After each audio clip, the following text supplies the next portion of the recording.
Good morning, everyone. I think we're up and running. I hope we're up and running. It is the kids' YouTube, so there is no chat function, so I can't ask anybody to give me a thumbs up. But Lewis Armstrong, Brodie McPhee. I don't know a whole lot about young Lewis, but Brodie was outstanding yesterday. Thought he was maybe a mere chance of going all the way. And one player who has got a chance of going all the way today, joining me right now, Ryan Martin. Good morning, mate. Good morning. So, do you know a lot about these two boys? I know a lot about Brodie. I know quite a lot about Lewis as well, to be fair. Just with going to international events and that with him. Certainly loved the grannies in Malta anyway, we'll say that.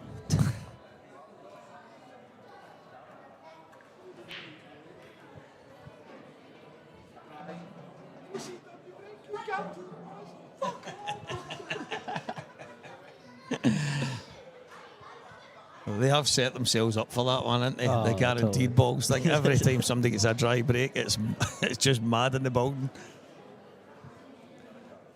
So Lewis, I've seen a lot of Lewis in the international. I've not seen a lot of him in tournaments, but almost every time I'm in Bridlington or. He's very good. I just think sometimes shot selection can let him down a wee bit. But yeah, he is a good player. Looking at this here, there's not really much traffic anywhere. Yeah. I mean, I'm going to think if you're going to go and win this tournament or at least go deep, these are the kind of finishes. I know it's early in the morning, first frame, but you need to be kind of getting these. Yeah. The only thing with this is as well, he doesn't want to really be running into any of the reds or the yellows on the left here. I feel like because them two yellows go to the left, middle anyway. Everything sort of goes, so just try to avoid that.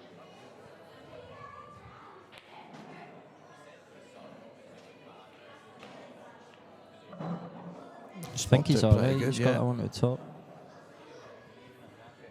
Yeah, actually controlled it pretty well. I think the pace he played it at, he wasn't trying to come right out. He was looking to maybe land in that going gap. up table for the ball at top now? I think I would be as well. Yeah, I think it makes sense. Although you've got an argument for leaving it as a kind of safety net, in the sense if you run out of position down the bottom. But for me, there's not really anywhere to make a mistake. I'm not seeing you'd be looking for problems. You're trying to find a problem and a reason to leave it when you're perfect to go up table right now. You can be even middle of the table here and you're still natural for coming down. So it looks to me like the one close to the right middle goes in the bottom right pocket as well. So yeah, I think he's perfect here just to run up table.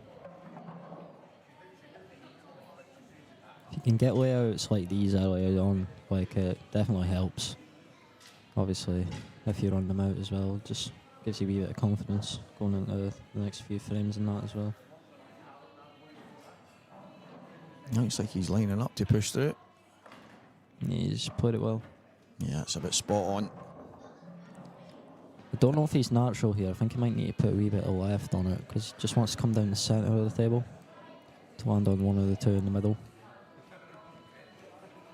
Yeah, in an ideal world. It's also got the option to come down the right beside the middle and taking the ball on the cushion, screwing back and then taking the middle. Yeah. There's a few ways you can go about this, but either way, I think he should be getting out here. I think this is one of the instances where you don't want to look for a problem because it's pretty straightforward. You've got numerous options. You could land in between everything and still have an option to take these. To put that well. He's overcooked it just a touch. I think I'd just drop this in now and then take the one on the rail. Yeah, definitely. Can't see a way I'm getting up and down again with that red being up there on the cushion. I think he just needs to take his medicine. Just leave the white where sort of where the yellow is, maybe a couple inches up. Yeah, the good thing is he just needs to drop it in, and then the yellow on the right cushion, it's more or less he's black because he pops that in. Pretty straightforward.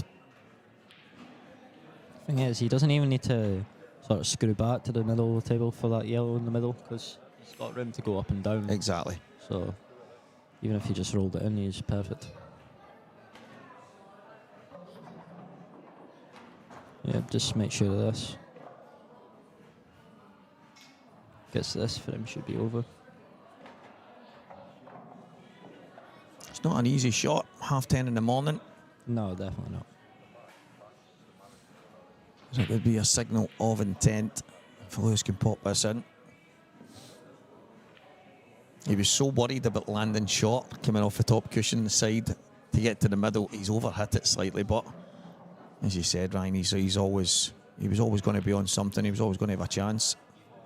He would love to get his cue closer to this. I'd be just bridging over the red, to be honest with you. Yeah.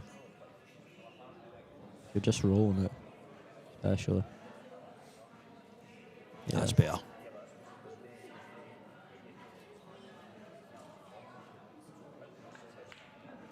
Oh, could it well, He's but tried to stun it, to be fair, and he's actually hit it quite well. I think if he actually just rolled it, it would have went in. 100%. I think he's just put a wee bit extra on that. He's tried to be perfect, and in that situation, as you said, just drop it in. He can run up and down off the top cushion. All you want. How many times do you sit in your seat and think to yourself, "I wish I just had a shot in the black"? Yeah, definitely. And he's tried to be too perfect. Yeah. Happens all the time though with players who just try to be too perfect. Sometimes lets them down. Yeah. Early chance for Brody though. Yeah, young Brody from the quarter final yesterday would be wiping the floor with these, so I kind of expect him to get these. Good shot. Yeah, I quite like that, because I'm thinking to myself there that he would have just went up and then took the one on the outside into the bottom left and then used the one to the middle from roughly where the red is and screwed across for the black in the bottom left. But if he leaves the top ones, then he can just simply come down the right hand side of the table. Yeah. And so that's Take good the thinking. black in the bottom left. Perfect. He's even if he runs too far as well, he'll have the black in the left middle or in Yeah, the left exactly. top as well. So there's options just anywhere on the right hand side of the table, down the bottom, and he'll be on the block.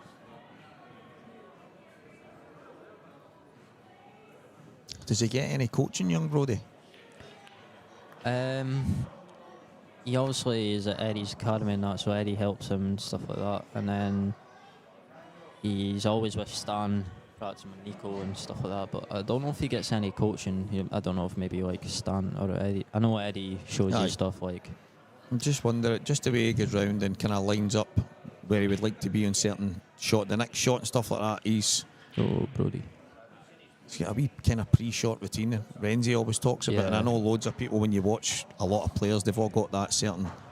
Just looking at him It wouldn't yesterday. even do any harm for like Brody and Nico and stuff like that to go to Renzi and stuff like that. I couldn't recommend him anymore, to be fair. He's one of the best at just I think personally for pattern play. Oh, absolutely exceptional. There's a few of the pros obviously in the IPA tour. Lee Shepherd in particular. He was the World Championships earlier in the year, and what a shot!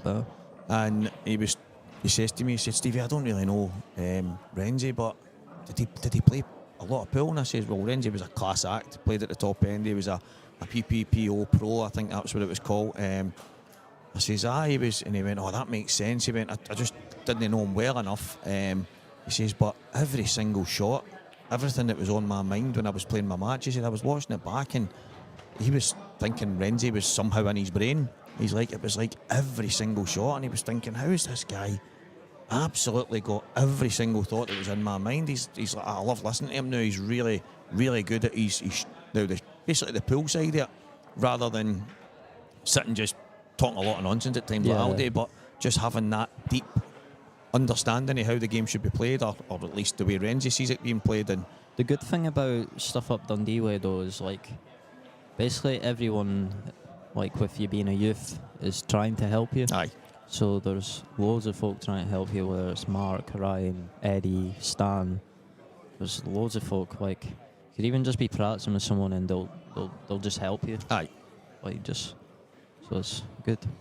I was messaging Eddie last night. We're having a few messages back and forward, just talking about some of the young players and the kind of commitment that and just listening to. I mean, I'm reading and I'm hearing his voice out loud when I'm reading his messages, and the biggest thing I got for what Eddie does, and obviously there's guys like Dale and Charlie and stuff that do stuff at the academy down here, and the people in the international scene, but he's obviously getting such a sense of fulfilment just by seeing the improvement and all the youngsters as they get better and head into international pool and go and win tournaments and all these kind of things. And I got such a buzz just reading what we kind of texting each other back and forward about the kind of stuff, the work that he's been doing for years and years. I think he was saying to me about 11 years or something. Yeah, around about that. He's just he just deserves all the credit in the world, and it's testament to the amount of youngsters that's came for that, not just come for that area as if it was just, you've obviously got to be committed, but you need to be enjoying it. And if you've not got somebody that's willing to be committed to helping you enjoy it, and obviously you learn from it at the same time, then it's a tough school. But Eddie's obviously doing something absolutely brilliantly right, because the thing is, Eddie says from day one, like, he's willing to help you, he'll help you with everything, but the only thing he asks for is if you don't muck about. Aye. And you just definitely. And you just, if you want to get better, you just put the time in as well. So it's a pointless exercise for Eddie, giving up his spare time, and everybody's just turning up and carrying on. You know what I mean? It's to get that improvement and see that improvement, he's just looking for a wee bit of commitment. And I think the academies are brilliant though, like just in terms for the use and that. But one thing I really wish to bring back is, I don't know if you mind when they had the academy supers. Right. That would be. That's probably one of the best events that I've played in, to be honest with you. It's just absolutely brilliant, and it's good for the kids and that as well, like just the experience to get off of it and stuff like that. I think that's something that probably, even if it's just because there is a lot of academies still out there, so I think it could be something that just comes back. I think Dylan that's even mentioned that we should get that back as well. It's an absolutely brilliant event to play in.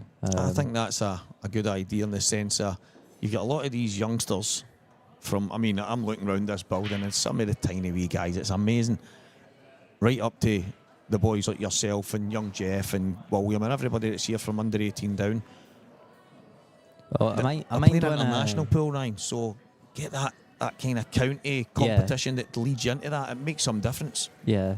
Well, mind when I played in it, I think when I was 9, and I think we were in the final with Glasgow, Dundee v Glasgow, and I mind this was the first time I seen wee William, and I mind he just absolutely screamed an 8-balling against me to beat us in the final, and I was actually speaking to William's dad, and it seemed like he was absolutely shaking after it, and obviously with the stuff that goes on with William, like he quit pool for a while after it, just because he couldn't cope with it. Aye. It was funny because there was a time, it was one of the Glasgow teams, this is maybe a few years ago, and it could have been the Glasgow D or whatever it was, and I had said wee William needs to be on that team, and so there was a lot of, we're going to speak to him and stuff, and then when I seen the teams came out and he wasn't in it, and I'm like, that's mad. And I had texted his dad and I says to him, listen, that's shocking, I can't believe that. And he's like, no, Stevie, it was us that made the decision. The last time, I didn't know the full details, he says, but the last time he played in a team thing, number of years, whenever it was, whatever age he was, he said he had a wee bit of a breakdown after it. He said it really affected him bad, but we don't think he's there yet. And I was like, right, okay, didn't know.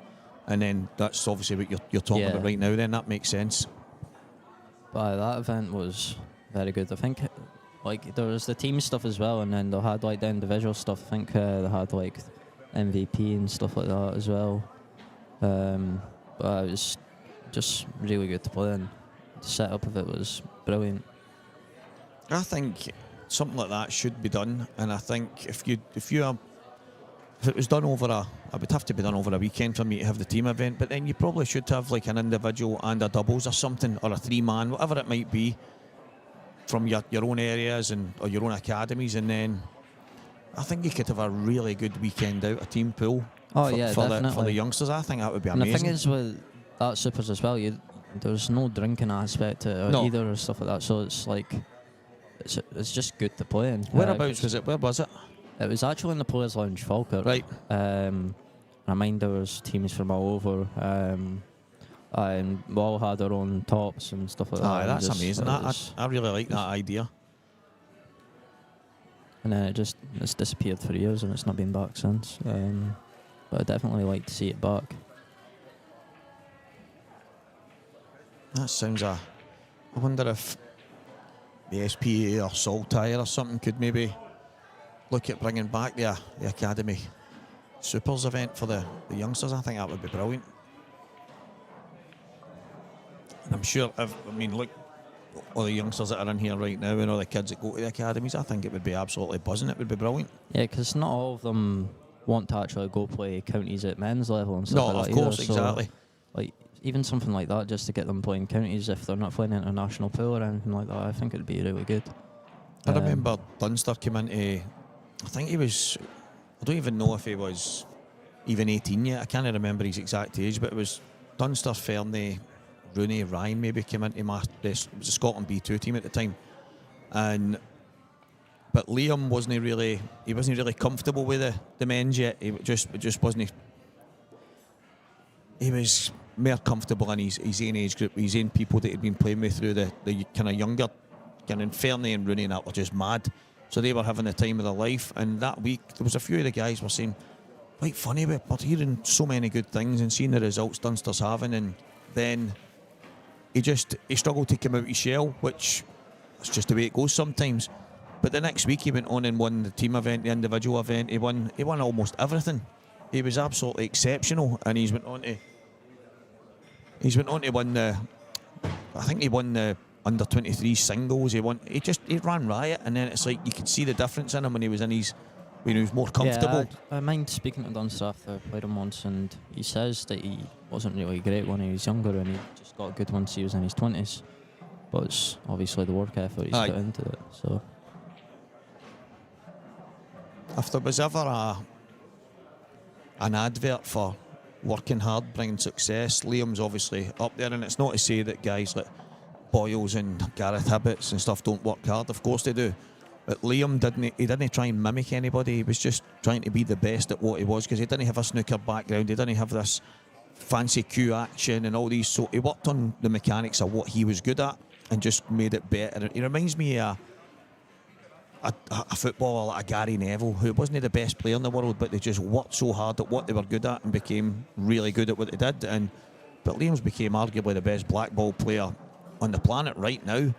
But I think he gets a disservice, Ryan. I don't know about you, but I just think when people I can't watch this, and I'm like, this, I'm mesmerised when I watch him. I just think he's absolutely exceptional. To be as good, positionally good, to just play the type of shots that he plays is just absolutely unbelievable for me. Oh yeah, definitely agree on that. He is very, very good. There's only so many people that can actually keep up with him at times. He's just so consistent. Hibbert's another one as well, though. To do what he's doing at his age and not still win IPA world titles, and what was that, a year ago or something? Yeah. He's probably one of my favourite players to watch. I was doing a lot. The last 18 months, as I said to you yesterday, I've not practiced at all. I've not put in any time. But before that, I was doing the breaking disc challenge stuff on the groups, and you get 2 sets of 25, so it's 50 breaking dishes, your handicaps and all that in there. And Gareth's in the same groups, and he's got one of the lowest handicaps in it. He's one of the best at it. But so you do 2 sets of 25. So Gareth's first 25, he had 24 breaking dishes out of 25, and I'm watching this and thinking, no, I want his table checked. I want it. This is not normal. It's not. And he ended up in the end, I think it was 40 whatever it was out of 50 or something, but 24 out of 25 in the first ones. And I mind speaking to him about it, and I done an interview with him. It was at the Worlds. And I say, so Gareth, I watch obviously a lot of you guys, Arf and Dad's doing it, Gav Robinson.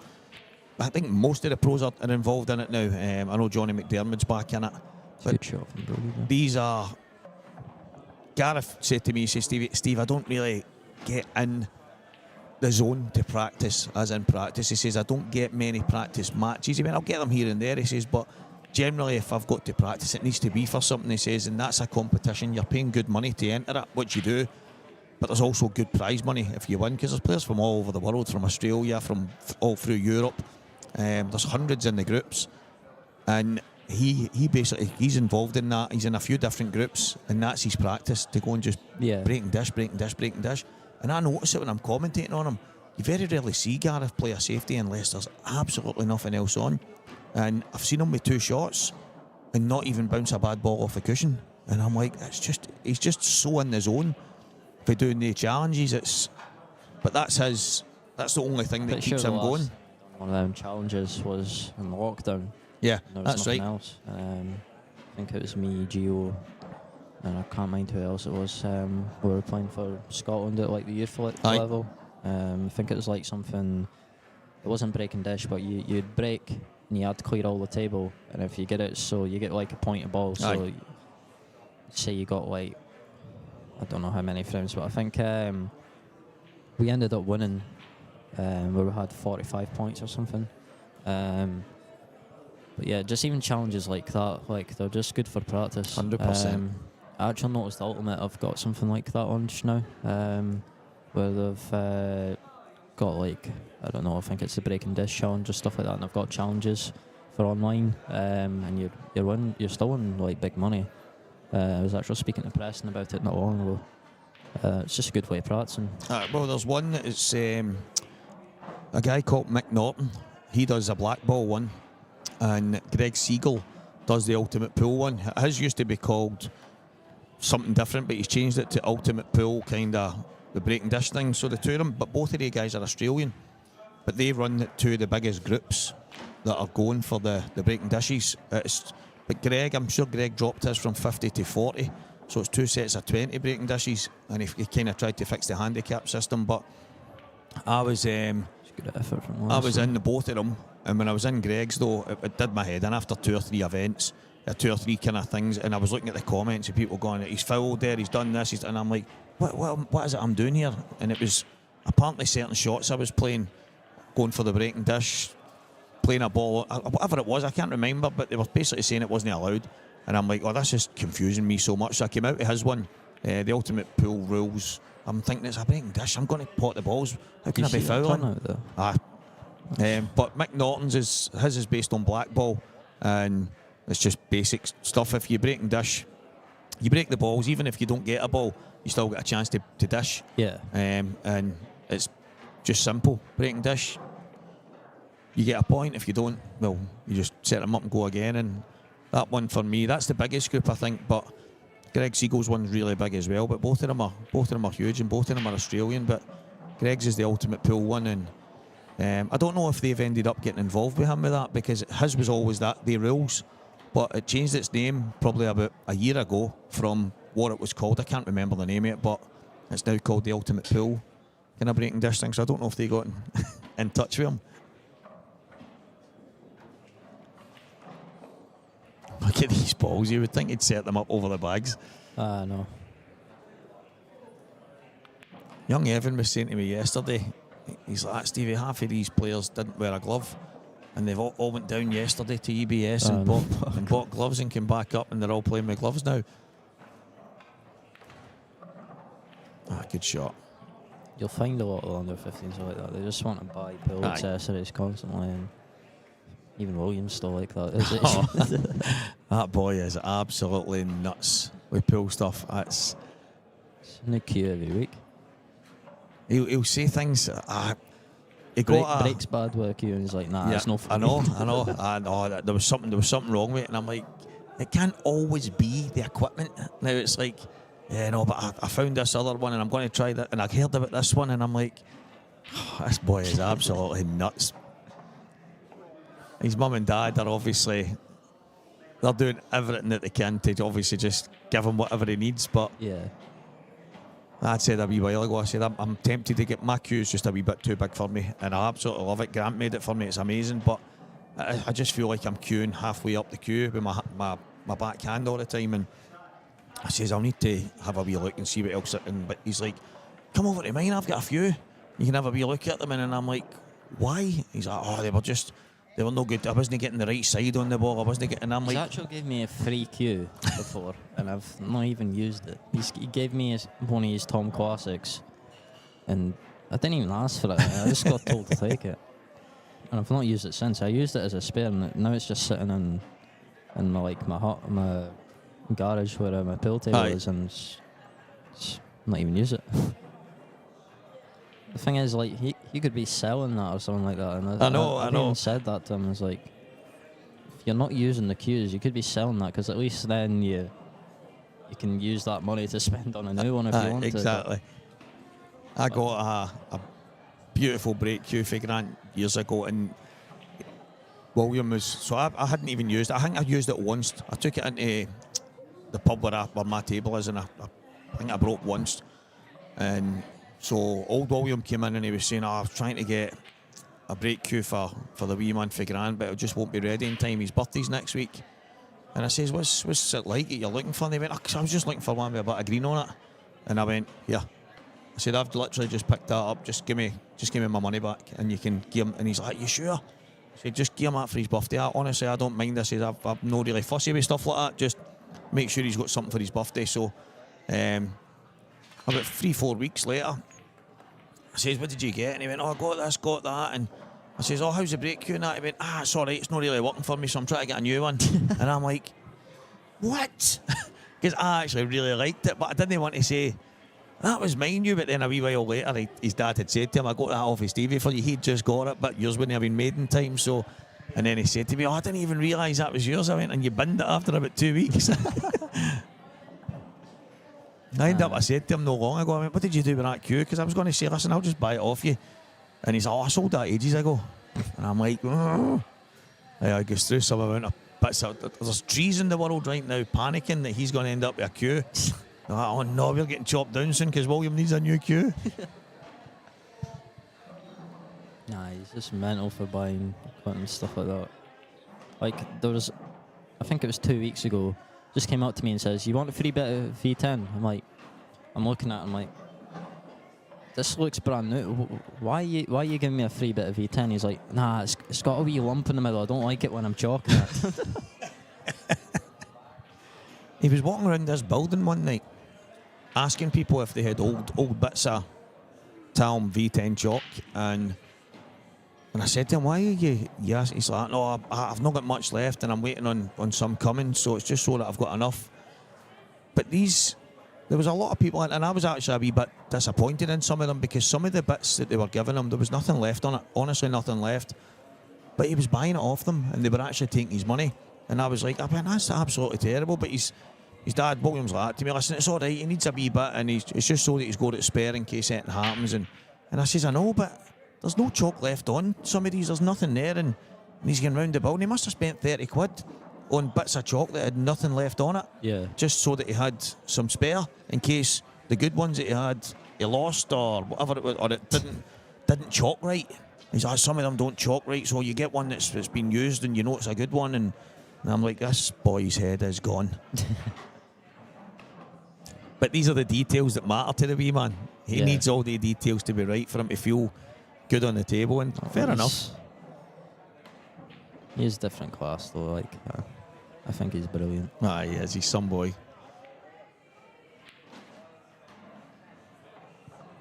It's not a terrible miss for Brodie there. He's in a decent position here. But I think he's left an angle for us to take his bad ball out on the cushion here. Even if he can't get to the yellow, he might be able to at least move the red out of the way. Yeah, flick the red. He was down quick. Oh, he's missed it. You need to pot the ball first. Wee chance for Brodie here.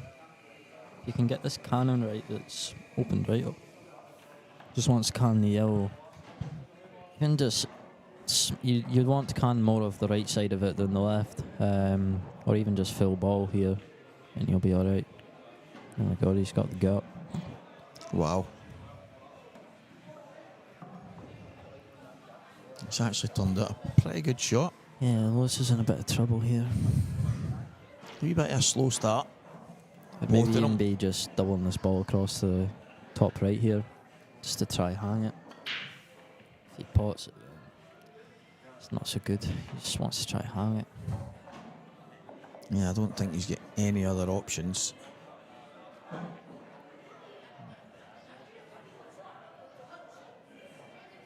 Big distance between the cue and the cue ball. I know he's only lining it up. I noticed that quite a lot. Looks like he's digging down on it though. So I don't know where he's going to the middle here actually. I think he's taking a double to the middle. I definitely would just be trying to take the bag here, though.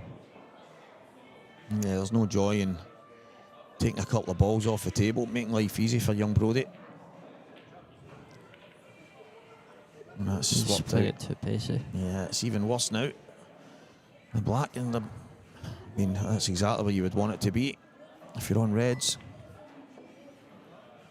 Finish is definitely on here, 'cause I think he can still get on that ball to the bottom left here.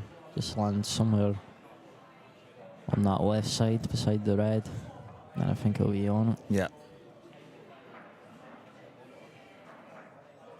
I think I'd be taking the ball to the top right first. I suppose if he drops this in, it's pretty easy for there. Yeah, he's used the red. Yeah, good shot, wee man. Just wants to try roll this in, take the one down here, and then just land anywhere on the left. Yeah, that wee motion that he does there, that just reminds me of some of the stuff that Renzi gets you doing, going round and lining up where you want to be. Eddie drills that into you as well. Yep. Though. You make sure you walks in. Yeah, you that's walk in good. The shot. It's everything technique-wise, to be honest with you. Brilliant. Eddie goes through you with. That doesn't surprise me. Just be the amount of players that's come through the academy with Eddie over the years. It's especially for that area. And there's another crop on the way right now as well. So a little more further over than what you would have wanted, but I think he should be fine. Don't know where if he rolls it and he'll be bumping the block. Even if he can maybe slightly punch this to the side cushion. Yeah, I think that's the shot. Nah, he's alright. It's not Oh, bad. he's bridging though. He's left-handed as well. Yeah, I was going to say that there. That's not ideal. Just be dropping this in for the block in the bottom left.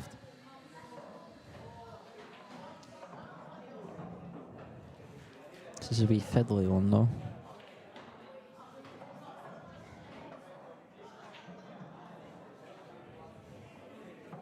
I don't even know if I can see over the ball.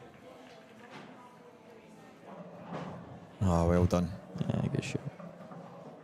That was one of the awkward shots, especially when you're just a young kid trying to see over the rest, or the spider, should I say. At the best of times isn't easy. That's see Eddie as well. Like he'll make sure you know how to use the rest and everything as well. Like he just goes through everything. Like, That's class. And that's what you want, really. yeah, that's a sign of a good teacher, because there's going to be times, regardless of what level you play at, you're going to be times when you need it. And you might not need it for 3-4 tournaments in a row, but there's going to be a time you do it. Well done, wee man. Good finish. Aye, and it became a wee tiny bit awkward. Got the job done in the end. Get Brodie going there. That was a decent wee finish. Sometimes some of them can just get you going, just get you buzzing. As it's mad. Sometimes it just takes that. It's like maybe flicking a switch where you feel like you're struggling or it's a bit scrappy, and all of a sudden you kick into gear. And as I say, yesterday in his quarter-final match, he was absolutely sensational. I was blown up. I knew he was talented. I've kept an eye on loads of things over the last while, but I was kind of sitting here going, whoa, right, this is what I'm talking about. He was absolutely brilliant. But then he changed everything in the semi-final match against Nico, and I was kind of taken aback. But I thought to myself, okay, he's obviously got this side of his game for such a young age. This is exceptional. But then it kind of caught him out.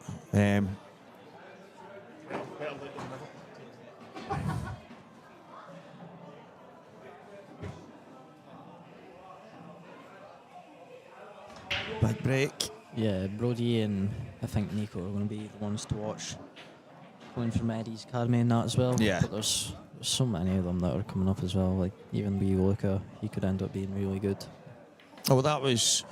A lot of people have told me that Luca has got serious potential. Now, I've not seen enough to know personally, but Eddie mentioned him last night as well. Yeah. And it seems that he's... There's loads of them. They're just all potting machines off at Eddie's Academy, and like over time though, obviously you'll learn more to do with the cue ball and stuff like that. But they're all just really, really talented and stuff like that. So it's good to see.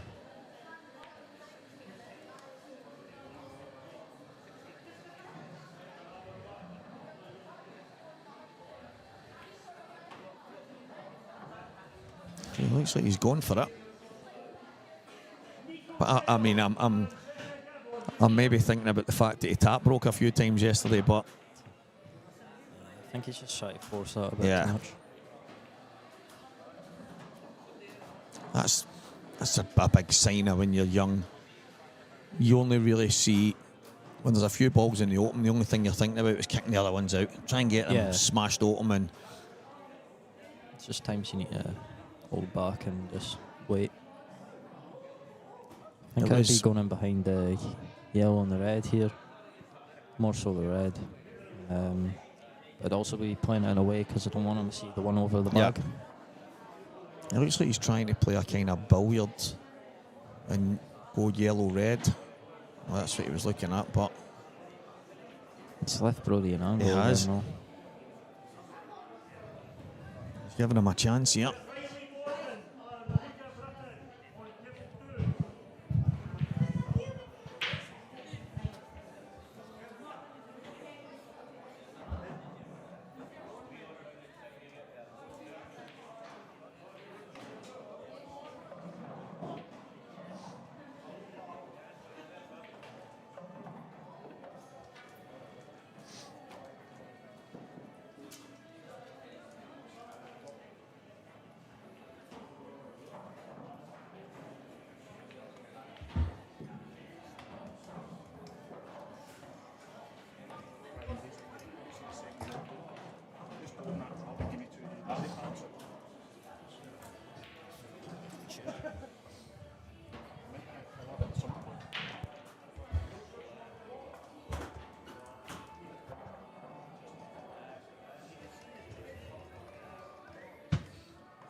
Surprised Brody didn't try going into that there when he had the chance to.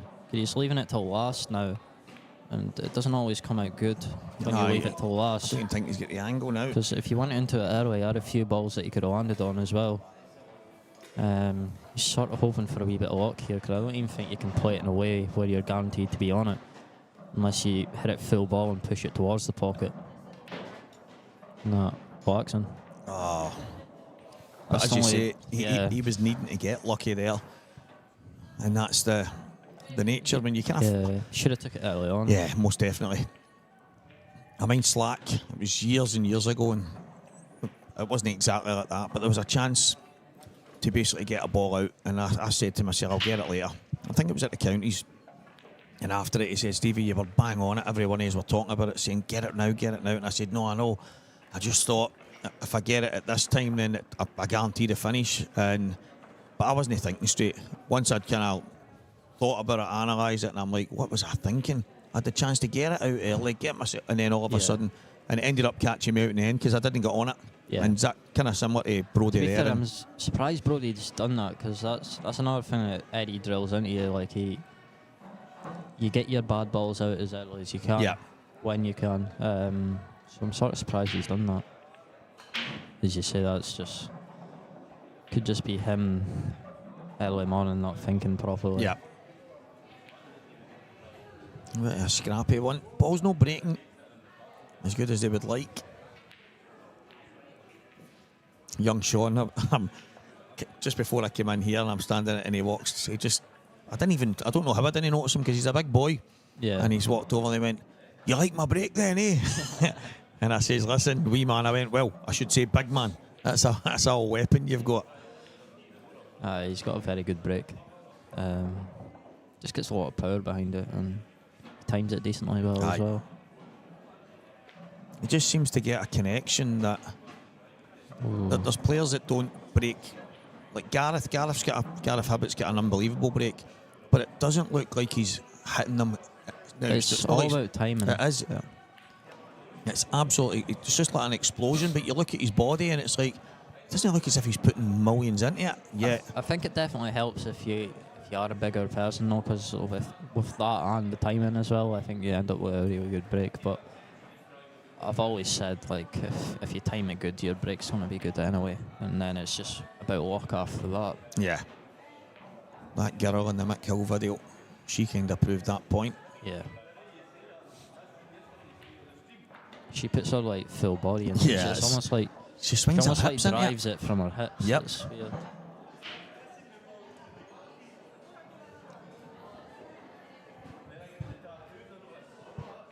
Now that's on a Chinese 8-ball table, and they're not always easy to break either. I've tried it before, like people break to try to get the balls in the middle. There's her just absolutely walloping it. I've done it even on the American pool tables, and I've said to Elliot, I said to Jason, well, I don't know how you managed to smash them where the balls are flying all around the table. I've always had a kind of struggle to really have balls flying all over the place. I mean, I can break all right, but I don't know how. And then I've watched that video with her, and I'm going, right, okay, it's something I'm doing. It's definitely no. And a big chick said to me about it. She's probably spent like hours. She must have that technique. Out. Yep. Because it's like the mechanics, the physics that she's putting into that. Because it's the laws of physics. When you're making contact and creating this energy, when I seen it, I went, whoa, and I rewind it back, and I'm going, what? Can't wait to try that. Good chance the cue ball's flying off the table. Off the table.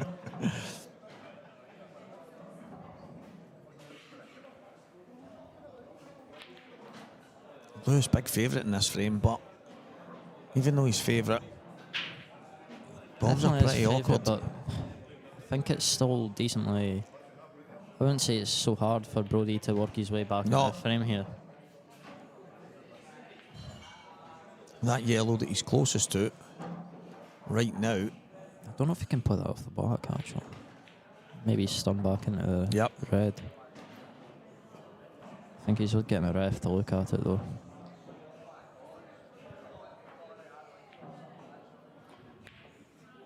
It's either that or he just flicks off it and pushes the black out towards. Don't know why he's getting a ref, though, if he's pulling away from it. Yeah, that's...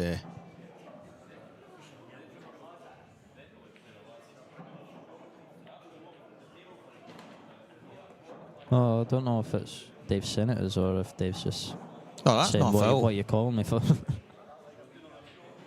Dave's probably just like, you're wasting my time. Yeah.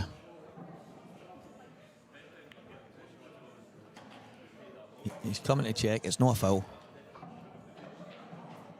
Nah, definitely wasn't. Nah. Wasn't a foul. Can go back and look again if you want.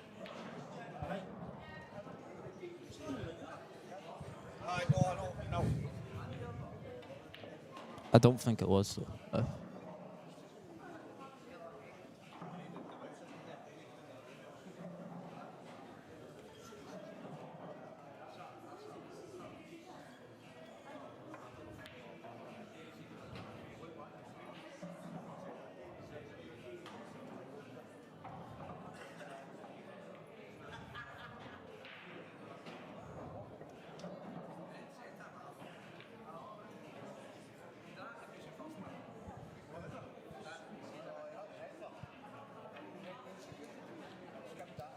Got a wee bit of VAR on the go.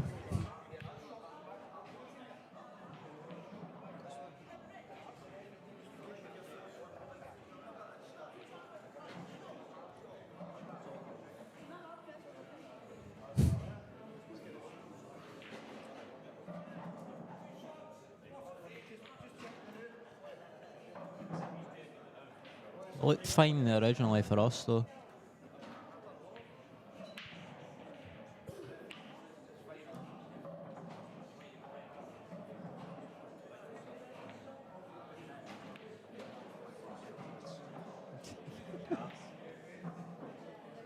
It's not even an ad, you've clicked on something else.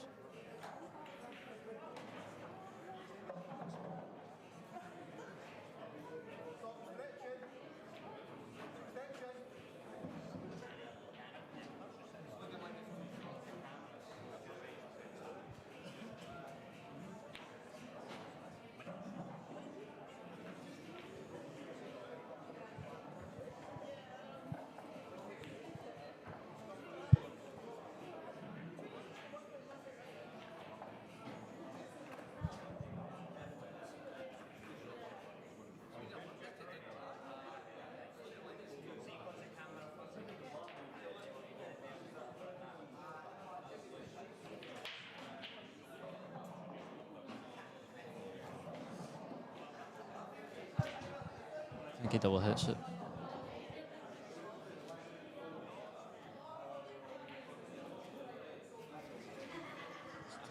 That's a really hard one to call, like, to be fair. At the end of the day, it is up to you. It's your call. It does look a bit dodgy, though.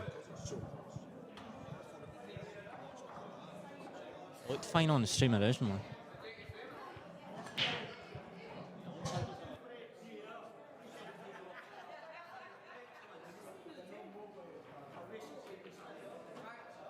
Yeah, Phil.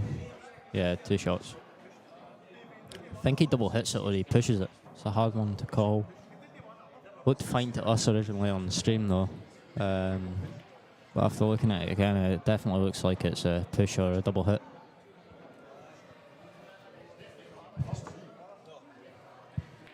Oh, Andy's saying there that he says to Dave, and Dave said push. Looking at it back there, I thought it was yellow first. I've checked that about 5-6 times. I don't know whether it's if he double hits it or something, maybe. Aye, maybe.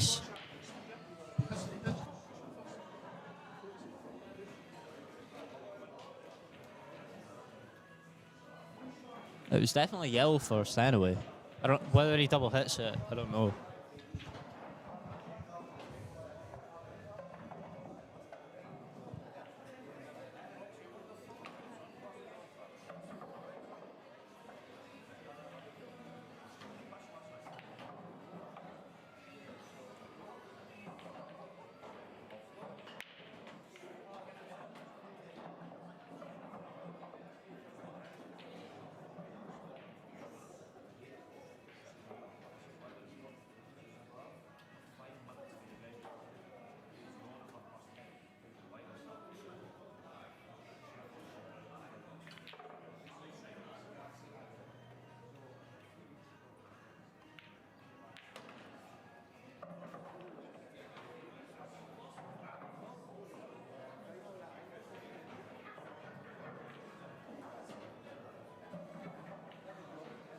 Oh well.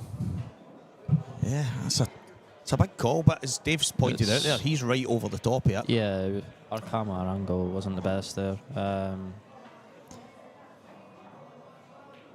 It was very tight though. Yeah, it was. It's a hard one to call. It's one that I wouldn't want to call either.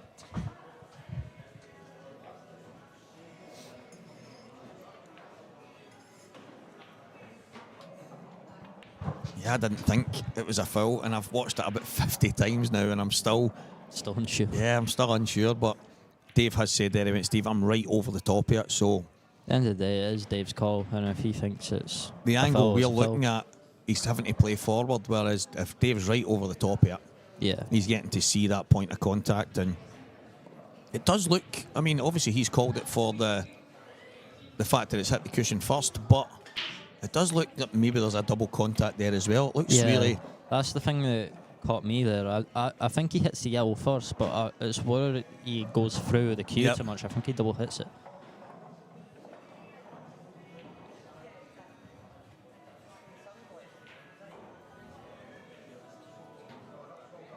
Big red, yeah. Yeah, his bridge hand's a bit far away. Miles away. He's played it well though. Yeah, fair play. That's something probably over the last while I've tried to do more, is get closer to the cue ball. Yeah. I was quite bad for it as well, to be fair. I've been working on getting it closer as well. And it was actual Renzi that mentioned it to us, just a few shots where, like, if it was like a fiddly screw shot or that, just trying to judge the right timing of it, and that's not always easy if your hand's not where it's supposed to be. Yeah. It does make a big difference. I played in here, it was a wee while ago, it was Brian Cumming and me, and I played pretty well on this day, and I've ended up beating Brian, but there was a couple of big shots in it, and he said to me, mate, Stevie, you were absolutely amazing there. He says, a couple of the big shots, and it was on those, I don't know, subconsciously it was making me do it, but I've tried to do it over the last maybe 12 to 18 months, get a lot closer. But they were huge, big shots, maybe down the cushion, full length of the table, and I was trying to get as close as you say that, fiddly screw, having to catch the right point in the cue ball, and it does make a big difference, but there's times where you get lazy and you just play for so. And I'll sit in my seat and go, why was I doing that? Why? Just get your hand on the table, get close to it, and give it the care that it deserves. The thing is, as soon as you play it, you can actually feel it if you've not struck it right as well. You know straight away if your hand wasn't in the right place. I say it quite often. I mean, I say it's lazy, but it's not like you're sitting down lying on the table, but it's just take that wee bit of extra care. Make sure. Probably a phrase I've heard so often in the world of pool is that people on the outside, come on, make sure.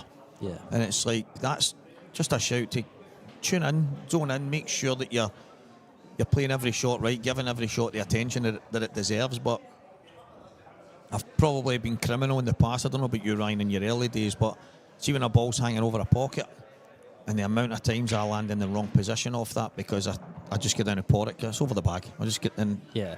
When there's still a positional shot to be played, there's still a bit of care that needs to be taken. Just because it's over the bag, I think and everyone an easy does it pour. at some point. Yep. Though. It's just about learning from it and not doing it again. I remember Renzi says to me, I tried to play. It was a really thin drop. It was about there maybe, and I'm out here and I've tried to cut it in the middle. And he says to me, "Why are you not doubling that?" I says, "I'm hopeless at doubles, mate." I said, "I just fancy the cut," and it was so thin. And it's rolled the pocket, but he says, "Listen, you get closer than I would have ever give you a chance for. That was never the shot." I says, "Look, mate, I'm hopeless at doubles." And a number of years ago, I became pretty good at 2-1s, but I practiced them every day. And he says to me, "Stephen, remember you became one of the best at 2-1s probably in the country. You were playing them along cushions, you were playing them off plants, you were playing them full length for the table. It was like there was no point putting a ball over a bag. Remember that?" And I says, "Aye." He went, "What was it you done to get good at them again?" I said, "Oh, I just practiced them every day." And he went, "Wonder if there's something you can do to get good at doubles." And I looked at him and went, aye, fair enough. He was just basically a wee teaching moment. Go and practice them rather than refusing them. But I don't know what it is.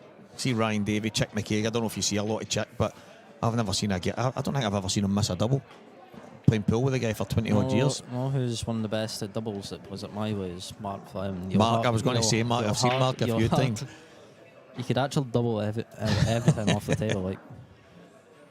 Like if I play a shot and if it's even like a sort of safety and he's got a double and I'm like, aye, that's fair over.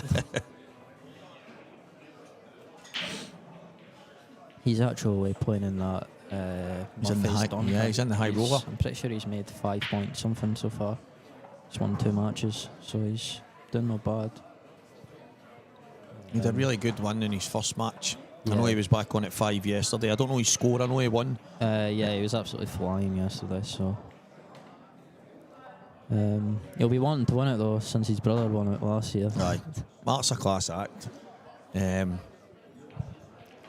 think the two Fleming brothers are just really good people, and they're kind of good, respectful. They like to talk to you, and they obviously like to help and stuff like that. And I could be playing randomly anywhere and I walk into a building and Mark will come straight over and go, "Oh mate, you were unlucky the other day. I was watching," and I'm like, "What?" And I'm thinking, he wasn't even there, what you talking about? And he's always keeping an eye on how you're getting on in tournaments, and I just think he's a class actor, man. Ryan are two really good people. Ryan's a martial artist now anyway, and he's not a pool player anymore. Interesting beating folk up. He's just too busy grappling. Keep calling him Khabib because he looks like him. He actually does a bit, doesn't he?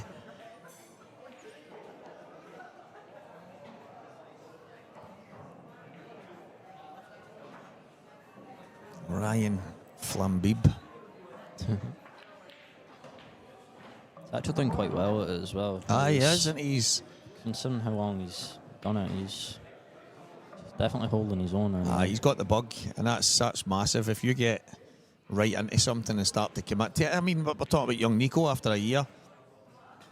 Ryan in the... I don't even... Is it Taekwondo or Judo or something? Whatever it is he's doing. Jiu-Jitsu, aye? I think it is, yeah. Basically wrestling with a karate suit on. I used to do judo when I was young. I think I was maybe 10-year-old or something. I went to one tournament, won one, lost one, and got 2 red stripes on my white belt, and that was me. Didn't go back. I was like, that's not good to me. I thought I would have got a black belt after my first, and I done a lot of boxing when I was young.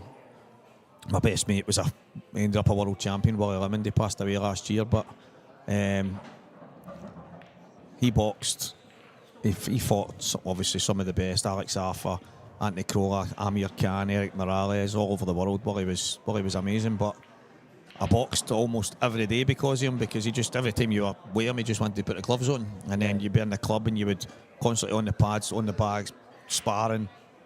But I never did it competitive, because football was what I did. Yeah. I didn't even realise how big the game of pool was until I stopped playing football. I walked into the pub after my last session at Stirling Albion, and I was only 24, maybe just about 24, but my ankles were done. I couldn't play anymore. I was just basically killing myself, and John Kerr, Tiger, he was in playing, and I've walked into him and says, that's me finished with football, mate. And he says, you want to be free in my pool? And I went, okay, why not? But I played snooker when I was young. Yeah. So I says, right, and I've just grabbed an old pub bat, and I've took a finish, and the black's on the side cushion at the bottom down here, and I've just cut it straight up the cushion.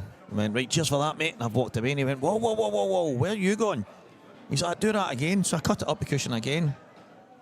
And he's saying to me, you want to play in the pool team? And I went, no, mate, pool team, what are you talking about? Didn't even have a clue that there was such a thing. And then the next year, we set up a wee kind of pub B team, and within a few months, it was Paddy, and my brother, and a lot of people, but they had a meeting to sack me because I was moaning at them because they were all rotten. So they had that, and Tiger came out and they says, are you getting rid of him? And they're like, he's a nightmare, all he does is moan. He says, right, he's in my team. And it was John Brownlee, Sandy Dodge, Stevie Capaldi, Barry Thompson, just a lot of good players at the time, Willie Bigham, and I went and played with him, and then the rest was history. But when I went into the counties for the first time, Ryan, I don't know, obviously you've been playing international pool for young. I couldn't believe what I was seeing. I was like, this, I didn't think pool was like this. The team thing really got me, because obviously me playing football was all about the team element, and that's what made me, everybody asked me, what would you do to make pool better? And I'm like, I would just love to see a huge county championship, the entire UK, like a Premier League. Yeah, you travel up and down the country, the big arenas. Counties in England's really big as well. Yeah. Definitely be good to try get all of them mixing together as just one big one. That would be exceptional. Yeah. Imagine that on the TV in a big arena with massive crowds all singing and shouting for your area. I just think it would be... Obviously, there's got to be decent money involved in it. It would be good to have it on TV, but even if it's a stream, so be it. But I just think it's getting the sponsorship and making it worthwhile for people to go and travel long distances, whether it would be... The thing is, like, see your IPAs or Ultimates could get involved with that and try and make it a thing. I know. Because that would definitely help. Look at that for a squint rack, though. Oh, that's right, that fight was last night. Who won? I actually didn't watch it.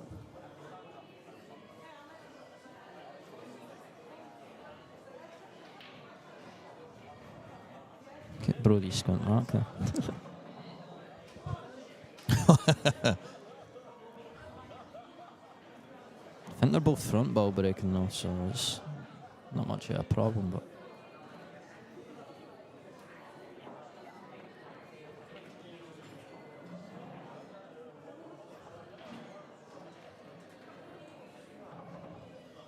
Terence Crawford won that. yeah, it looked like he was getting battered in that, but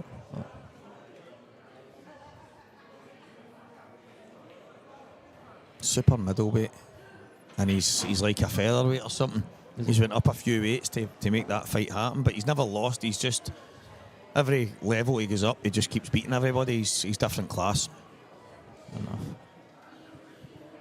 And he's got the famous Ring magazine belt that was made famous in the Rocky films. Yeah. Tell me you've watched them. Yeah, I have, yeah. See some of the young ones, and you watch it and they go, no, I've never. And I'm like, wow. Yeah. That's my boy's name's Rocky. The Rocky films were pretty big for me when I was growing up. Called the wee man. I still remember when I was trying to convince Claire. Well, that's good for them. They'll fight again. Make another 100 million each or something. Not bad, We're in here trying to win a 200 quid tournament. What?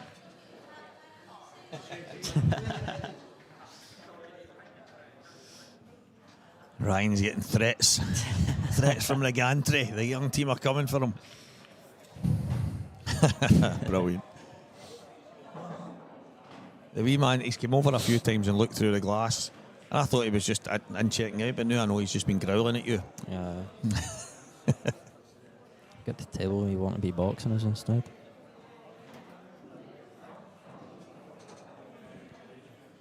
And some of the scores. Nico's 2-1 up on Becca Gibb. There's 2 tables free, and I think the next match on. Yep. Riley Morton 1, Luca Britton 1, Luke Brown 1, Sean Murray 5, the man with a weapon of a break. Kenzie McCormick 2, William Wallace Jr. 3, Aidan McLaren 2, Jeff Dunn Jr. 4. Lewis Armstrong and Brody on right now. Sammy McMillan Jr. Luca D'Ambrosio 5-4 to Sammy. Evan Corrigan 4-1 up on Matthew Owen. That is all go, but yeah, you might be soon, mate. I'm not sure where to go have a look. You weren't far down the draw.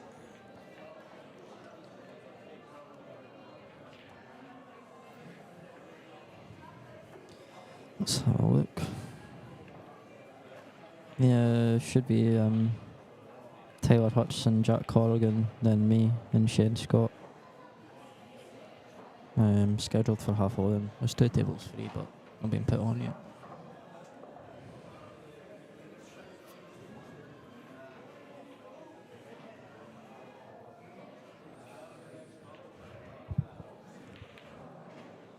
So on the other stream table, Sammy McMillan Jr. and Luca D'Ambrosio. Saying 5-4, but I don't know if someone's just won a frame there and it's not been put up because they're about to break again.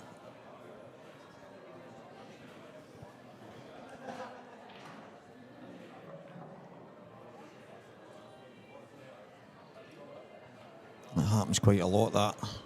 Players not putting their score up, and I'll sit here and I'll go, they've not put that on, they've not put it on. Yeah. But I did it at the IPA, Ryan, and I ended up losing a frame because of it. But my opponent went to the toilet as I was setting the balls up, and I says, I'll set the balls up and then stick my frame on. But then I just went from there to the toilet, followed him to the toilet. I mean, I'll just go for a break right now. When I came back, I just broke and we played away. I'm looking at the score and I'm thinking, that's wrong. I went 4-2 up, yet I'm 4-3 down here. He'd won the next couple of frames. And I says to him, I says, listen, that's not right. I'd went 4-2 up. I says, and it's saying I'm 4-3 down now. When there's only been 2 frames played since then. Oh, I don't know, mate. You can go and speak to the referee. And I'm like, I shouldn't need to speak to the referee. I went 4-2 up. You know that, the way the brakes are working. And so I went and spoke to them anyway, and there's nothing we can do. It's just between you. And he's like, oh, I couldn't in good conscience give you a frame when I'm not convinced you won it. And I'm like, I can't believe it. And my head was gone by then. I'd lost the plot. But it was my fault for not putting it on. But I thought a wee bit of good sportsmanship, and you know fine well that you went 4-2. You know yourself, because I could see him and his mate were having a wee kind of, they were acting a bit shifty, and that's when I was like, what they at? Now it just didn't seem right. And then when I looked at the score, and I went, whoa. And I knew they were talking about it. And I says, listen, that's no. And ever since then, anytime I see it, even when I'm on the stream, I'm like, he's not put that score on. I just hate to see that happen to somebody else.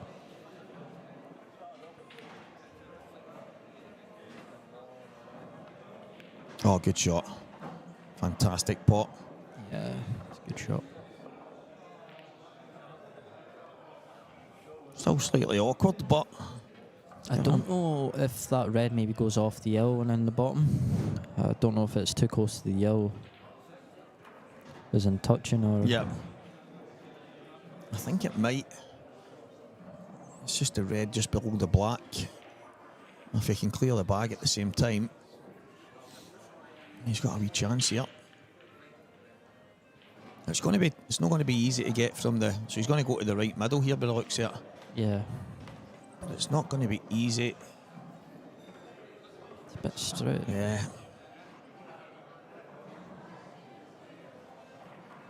He would have loved a tiny angle just to kind of push through a few inches, but he might be okay. He might be able to just get down towards the pocket.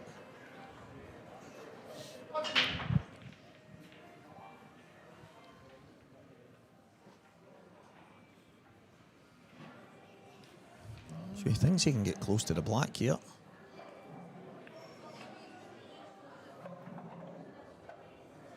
I wouldn't have said he had that angle, but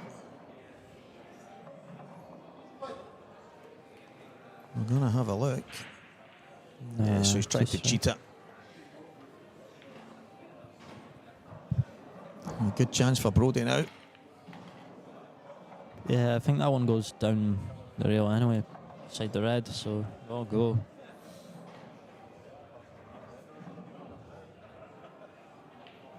Yeah, he's definitely got a chance. It's just... I mean, the three balls at the bottom right are slightly awkward. They're kind of covering each other. Well, the two closest to the right cushion, but... Yeah.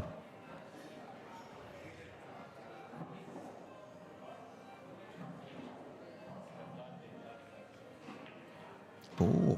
Just.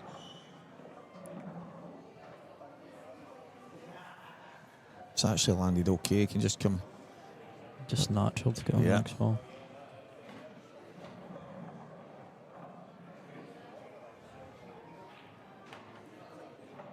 Don't know why he's played it aside. Yeah, I was going to say that. He's ended up coming further away. Should still be okay, but... I was going to say, he's playing this in the bottom. Yes. I'm sure about that one. I mean, he's maybe worried that he was going towards the red, but that wouldn't have been such a bad thing. He'd have been really unlucky to land behind he it. would have been on it, so... Yeah, exactly.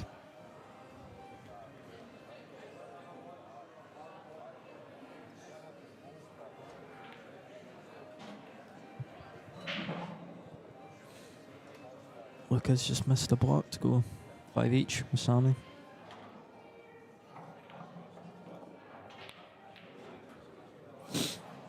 It's made it awkward at least. Slightly awkward.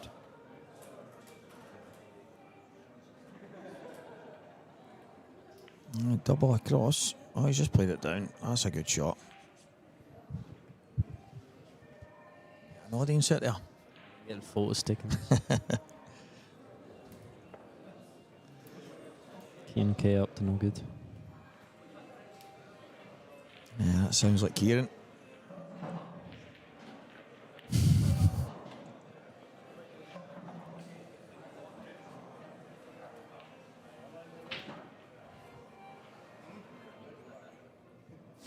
Try to get him on comms later today. I thought he was going to come in yesterday, but he just hung about outside, so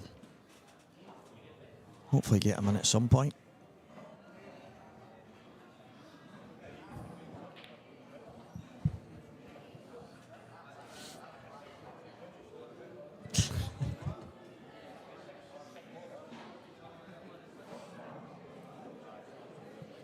Yeah, it's probably for the best here that he tries to hide the cue ball rather than go crazy. Yeah. He is going crazy. Yeah.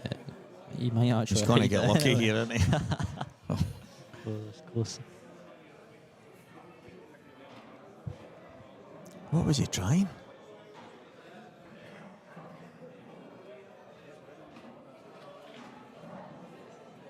It's like mob mentality in here right now, guys. There's a group congregating right outside the comms booth. It's became a bit rowdy. We might need to get security. Trying to wind me up. You're taking photos of Ryan, putting filters on him and then sharing them about the groups.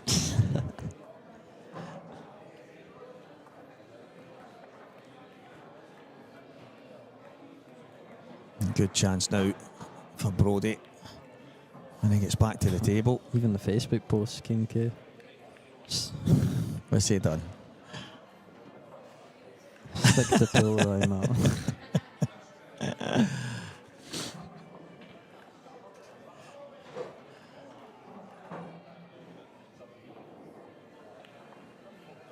Just, why is he trying to kick these? Brodie, they all go, young man. Just tried to kick his own balls out and they all go. Right, a weird one. Yeah, that's a teachable moment because that could cost him this frame. He's had to drop that in and then pot the 3 yellows and knock the black in. Still isn't easy for Lewis to work this one out. And I think I would just be taking the cue ball to the top right-hand side and then just whacking that yellow in off the yellow and trying to clear the pocket. The one on the right cushion. Flick the other yellow out the way and hopefully it clears the bag enough for the two reds, but I'd maybe be aiming to hit the left yellow on the left knuckle so that it comes in between the yellow and the red to flick both of them out. he's hitting the... Or I'd be hitting the far one, fin to pot it, and open the other one. Well, that's what he's tried, but he's... If that red goes, then it's not the worst.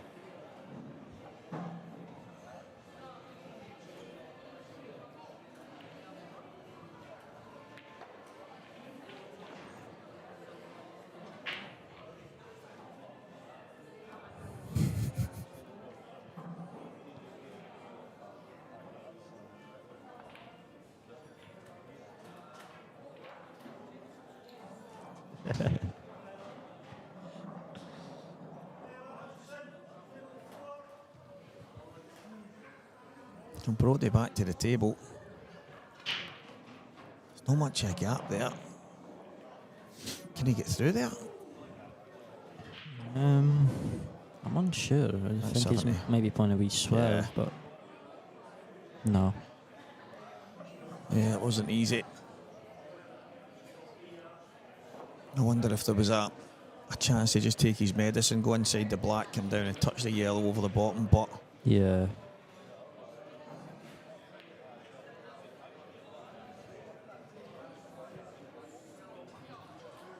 yeah, these are pretty straightforward. Should be 4-3 for Lewis.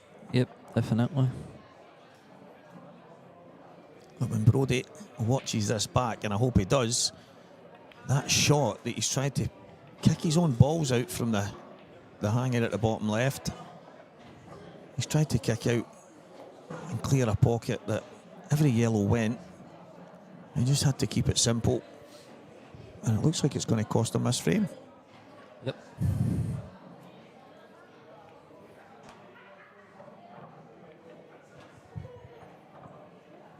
Take the other one first. Yeah, so with that, just run on off the cushion. Yep, he's That's the reason. causing bother for himself.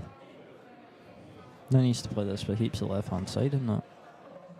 Unless he uses the yellow. Yeah, that's the thing, because he's going to have a hard time holding the cue ball here.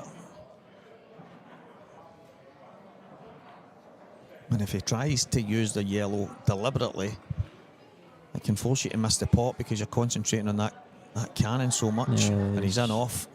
No, Oh, he's got away with it. He's got away with it. It's not the worst either because the red's over the bag.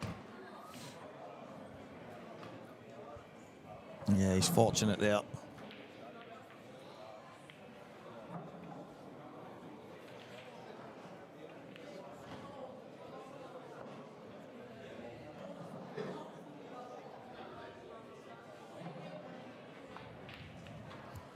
He went for a bash and it's in. Oh. Yeah, I don't think there was much else. Trying to think what Dunster would have done there. You know, slow rolled it and tried to just land a Probably. sneaky snooker, but I don't think there's... Sometimes you just need to Yeah. give it a bash. There's nothing you can do. You know I missed it. Yeah, every now and again you just have to hit the ball as hard as you can. At the major point in this frame was that moment. It's not the prettiest, but Lewis will take it 4-3 up. Most definitely. That was a frame that Brody should have won. Yep. But he's 4-3 down, race to 7. We're getting towards the business end. And that's another match getting started, so you should be next then. Should be. Tom Seaton, Sonny Craig.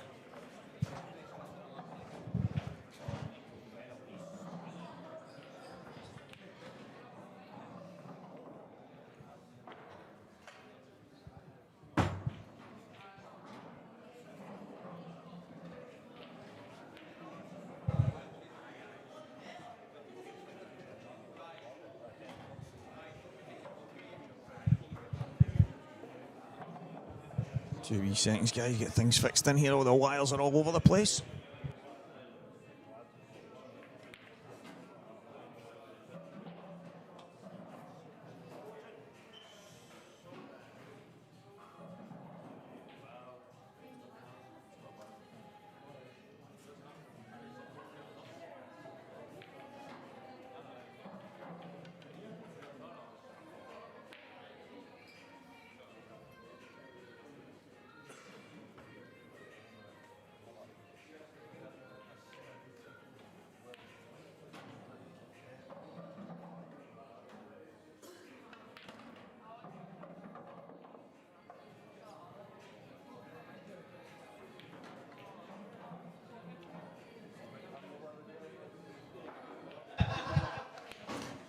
Sorted now, all sorted now.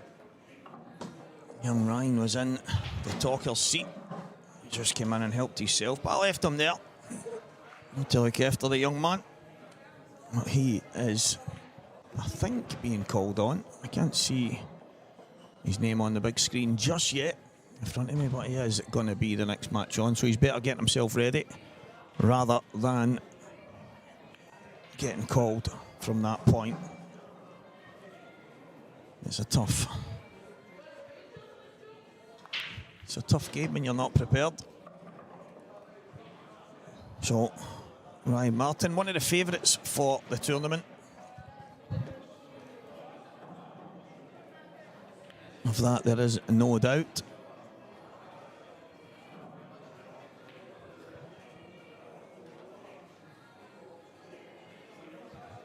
So here we go, frame number 8.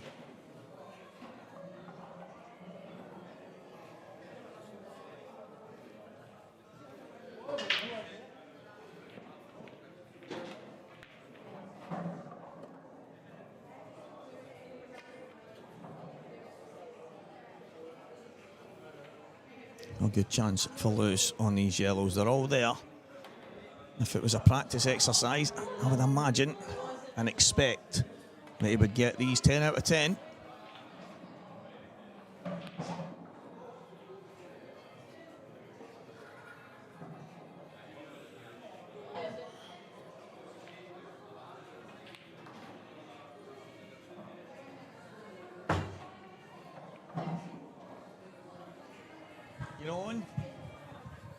He's back. He's back. I thought he was on. He should be next. Should be next table. Should be next table. But he's back for now.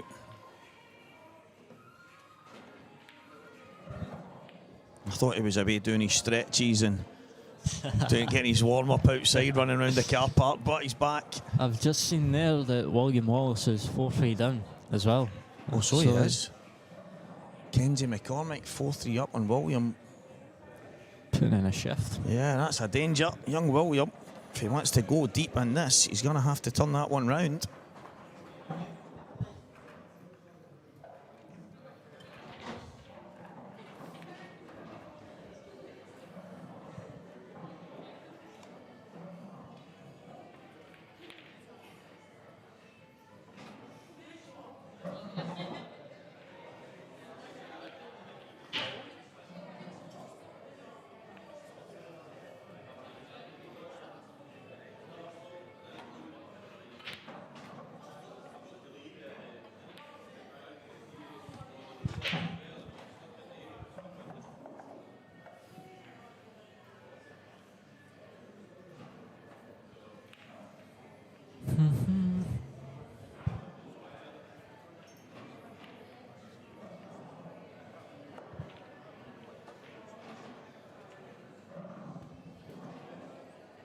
He's made hard work of these.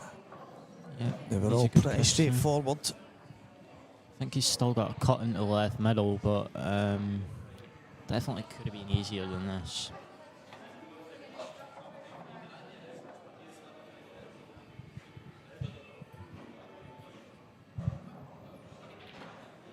Is he playing a double here?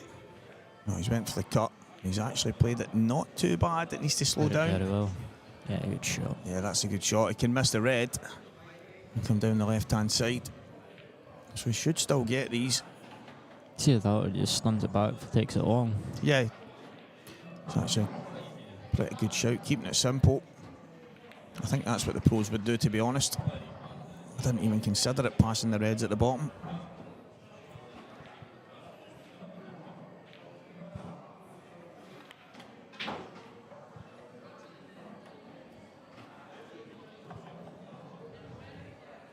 We Irvin on the hill now, 6-2 up. Yeah, good finish. He's got there. Cue ball travelling, but Yeah, good finish, 5-3. a bit of daylight between Lewis and Brody now. And it's As funny. we've seen yesterday though, Brody can come back from being... He was 3-0 down yesterday against Nico, I think, in the semis and brought it back.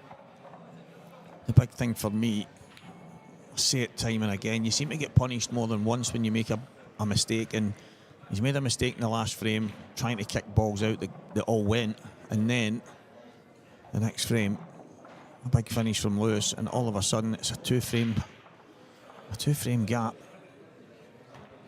But still, long way to go to get to 7. And William Wallace Jr., who says to me, "Can't believe I'm not on the stream." Just as well, wee man. To me as well.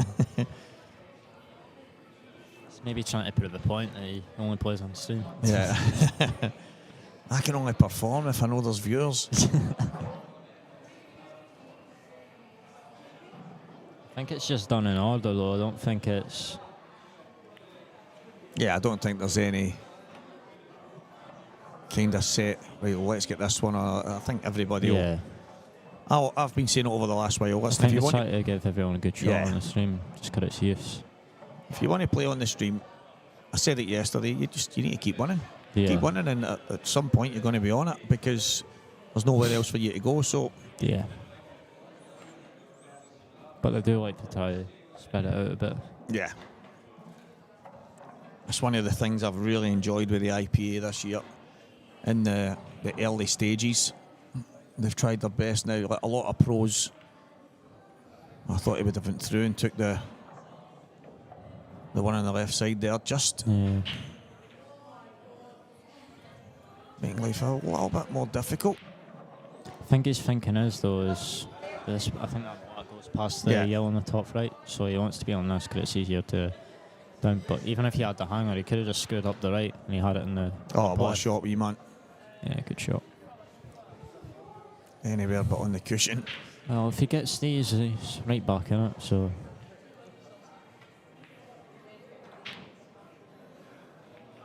Yeah, good shot. Good dish, wee man. That's the way to hit back. In this match, the quality's went up a level the last 2 frames. And Jeff Dunn Jr. getting one on the board, going 5-3 in front against Aidan McLaren in that one. Tyler Hutchison, who we seen yesterday, is 1-0 in front against Jack Corrigan. That one's not long started. And Sonny Craig against Tom Seaton. I think those two play a bit together.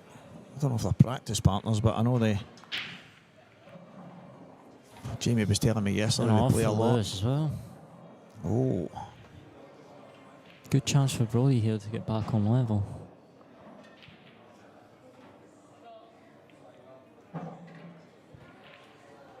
How are you opening up here, Ryan? I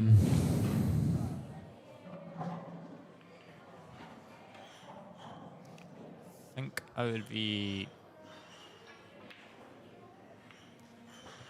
taking that yellow away because that red plants anyway, so I probably would have moved the red or the yellow just to bounce up and you would have had the red to the bottom right anyway. So left himself awkward here now though. Yeah, having a pot along red, so I think he's tried to play that into the couple of balls down the bottom and then he's got it though. take the red at the top right, but he's not got got it another right. long one again. Yeah, he's made it slightly awkward, but he's at the table. He's got the balls that he wanted. He wanted the reds.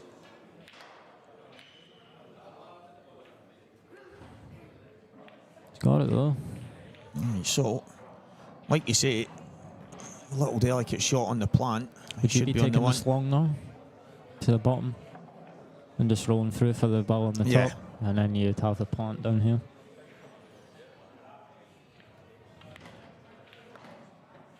It's enough. Yeah, he's forcing the issue. He just needs to try and simplify it a bit.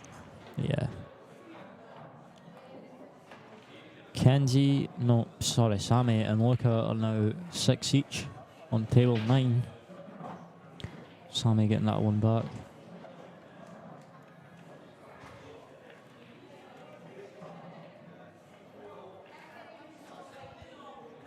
What would you be playing here? I think the yellow. Yeah, this yellow is. I try and drop that. Oh, he's played. I would have been playing this just to kind of. If he's on that yellow to middle, he's got away with that. Yeah. Off the cushion and nudge the reds out the way and leave myself on the yellow to the right, bottom right. But yeah, that's quite fortunate if he's on the ball to the middle. And if he's not,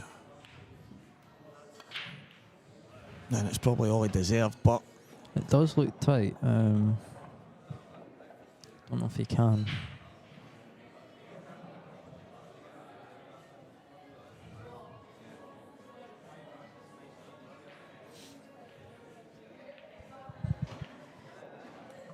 William back to 4 each now. yeah, he'll want to try and scrape himself. It's never easy more than Nah. sometimes. Just find yourself not able to get going at times. Yeah, I've said it for years. There should be no pool played in any morning. It should start on afternoons. I seem to be a 9 o'clock start every time I'm in the IPA. And it's no different this time. Friday morning, 9 o'clock. I think that's the first time I've been on at 9 for the IPA next week. I'm usually about 11ish. Aye. Here we go. Dave making sure there's no VAR.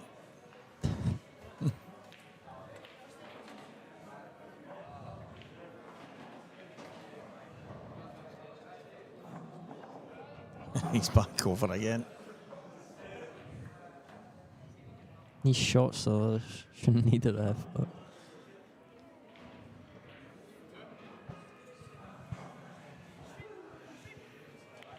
I wonder if the shot earlier will end up on the pool page for everybody to give their opinion on. probably. Foul If or no there's foul. if there's comments on this, I probably would have got a few comments having a debate over it. What's the reason there's no comments on this too?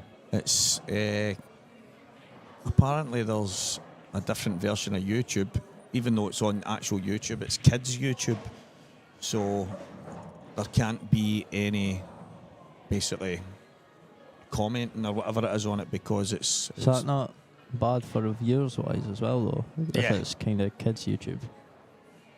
Yeah, I mean, obviously that's one of the things that make it for people sitting at home getting to interact and be involved in it. But I think Craig, because it's the under 18s and under 15s that for whatever kind reason of forced into doing it. I don't know if it's something that you need to do because obviously people share videos of kids doing funny things and everything on just everyday YouTube and TikTok and whatever it is, but I can only imagine he's done it just to cover himself on his Scottish Q Sport streaming page. Yeah, maybe. So I think if anybody was to say or something abusive towards the kids, it might look bad on him. I don't know, but I couldn't imagine that would ever happen. But No. I did say, I asked him last night because I was like, I can't see the comments. So I went onto my phone. I said, I'll just look at the comments on my phone and talk to you because I knew I couldn't.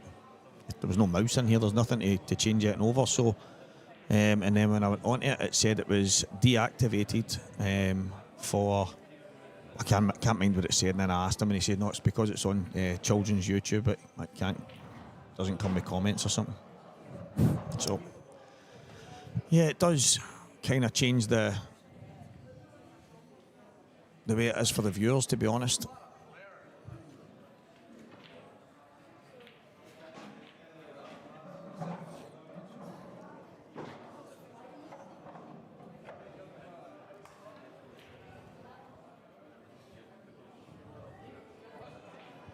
I wouldn't be moving that yellow. No. I think he's maybe trying to slot the white in between that gap.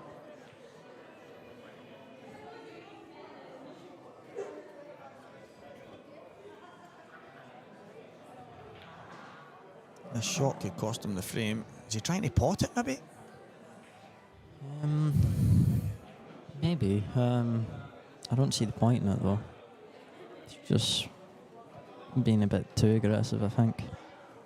It looks like he's convinced himself that this is a shot, but I like just taking the cue ball Yeah, because away. I don't know how big that gap is. That white could go in.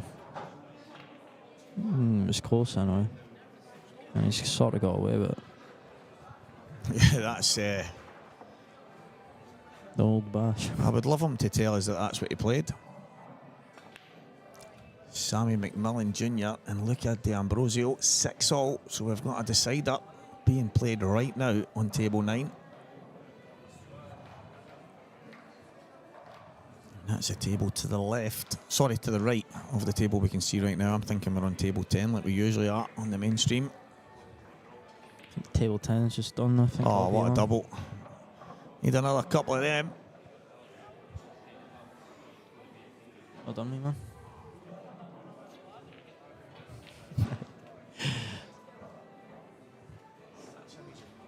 Man, drinking the Hugh.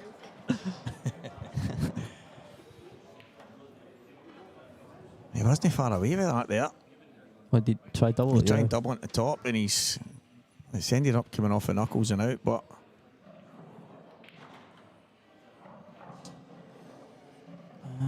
who am I playing against? Shane Scott?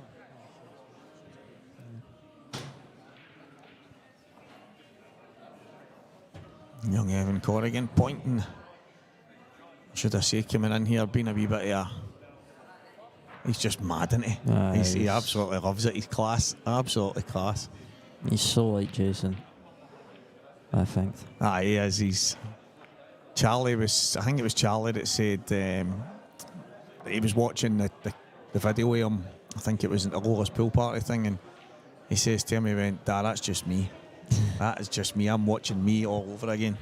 He's got that wee bit about him. And Renzi said, he went, "Listen, that wee boy's going to be special." Yeah.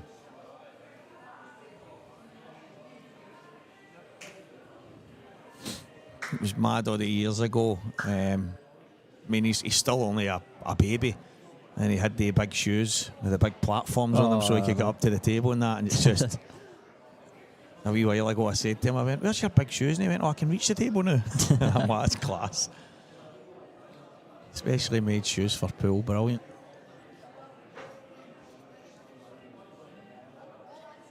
You see him walking around, hardly able to walk properly because of it. We weren't blessed in Glasgow with youngsters coming through. Jason was like really the only one.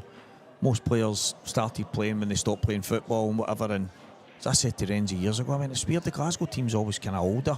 I didn't start playing till I was in my mid-20s and didn't play counties till I was obviously, I think I was maybe 28, 29. I'm like, you don't see many youngsters. Jason was like the only real youngster that came through, and he's obviously his dad was an ex-pro, but now there's with the academy and stuff, and the likes of young Jack, Evan, wee William, Sean Mullen. There's a wee group now because of this place here. Probably if it wasn't for this place, I don't know if we would have that little group that's coming through, but probably not. Sammy's got a black here. He's made it difficult. It's a thin one. White will be flying. Good yellow.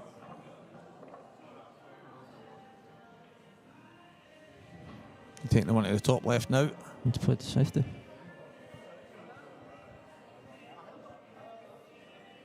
Can you get by to see that one at the top left? I think it looks a lot tighter than what it is on our screen. No, maybe not. Doesn't want to be too close. Perfect. That's okay. Perfect. Good shot.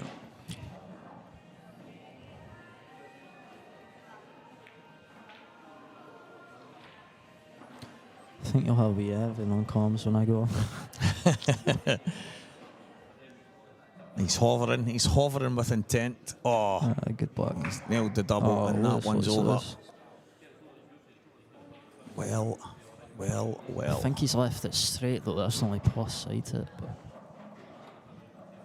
apart from that, it's a bad one from Lewis now. Is there an argument here for the cross double? Can you hold? I don't think you can, to be honest. So I think he's going to have to just take his medicine. Just pop this in. Yeah. Thin one, this.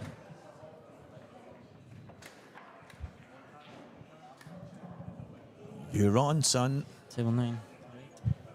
I'll leave you to it. So you want me to sound Evan?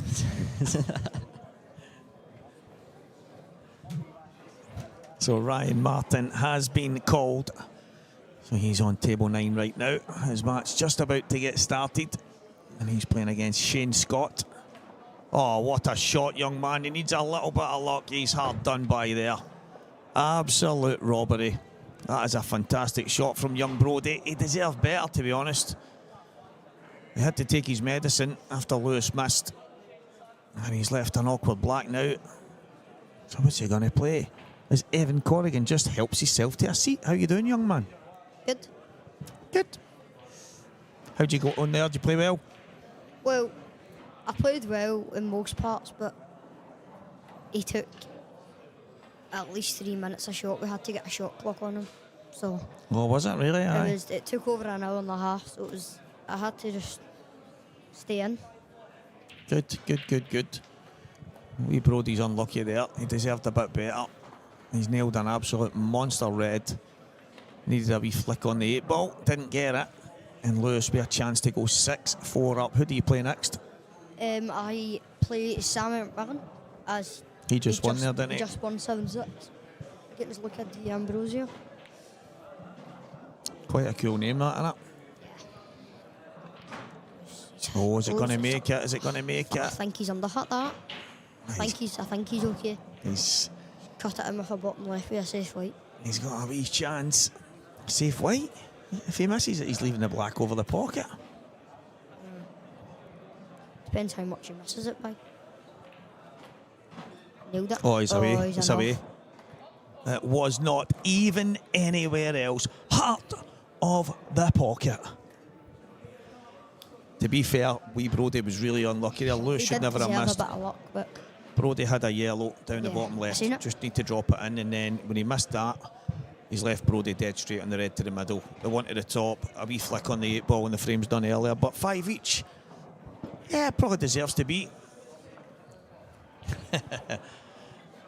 So Lewis Armstrong, Brodie McPhee, our main feature match. I wish you guys at home, I don't even know how many's on because it's not set up that way today, and there's no mouse in here, so I don't even know if there's 1, 10 or 100, but I wish you could all comment and have a wee bit of interaction with us, but unfortunately can't on Kids YouTube.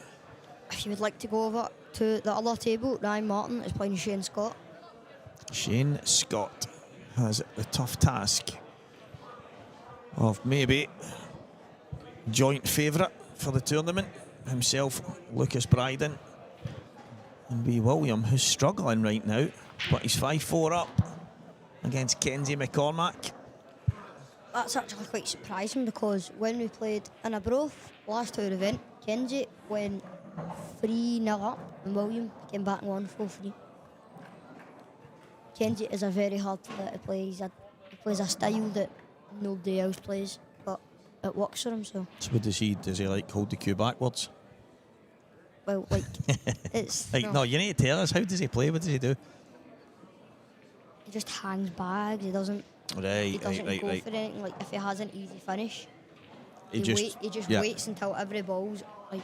So he over wants the bag. he wants every ball to be in really good position before he decides to pull the trigger. Yeah, and he won't go for anything that's like. There was an old guy that used to play in the pub that my family had years ago, and his name was Davy McLaughlin. And when I started playing the game of pool, I thought I'm quite good at this game, but in the old pub rules, you can barely do anything. So he used to do that. He used to hang every pocket. In pub rules, you can't play a combination. You can't. and it was like, so you couldn't play a shot because every time you tried to clear a pocket, it was a foul. And he would have every bag covered after the first 10 minutes of the frame, and it was just a nightmare to play against him. And that, just what you were talking about with Kenzie there, the way he plays, it sounds like Davey. That was a good shot there. He's unlucky though, because that red. Unlucky. I wonder if it passes though, if he comes downstairs, if he can still maybe just drift it in. Yeah. I think he'll look at the treble here. This is what he's lining up, treble. Be quite a silly shot to go for. I don't even know if he's looked to see if it went past the yellow to the top right. That was quite a silly shot there. Could have played safe or could have done anything. He's choose to go very, very attacking.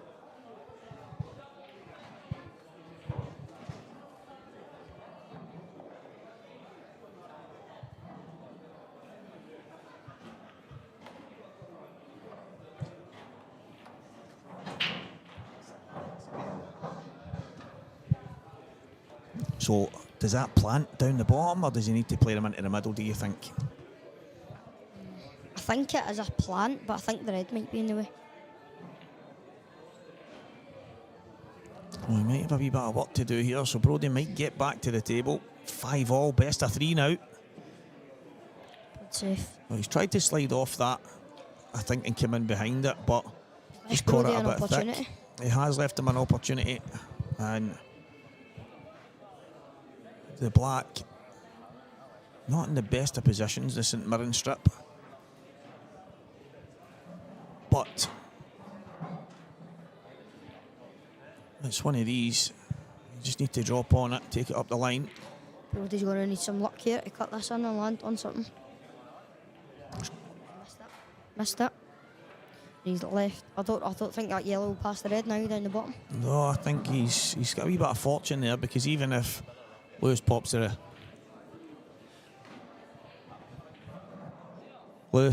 yellow in the top,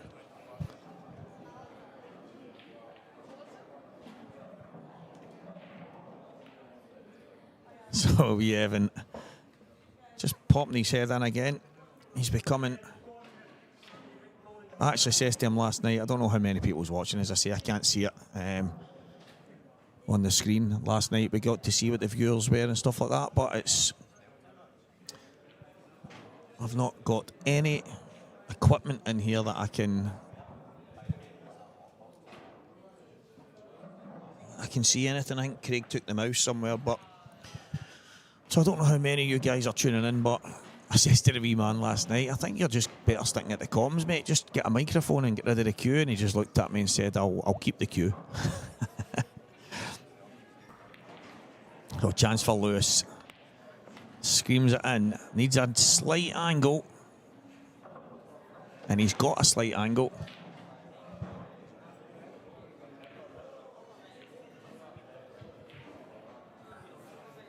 He's got a slight angle. Needs to get it right though. Needs to catch the red. I was going to say catch the red half ball. That's just about perfect. Just about perfect. Now the 8 ball won't be easy. It will not be straightforward, however. Just needs to drop on it. Believing he's queuing, and Lewis Armstrong will go 6-5 in front. And on the hill, against someone as talented as Brodie McPhee. Okay, so he was a bit straighter than it looked on our TV screen, and he's down quick. Yeah, brilliant queuing. Absolutely brilliant queuing. He has a young international Scotland start. Lewis Armstrong. Just, that's it. You want to make sure you can get your hand on the table. Get close to the cue ball. Do not mess about. You don't want to be bridging. Yeah, that's just about spot on. Just a slight angle.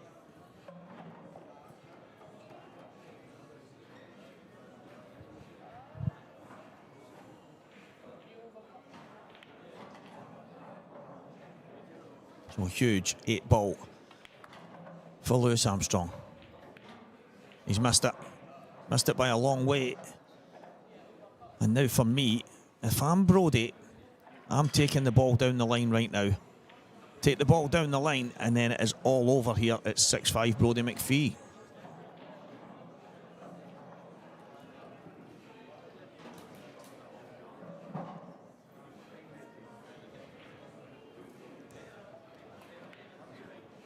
Okay, he's missed it. It was the right shot. It was 100% the right shot. I love the emotion of the wee man. Just kind of slumps himself over the table when it doesn't go right.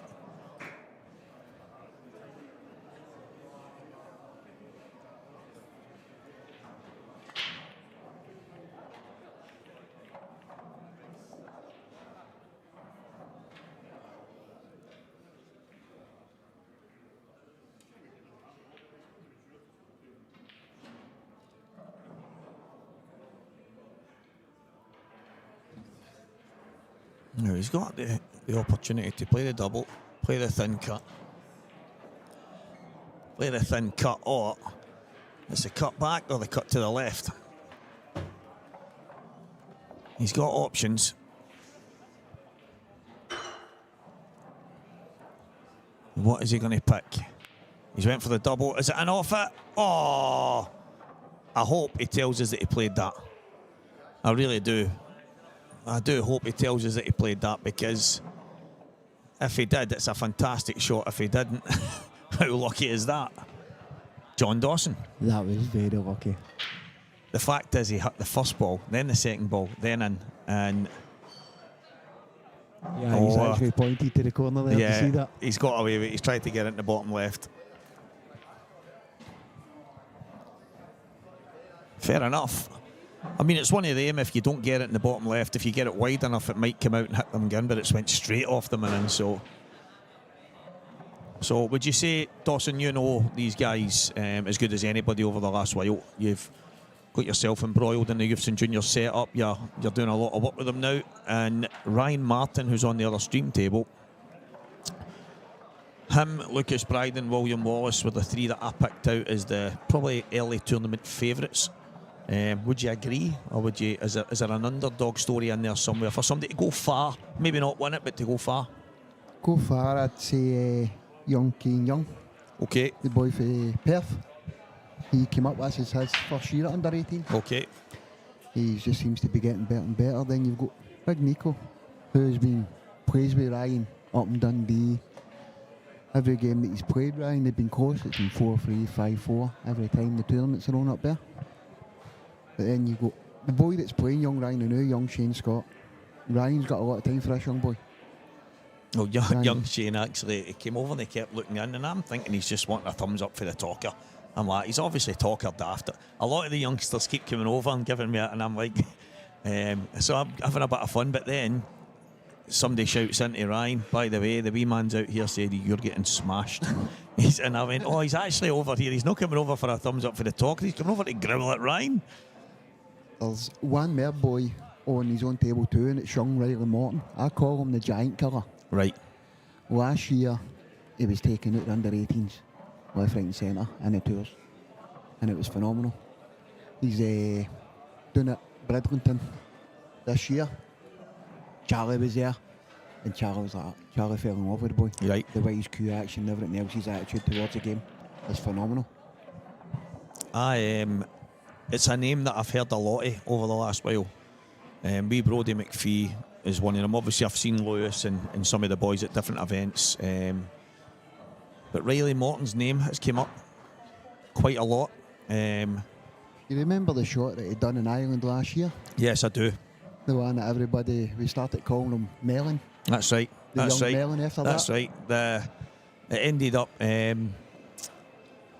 created a bit of a buzz, that, didn't it? It did. It was excellent. And it was good for the wee man as well, because it wasn't just spoke about, it was...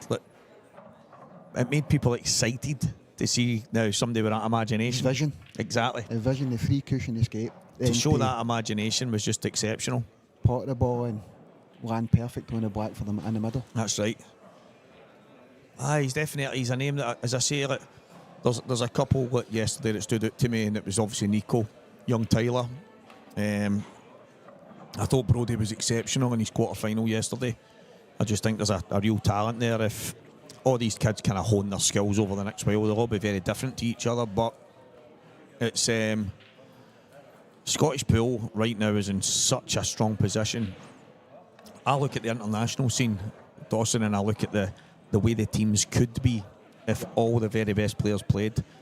Well, you've got Nico and Brodie now move up to under 18s. 18s, exactly. So that opens the door for the 15s for the boys coming in, like your wee Locker Britton and that, Yep. who's only 8-year-old. And he's still got a couple more year in him, I think, before he really gets right into it. Imagine if everybody played in the right section, for instance.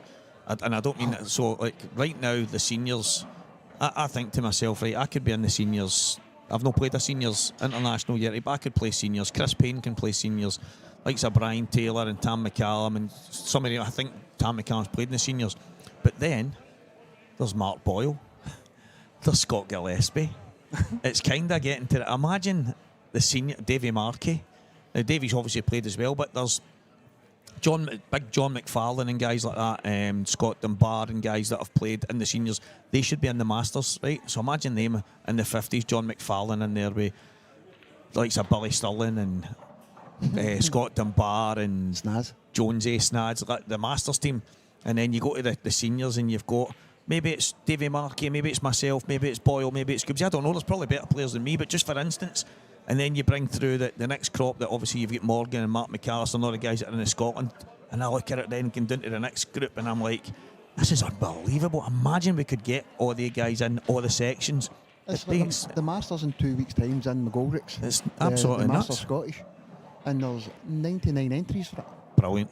For the Masters. And when's that? 2 weeks' time? 2 weeks' time in here. In McGoldricks Sports and Pool Hall. So I don't know. This is the thing. Obviously, this is a SPA event, and I'm the SPA commentator, obviously. And there is times when I think to myself, I don't know if it's one of the things where they've given me free rein to go and commentate on events. I don't know. I really don't know. It's probably something I need to speak to Yvonne and Ross and whatever about. But such a big event like that, I would love to be part of. But this to me, like see Lewis and Brodie, right? The talent these two guys have got. These two kids are going to go miles in the game. All the boys that I'm looking at, all the names. Some of the finishes Lewis took in this match, some of the finishes Brodie took in this match, some of the ability that both of them have got. I think if I keep doing what I'm doing here, say 10 years from now and I'm still the SPA's commentator and I've done well in my pool life, I believe I'll be watching these two guys going for IMs and Scottishes. I do. Lewis Armstrong, Brodie McPhee. I think we'll be sitting watching these guys for years to come, Dawson. Yeah. Lewis, a couple of years ago, came out for nowhere. So he did. Nobody, I'd never seen Lewis play before.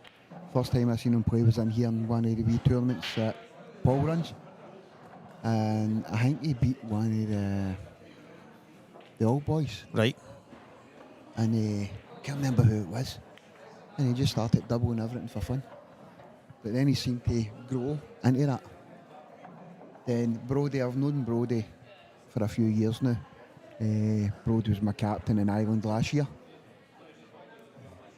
Great wee player, but in the last year, he's got even better. Aye. He's grew and grew. He's been close and close. This was yesterday, as you know, yesterday was his last Scotland. Aye, under 15s. So he's just. I think he's going to get a lot better than what he is now. Oh, there's no doubt in my mind. I've seen so much. That match there was quite intriguing because I think they two, if they would have avoided each other there and maybe got themselves through the first round, got themselves played into the tournament, we might have been seeing they two at the latter stage. Now I think Lewis will grow now because Brodie's such a. Listen, I said it yesterday. He was the one that stood out to me. I spoke to you on the way home last night, and he stood out because his performance in the quarterfinals at under 15s yesterday was the best display of the day for me. Out of every match I've seen. There's probably more on the outside tables that were great, but that performance to me was exceptional. And for me, it's a big win for Lewis because to beat Brodie after the kind of form he was in yesterday, you're giving yourself a chance. So Lewis is. He's had to play well there. He's took a couple of crank finishes, a couple of really, really good finishes at big moments, and he's earned the right to be in the next round. So I'm looking forward to see how his tournament continues. Yep, we've got a big game just coming on the night. There's Sean Mullen versus Lucas Bryden, another two big guns facing each other. Yeah, so Sean lost in the final of the Under-15 Scottish Championship last year to two-time winner Jamie McPherson Jr. Congratulations, Jamie. I don't know if you're watching right now, wee man. His baby brother was born yesterday in the early hours, young Reggie McPherson. And his big brother decided, no, I don't want the day off. I want to go and play in this tournament. He ended up winning it in the end. He's a two-time and back-to-back Scottish champion. Yep. And he beat Sean Millen in the final last year. Sean, we know, he's got his grandfather on his back. He's wearing the Glasgow top. He's the great. I'm saying he's the great. He's the grandson, but he's obviously a very, very great player, but great grandson of Mick McGoldrick. And obviously, Mick, one of the best players to ever pick up a cue. But not only that, he was more than a pool player. He was just. I know we keep. Listen, the word legend gets used a lot, Dawson. It does. I remember I was only 13 when I first met Mick, and it was in. Some of the old boys will probably remember it when Ross and Mick opened up Sinkies in Parkhead. And that was where I first held a pool cue. It was in Sinkies. And the first guy I played a game of doubles with was with Mick. Right. And there's some of the things that Mick tells you, you listened. You didn't say question or nothing, you just listened. And the things he told you, Stephen, you know yourself, because you were the same boat as me. And it was phenomenal because he seen it, he done it, and honest to God, he was just it's the word special man, the word legend. It's just inspiration. All these different words that will get used for Mick forever. Don't even do him justice, to be honest. He was just it was next level stuff. But it was, as I say, it was the person he was. In the world of pool, obviously, I was lucky that I played a lot of pool with him, even against him in the early days, but playing in the Glasgow teams with him, I think Mick was in his 70s when we won the title in 2012, and Mick took the finish to win it. I think it was, I'm not sure if it was maybe Greg Wardlaw or something like that he took the finish against. I can't remember exactly. I'm sure it was something like that anyway. But Mick took the finish to win it. I still remember the table we were on next to the stage. Craig Tara. And it was Craig Tara, and I mean Ross. After it, he says there's just something in the water in Glasgow, and if you could bottle it and sell it, you'd be worth millions, because it's just a county that for decades has just got so much more bottle than everybody else. And then next thing you know, mate, we never won another 15s a few years ago. Yep. Oh, I remember that one. It was a certain person bought at the final black. Well, that's the Who thing. was that? It's one of the proudest moments in my life, because the next person to take a finish to win a counties for Glasgow after Mick was me. And I remember when I went home and I got quite emotional because my medals sit on my wee shelf in the room, and I put the two of them down, sat the Mick McGoldrick jersey down, and I put the two medals next to each other, and I wrapped my one round Mick's neck on the picture, and I sat the other one down, and I says, it was just one of them. It was a special moment for me because he meant a lot to us. Yep. But I'm so happy that we're getting to see the spawn of Mick, his grandson, taking up the mantle and putting in the time and putting in the effort. He's obviously got a tough task here. Lucas Bryden is such a talent, and there's a lot of people who think Lucas is going to start winning major men's tournaments soon. Yeah. They think he's the next one to break into the ranks. Like, we've obviously had your Gios and young Ryans and stuff. Gio's obviously won some majors now, and he's a professional, and a lot of people think Lucas is maybe the next one in line. But young Ryan Martin, William Wallace, it's another breed of Scots that's coming through that are just different class. It's the junior section in is phenomenal. Honestly, God, the attitude of some of the boys is phenomenal. You know what I mean? The under 15s it's just, there's more 15s coming in. Tyler Hutchison's just beat Jack Corrigan 7-0.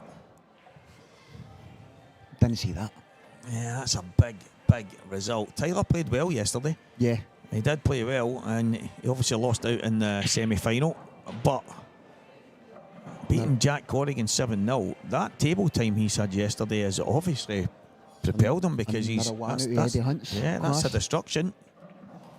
And I was saying to young Ryan when he was in earlier, when I got home last night and I was checking my messages, I had a message for Eddie. He was just giving me a wee bit of knowledge of some of the kids that he's had, and then we sent a few messages back and forward to each other, and just reading the messages, now you get a feeling of how somebody's talking, and the feeling that came across was, I mean, obviously nobody is in coaching the kids like I do with football, as you know, and you don't get paid, you don't get any kind of rewards apart from seeing the improvement and how they start to develop and flourish. And just reading the messages that Eddie was sending last night, I got a buzz out of it because I'm involved in obviously football coaching, and it was just that pride that he takes in seeing the fruits of his labour turn into success stories.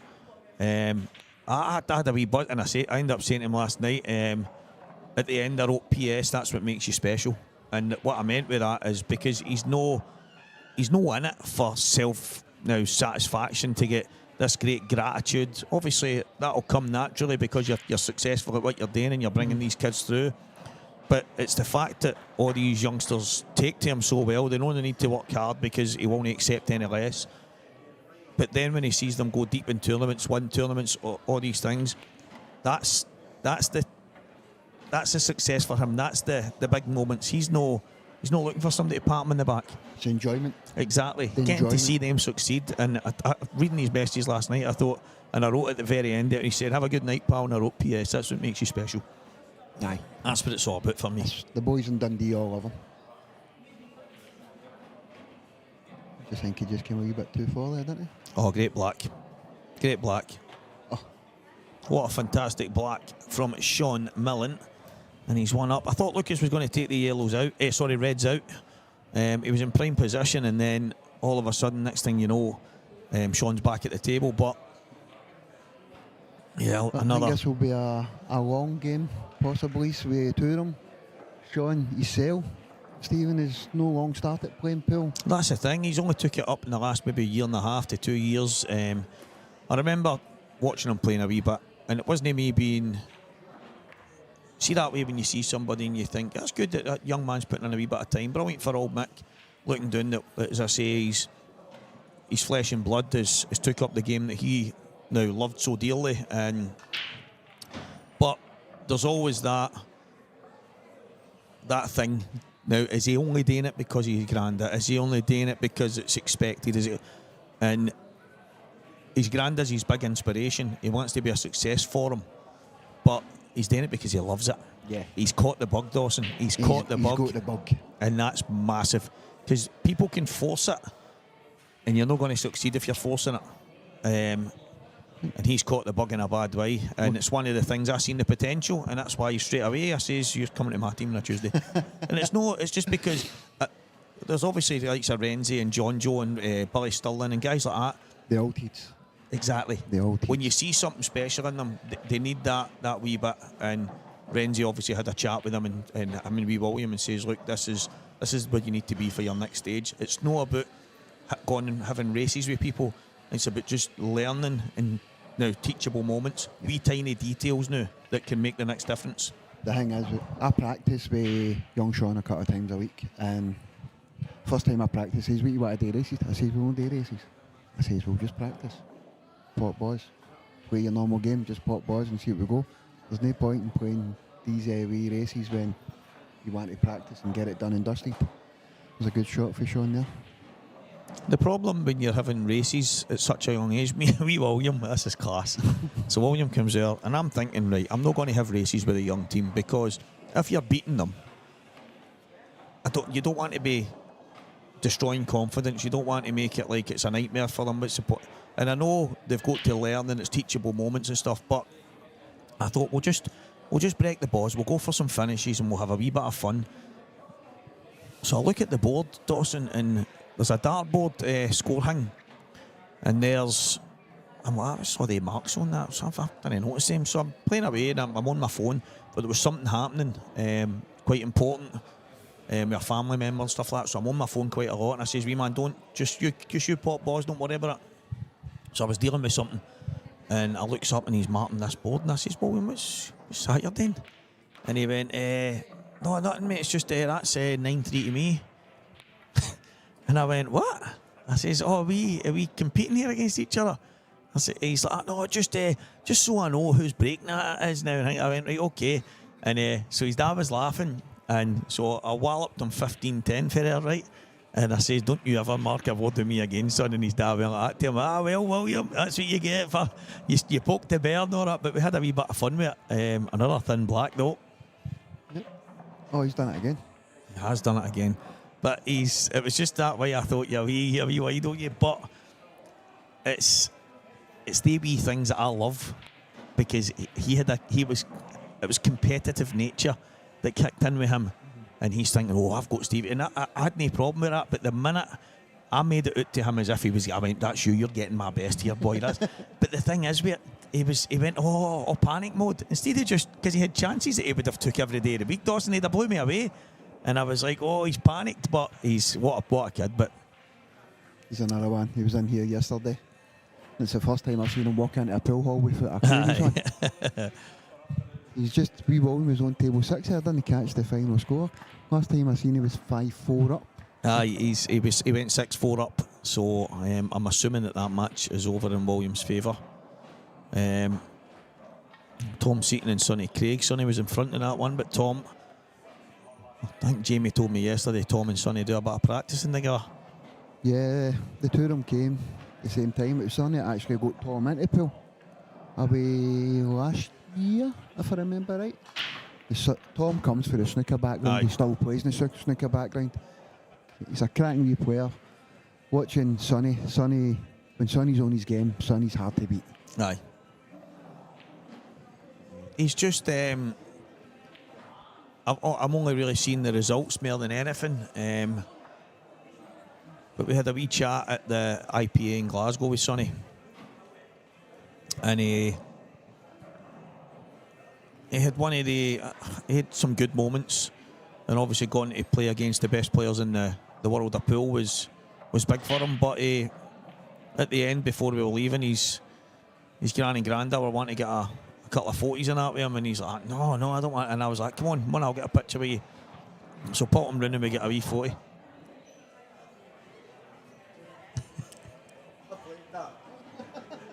Lewis has just come in to tell us. We seen you pointing to the bottom corner pocket. Aye, but.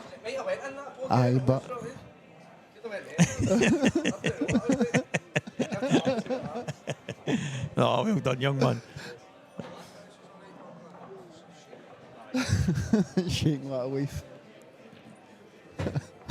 He must have been looking back on the commentary and heard us. Lewis just came in there to tell us that he's like, I did mean that shot, and then I was seeing you pointing to the ball. He went, it could have went there as well. It could have went anywhere. I didn't know what to do. You just tell us you meant it. Brilliant. Oh, superb. Young Evans went 3-0 up, and Sammy's just came off a decider with Big Looker, 7-6. Right. He was already up and off that there. There's that Craig, the mouse thief. Don't even know how many people's watching it yet, and he's not away with a mouse, can't even do it.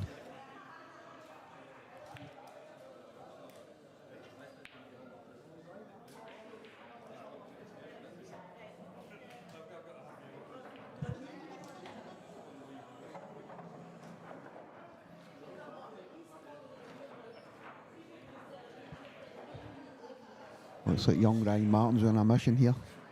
5-0 in front with Shane Scott.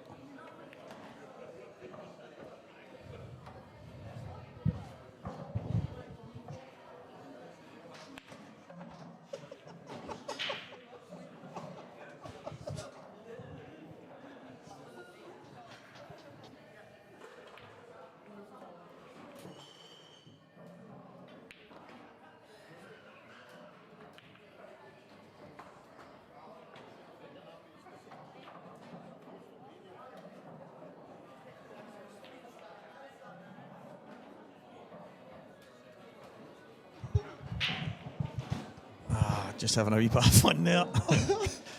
If you do get a chance, guys, go and check out Bob and Alan chewing the fat and tell us it doesn't look like Craig Anderson. Craigie boy, what a man. Paddy boy. Yeah, big mad mental rice paddy, yeah. They were good. They were really good. So he's going to have to pump this top left, leave a double, kick the black out. Left the angle for Lucas to kick him out yourself. Yeah, I Oh think no, Lucas is going to try and tuck it in, I think. I mean, I preferred the snooker in behind the black and the yellows because I don't think there's an escape. But this is pretty good as well, to be honest. I think he can go into the right-hand cushion, play it into it, and then go top cushion. He's just got to go side cushion and try and come down close to the black. I don't know. Yeah, not enough on that.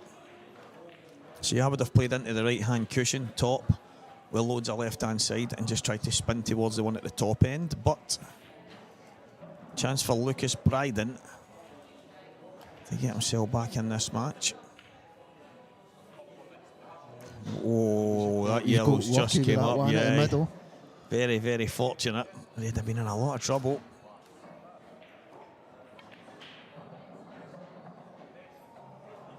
I was saying to people that I thought the Canadian flag was because I thought Lucas Bryden, it sounds like a kind of Canadian name. I was like, that must be that he's off Canadian route or something like that. And somebody says, no, it's just so he can see the name without looking for his name. He can just see the flag on Q score. But Gio does the same, does he not? See, no, well, obviously his sponsors in Thailand with Tom Classic Q. So apparently in Gio's case, he does that as a homage to his sponsors. Plus, he gets to find his name quick. I was playing Joe Herron. Joe's got a Brazil flag.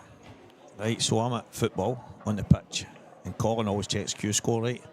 And Colin says to me, "Hey, Stevie boy, I was seeing at the weekend, mate, you're playing that Brazilian guy." And I went, "What?" And I've not seen the draw yet. And I went, "Brazilian?" I'm like, "I know who's playing in this Saltire." And I went on to check it, and I was like, Joe Herron. I was like, Brazilian? Colin thinks I'm playing a Brazilian called Joe. Oh, Lucas. Has to be the double. Looks like it. He's just slow rolled it. He's not got it. Now, needs to get a snooker here. I think he's just going to bounce that off the cushion and put it behind the black. He's Hopefully he's going to leave the angle so the red covers the white. Yeah, he's going to have to just run it with a wee touch of right-hand side just to come out towards the black. Just needs to be careful. He's all right. It was always about the pace. The problem for me was I would have rather been at the bottom side so that I'm stopping the up and down. He's actually left it in such a way where Lucas can swerve it. Right, okay. So for me, the red to the top left is Sean's black. Because if he drops it in, nice angle to come down for the black just below the left middle. And even if he lands straight, he can just pull the cue ball back and take it in the bottom left. So this to the top left for me is Sean Millen's black. If he gets this, he wins this frame and goes 3-0 up. Yeah, it was never in. What he needs to do, I would love to get a grip of him right now and tell him stay down. He's already walking the shots in. Yeah, he's walking them in every single time. He needs to just stay down, finish his action, and then go from there.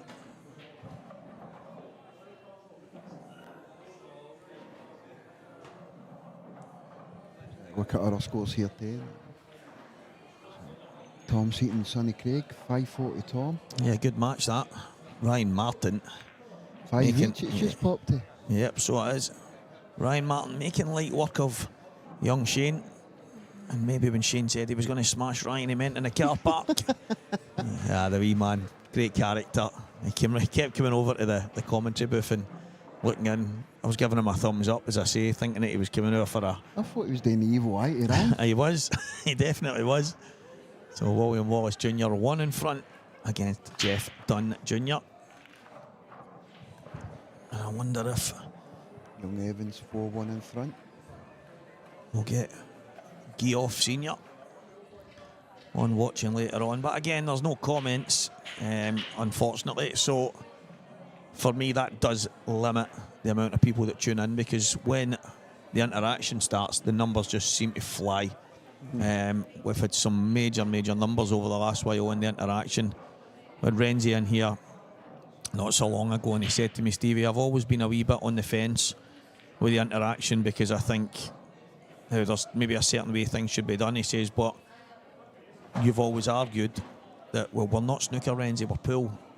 We were born in a pub, we were born in a different atmosphere, we were born a different way. And he said, he went, but today, what I got to see, it was, I think it might have been one of the last IMs in here.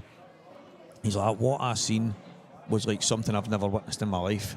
He went, it was just 100 mile an hour with everybody. He said there was top pros, there was ex-players for years. He said there was the youngsters, there was people from every walk of life. He went, and it was just non-stop. He went, whether it was interviews with certain players, and it might have been a Saltire. I think it was a Saltire because I had Matt Farnsworth in for an interview. Had Boyle in for an interview, had quite a lot of them, but there was just, Renzi sat here and he was like, it was just going dong, dong, dong, dong, dong, one after another, everybody on the chat function. He said, but the big thing about it was, he said, the numbers just seemed to keep skyrocketing. He's like, there was like no control over it. He went, that's, he says, there's obviously a place for it. He went, because there's no way the numbers would have been even close, Dawson. The numbers have more or less skyrocketed since you started doing the commentary, Stephen, because some of the things you come away with, your knowledge of the game, you see the shots on the table, it's phenomenal, and the young ones love you for that. Yeah, they love it.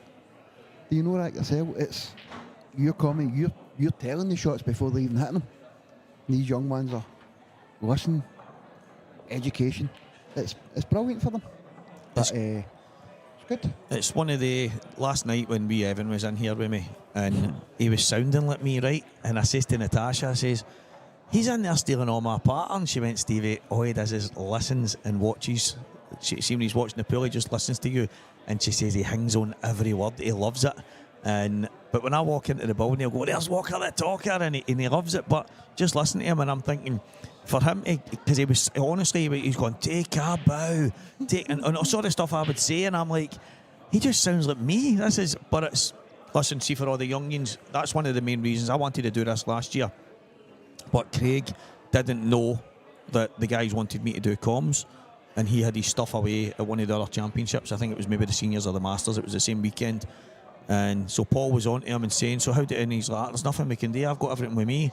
So I was here to do it and couldn't do it. So the Waynes didn't get the commentator that they deserved. And I was obviously glad. Yesterday I had football first, so I couldn't get our first thing. But for the quarter-final, semi-finals and final right through, it was great. And then today I was making sure I wasn't missing it again, because when they go home to watch it, they deserve to listen to something. They shouldn't be just sitting in silence getting something different for everybody else. Do you know what I mean? This is our future. These young ones will go back home and they'll go onto YouTube and they'll look at their games. And when they look at their games, they've got the commentary come for yourself. And they'll say, they'll play a different shot for what you say. Aye. And they'll go, oh, I should have done that. Well, there's a big moment in Brodie's match against Lewis, and I said, I hope when Brodie goes back home he watches, because he's got 3 balls over the bottom right pocket. They all go. Yeah, you've got to take them in an order because they slightly cover each other. There's a red just above one of the yellows, so you just kind of pop that out, get out towards where, maybe just below the bottom of the line, then you've got the outside one the inside one for the outside one. So it's one of the intricate ones, but if you take them in order, it's quite straightforward. But he tried to kick into them when they all went. So he's tried to kick into them and then he's landed snookered. He's ended up with no shot. And I'm looking at it and I'm going, oh, wee man, you're trying to move balls that already go. And so I said, I hope when he goes home and watches it. Big William, Big William. I said, I hope when he goes home and watches it, he sees. And that's the teachable moments that if there's nobody, like say sitting here, whether it's me, yourself or somebody else, to help them. I don't know if that's true, is it?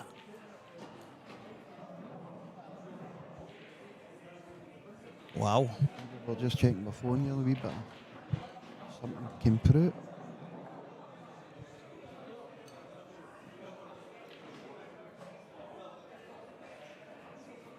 Yep, that's true. Same age as Wally.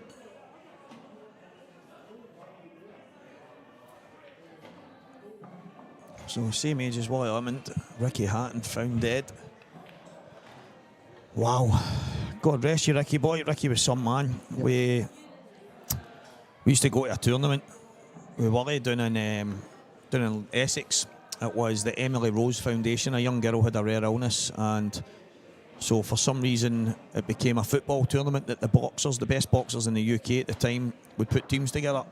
So Wally had the team for Scotland, and there was Ricky had a team for Manchester. There was the Smith brothers had the team for Liverpool. David Hay had a team. I mean, he walked in as if he was a superstar. And you've got guys at the time, some of the cream of the crop in the boxing world. And we all stayed in the same hotel, and then we played on the pitch was amazing, the crowd was amazing. We went down and won it a couple of times because we went down there with a team of ex-pros and a couple of guys that were still playing at the highest level. So we were going down there whacking the boxers. But I remember having a chat with the Smith brothers, and they're like, yeah, we're all boxers and that. And I says, no, I know that. I says, we're all gang fighters. And they're kind of looking at me like, well, what? But obviously, you get Paul and Liam and Callum, and it was just, they were all class acts. But Ricky was a level above. Ricky didn't act like a superstar that he was at the time. He was just one of the boys. He had the time of his life with myself, Wally, Miko, Peter, all the boys. And we spent a lot of time, even in Tenerife. I'm absolutely gutted with that. God rest you, Ricky. Absolutely gutted. He had one of the best body shots I've ever seen. Honestly, I know we're here in the Youths and Juniors pool, but that's a wee bit of sad news. So, God bless you, Ricky Hatton. 46-year-old, same age as Wally. That's a sore one.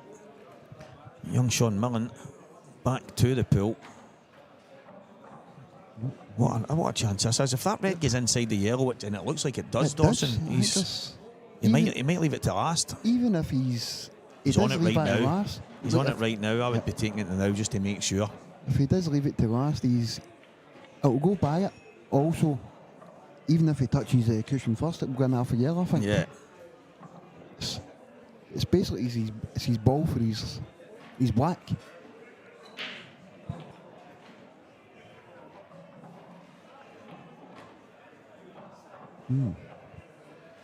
Just run this in, leave yourself a wee angle on the cushion bar, Stephen. Yeah, I understand why he's left that to last, because it's an obvious connector to the 8-ball, but any one of the balls at the top of the table get you on the 8-ball. Any one of them. So the fact that he was so perfect on it, there's no guarantee he's going to be perfect on it again. That's the problem, and he doesn't want to be straight here. Another one of the things that old Mick used to teach you: if you're on it, take it. Yeah, never look a gift horse in the mouth. That's the big issue. So it's a big shot for young Sean here.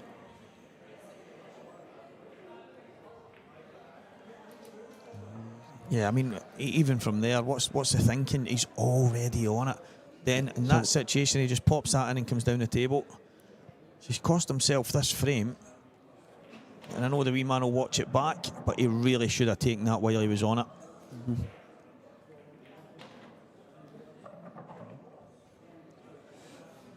Well, 3 frames to 2. Lucas Bryden back within 1. If he pops this black in. Tom Seaton beat young Sonny Craig. Tom now plays Sean Murray in table 9. Ian Young and Ryan Martin, table 6. That'll be a good one.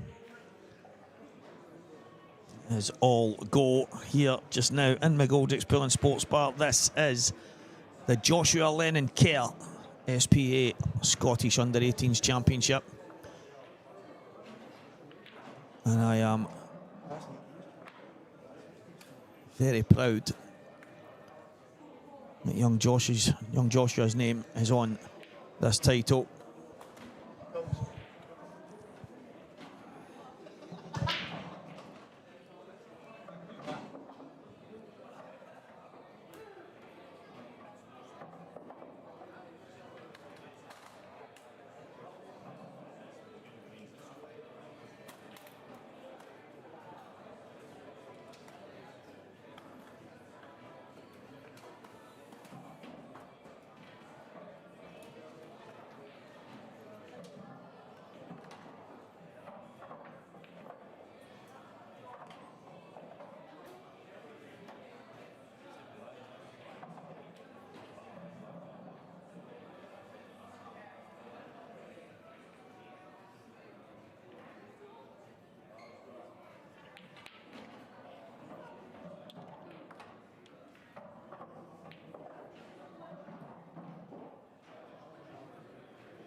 Welcome back, guys. Sorry for a wee delay there. A lot of stuff happening in the venue, but we're getting to the business end, and I'm delighted to be joined by the man that was just on the table a few moments ago, Sean Millen. Aye, good to be back, Stevie. Yesterday was your first ever time in the comms. Aye, I enjoyed it, to be honest. It was good to talk about the game, talk about people I know well. It was good to watch as well. The 15s final, it was brilliant. That's the biggest thing for me, that wee Evan sat down, he was mad, he's banging the microphone and he was scratching it, and but he was having the time of his life, and he was, take a bow, that's amazing, and I was like, listen to him, he sounds like me, but he had a wee bit of knowledge about all the players, so I was saying to him, right, who's this and who's that, and what's good about him and what's good, and he was getting wee bits of information. I thought, that's great, because they're on a tour, they're playing each other week in, week out at these events, playing international pool together. That's a fantastic shot. What a shot, Nico Kyle. But Nico, he impressed me yesterday. Probably the first time I really got to watch him yesterday. Brodie McPhee really impressed me yesterday. And obviously young Jamie going back to back. But this is boys that obviously you've been playing against for the last while. You know a lot about these two. Yeah. But wee Riley Morton's name pops up quite a lot. Yeah.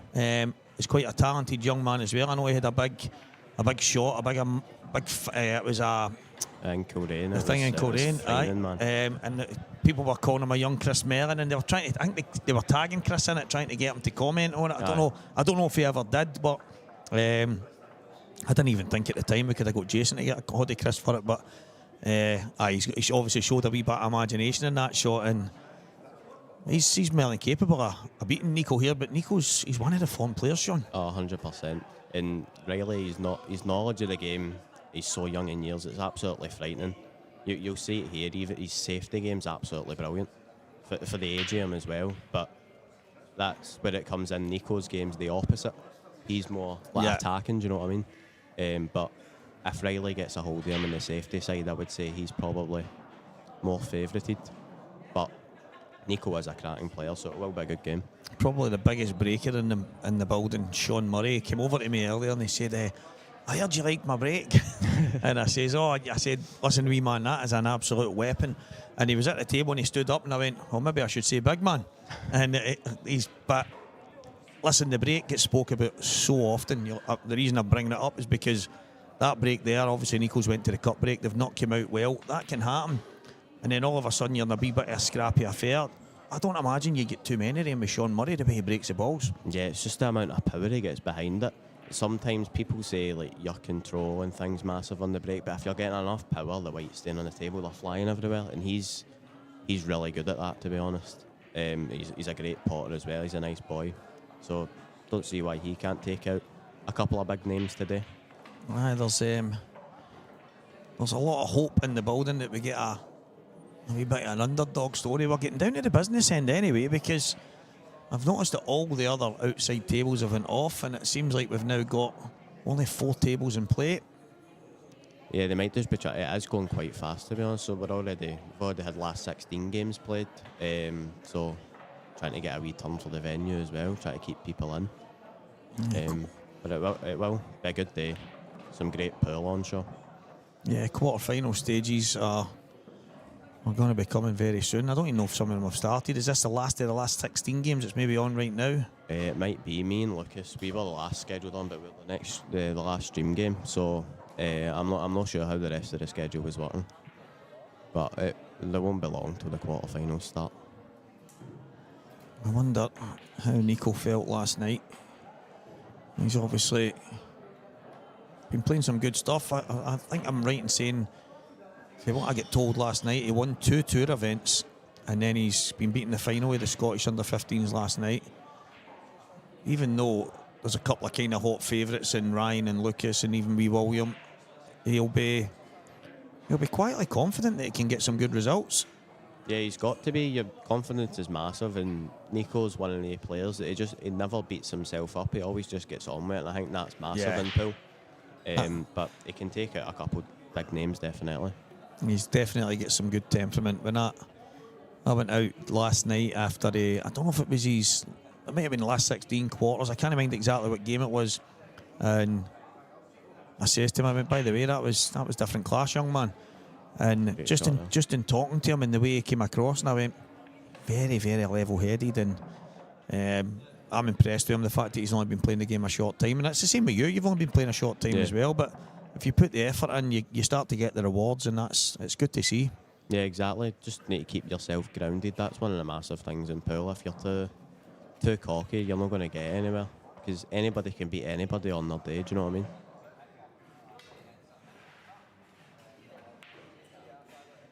There's one of the wee battles where I would probably put Riley a bit favourite, even though the Reds are probably in control. Riley played a good shot to get a yellow over the bottom right corner, and then Nico played a cracking shot to get a red inside it.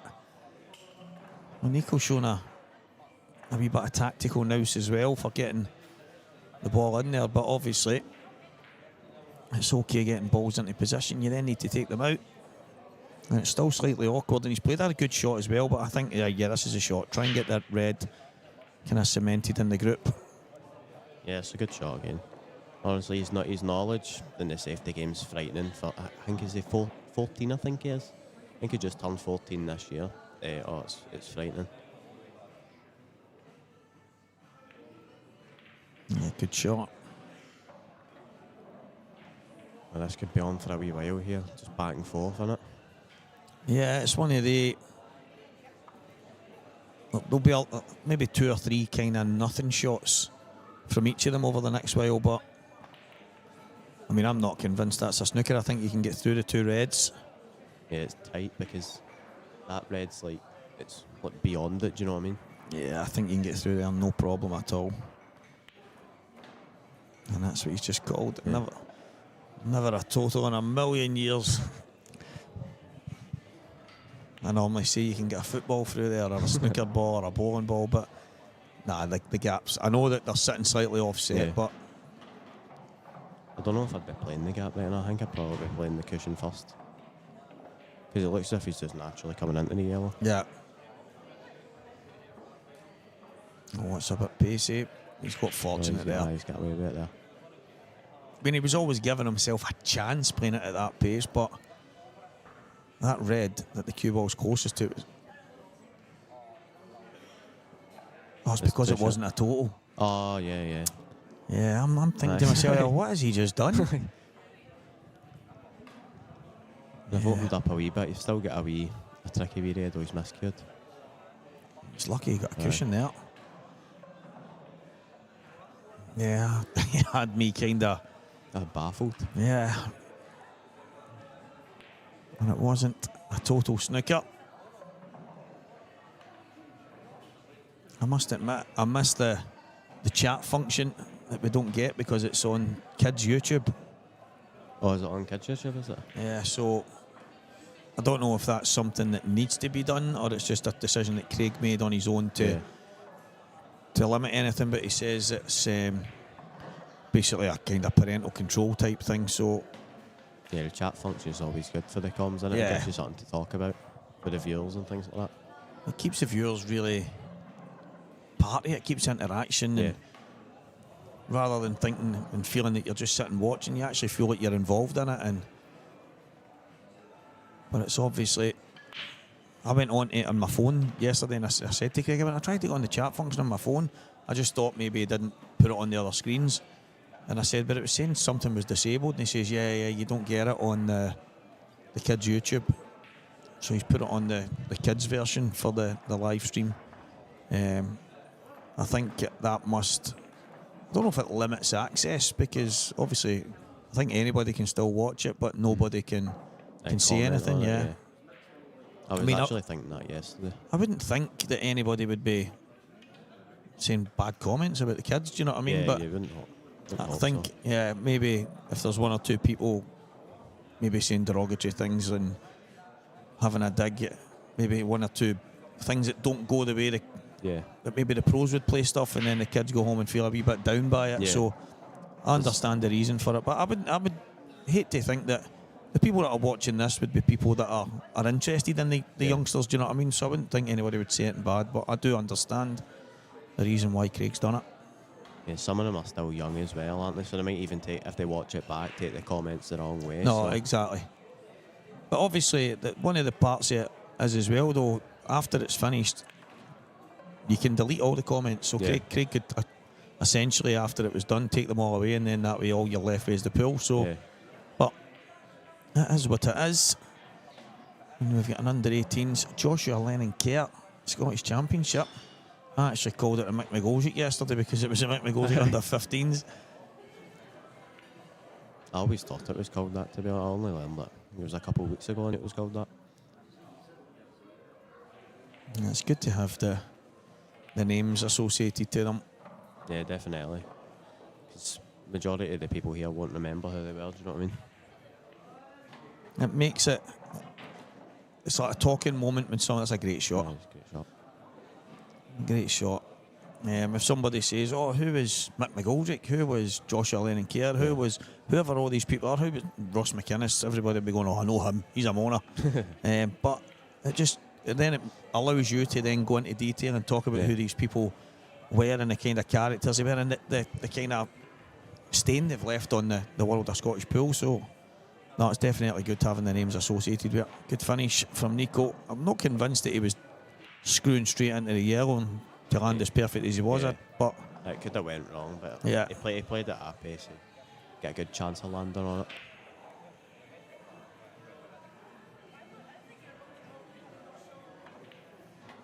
Really just having a wee check or something there. Rolling a couple of balls about. It's like young William Wallace there with the band in the back of the head. Mind that? They look identical, they're twins. I remember when Riley actually used to break off the back of the pack, but with force. Right. So he would split the balls because his front break never used to work for him. And he would come off the back of the pack and try and split them at him. They balls don't look tight. They look all scattered at the back. He's doing it again. It's come off him soft. Okay. That's where Riley's knowledge comes in as well. He knows when he has to do it. Yeah, 2-0 down. Tightening things up ever so slightly. So I would have probably argued the point for the Reds here. Yeah, I would have said so.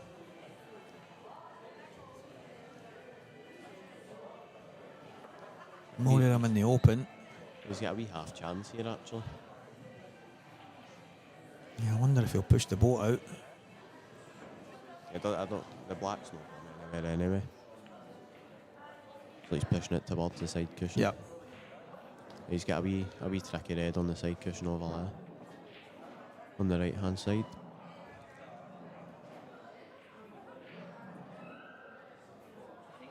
Even if you get in behind it, it's going to give yourself always up for the yellows. Why? Yeah, good shot. He's going to have to play another few, isn't he? Yeah, it's just one of these. In fact, does this yellow might pass to the middle. The one like to the left hand side of the black spot to open it up a bit. If he can get on it. He's going his safety again. That's gave Nico another wee half chance as well. Yeah, it's. I mean, I understand not going there because it's probably a 1 in 20, 1 in 30 finish, but either one of them, like the red on the left-hand side of the pack in the middle, that opens the Reds up. Yeah. It was the perfect angle. He was going to get out as well. So maybe just a wee extra walk round the table. I think Nico was seeing the chance there. He would have popped the one on the top, then taking the red to the bottom left, open things up. But I like leaving a ball upstairs just in case. When you're going to play a kick shot, you need to make sure there's a safety net somewhere. And that's something Renzi always taught me. If you're going to go for a kick, have like a bit of insurance. yeah, you know what exactly. I mean? It's massive because all of a sudden it's all the eggs in one basket, and if you don't get it, then this is a chance. Played it well. That's okay. If that could have came out worse. Yeah, that's okay. I know you'll be thinking that it's. See, this is Robert Stephen. I'm still learning at this day and age. Me and Robert would be practicing, And I'm now thinking to myself, anywhere where the yellow is on the right hand side, and that's I'm perfect on the red into the bottom left. If I come down past it, it goes in the middle left. Robert, I would be playing Robert and I'd say that's all right, he's in trouble.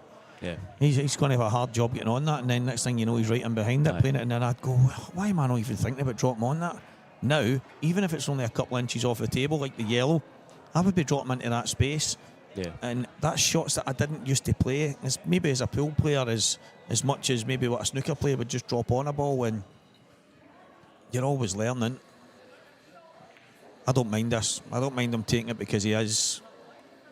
It's in or over. Needs to watch these. A bit pacey. I would have played it like in or over there if it hangs the bag in happy days.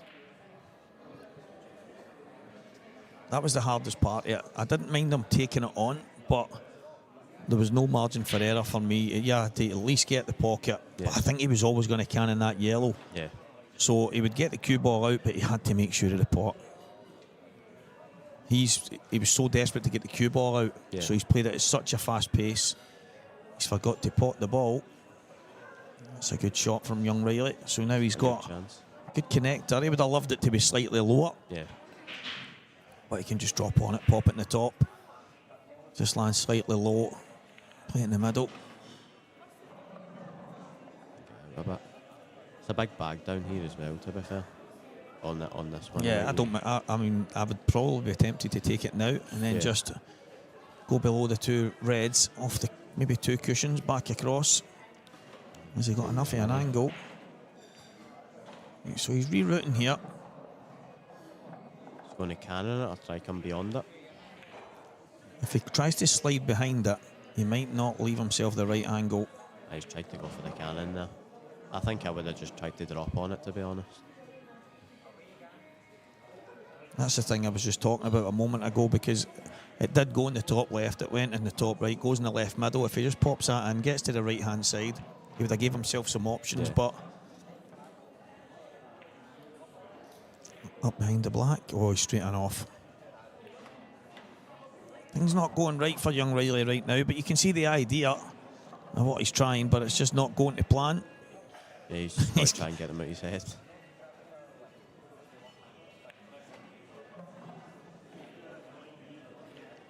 I think even though he wasn't perfect on it, I would have been taking the yellow in off the other one.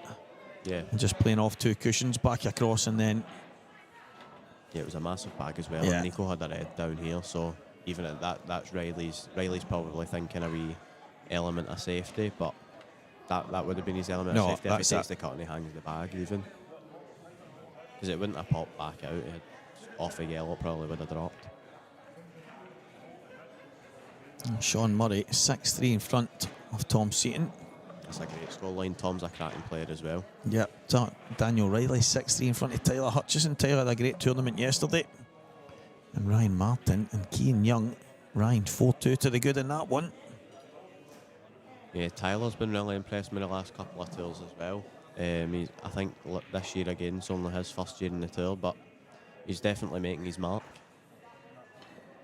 It's fantastic. Honestly, I was gutted last year that I didn't get to do these Scottish events for the young ones, because I think it's something that's deserved. It's okay having it on a stream, but the only thing that anybody's really watching is their own game then when they go home, just to see what they can dissect. And it's hard to dissect it yourself.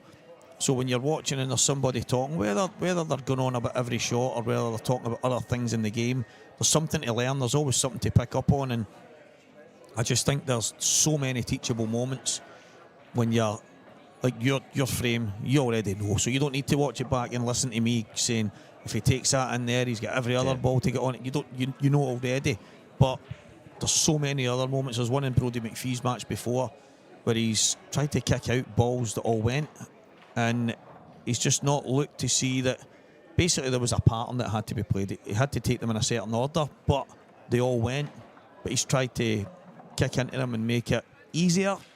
I don't know if it could have got much easier from where they were, but I hope when he goes back and watches it, he kind of scratches his head and wonders what he was doing. Yeah. But that maybe when he goes home and watches it and there's nobody talking, he might go home and watch it and say, I should have screwed that harder, I should have bananaed that, rather than thinking, having somebody telling you where you have it. Should not have played that ever in a million years. The right shot was just pot the balls. Yeah.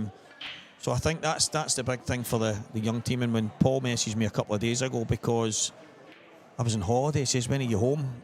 And you're in the club at the weekend, and I'm like, for what? I didn't even know, because nobody had been in touch. And so as soon as I knew it was on, I says, yeah, 100% I'll be over there. Definitely something that the young team deserve, and it's something they'll benefit from as well, listening to somebody that knows the right shots to play. So the thing is, I think probably a lot of the kids will watch a lot of the pool, and they'll watch the best players, and whether it's me or somebody else that's in doing a bit of talking, it's a bit more professional. Yeah. And to know that they've got the same, they're on live TV, they've got the commentary team, I just think it's massive for the development, and you want to be like the pros, you want to be like the best players, and so you need to have the same kind of experience. Exactly. Nico is in a bit of form here. Yeah, he's flying now, to be honest, potting everything. That tournament yesterday, I mean, the final was probably, I know it sounds mad, it wasn't great. The two kids made a lot of mistakes. Jamie just basically made one less mistake in most of the frames, and there was a couple of massive moments and big shots and stuff, and I was so impressed with wee Jamie, because his baby brother's just born in the middle of the night. There was obviously a few worries here and there, and his mum and dad basically says, listen, wee man, this is for the best if you don't go. He was so determined to come and defend his title, and sometimes it's just written in the stars, and I'm really, really, really chuffed for him and his family. It's a great story when young Reggie's maybe 4 or 5 year old, they can talk about the fact that he was born at 2 in the morning, and then his brother went on to win a Scottish title. It was amazing. But Nico, for me, that was probably the one time where he flung in a bad game. Yeah. And it's just, that's the nature of it. Sometimes they go for you, sometimes they don't. Young Riley, he's 4-0 down here to Nico, and I know enough to know that young Riley Morton is 10 times better than what he's showed so far. But then he's back to the front ball break. It's not a bad split either. No, it's actually quite good. I just think Nico's been ruthless here. Yeah. And that's where, if the small mistakes that Riley's made, he's been punished. And how old is Nico? Is he? Nico's, he turns 15 this year. I'm not sure if he's 15 yet, but he comes up to under 18s next year. Absolutely amazing, the strength in Scottish pool right now. And I've mentioned who's going to be the next crop, and obviously there's a number of guys coming through like Lucas and William and Ryan and what have you, and we've had the Ayrshire boys like Gio and Mark McAllister and Johnny McDermott and Stuart McCulloch and all the group, and then the Dundee boys just over the last while, Scott Coventry and Brian Cumming and the likes of all these different areas. We had Ryan Davey Rooney, Davey Farrow, the kind of Monklands. We never really had the crop in Glasgow. We never had that. All these different areas, but it was all these crops that would come through and then take the international scene by storm, where it was Dunster and Fernie and what have you, Ryan Davey. It was all these age groups all pushing each other, and now we're getting to see yous from right down. Some of these kids, like 10, 11, 12 year old, and right up now to 18. It's looking at the next crop. I'm getting to see the next crop that's going to be competing for titles against Dunster and Boyle and Fernie and Goobsy. This is what it's all about.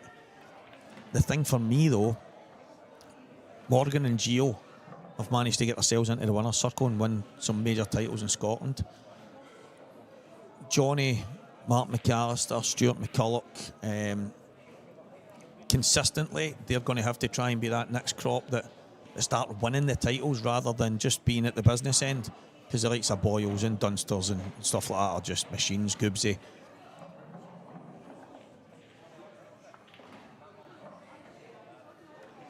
Okay. Oh, he's overhit it there.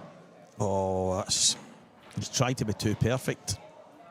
Anywhere near the middle pocket would have been fine. Just take your medicine, cut it back. Yeah, I think I actually might have went off one cushion, to be honest, and maybe tried to take the white over the left-hand side of the table.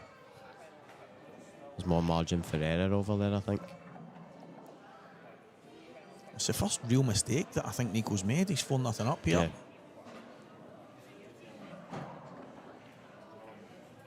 A bit too much on it there. Good chance for Riley. Yeah, I mean, knocking that yellow to the side cushion, although it's not dead, it's just created another slight bit of awkwardness. But the one free shot here is massive. A few times yesterday, the free shot probably wasn't used the way it could have been to make things a wee bit easier. And I was expecting when I got here to the under 18s today, I would have seen a bit better, a wee bit, yeah. I actually don't even know what the wee man was playing there, to be honest. Yeah, he's tried to come off it. I think I would have just went for the plant, to be honest. Just plant it towards the top bag, and then all your balls go. Just that's it. Just open them up, bring the cue ball back towards the middle. Then you're guaranteed on the one to the top left. That's that bit of insurance again, and that's just not going young Riley's way. But we're talking about a kid with one of the most amazing imaginations in the world of pool, and it is a race to 7. He's 5-0 behind, but you know him better than I'll probably ever know him. It is only 5-0. Yeah. You would rather be 5-0 up than 5-0 down, but 5's not 7. What kind of character is Riley? Is he kind of character sitting in his seat that will throw the towel in, or will he keep going? He's one like Nico, to be honest. His temperament's great. He'll not back down. If he's 6-0 down, race to 7. If he's 20-0 down, the race to 21, he'll never back down. I think me and Nico's going to be having some words here. There's a ratting cloth there, son. That does my head in, seeing people do that in the Gap, Craig, and John Joe does it, and I fly up and I'll push all the boss to the side and I go, what are you doing? And he's already got them set up, and I push him to the side, put the thing here, and I mess them up and go, no, you can set them up. And he'll be like, they were already set up. And I'm going, I don't care, you should have used the ratting cloth. It's the same. The thing that really annoys me, see when people put their chalk upside down the table. Yeah, make that mess all on the sides. Oh, I actually don't like, see when people leave it on the table, I just want to flip it right off. Yeah. Put it in your pocket. Yeah, I just keep mine in my pocket, and it never really leaves. I've never been a fan of it, I must admit. And as you say, when it's upside down, it's even worse. Yeah. You've got to put your hand on the table, and there's chalk marks everywhere. There's one in Glasgow, there's a Hendel. He does it a lot with his master chalk. It's just grey all around the table. He's on the one to the bottom. He's just not getting these wee flicks. Yeah, that's what you need them pulling it. You need the flicks. Because it's a good pot, and if he manages to miss the reds and come round, all the yellows, they're no bad. It's a kind of half chance there, but you do need the... Might even opt to just... he's tried to play it heavy. I thought he would have just opted to hang the bag. So that's just the type of shots that he plays. Yeah. Plays to keep himself in the frame. The thing is, there's a chance on reds now. Yeah. Well, that... It's one of his first big misses I've seen this game. Well, again, the yellow at the top. There's a lot of people that... And they can be forgiven for thinking that yellow's in trouble, but it really isn't anywhere on the right hand side, and you're spot on. So chance here for young Riley, who's checked that out nicely. Probably preferred. Don't tell me it's welded on it, is it? Preferred coming round the back.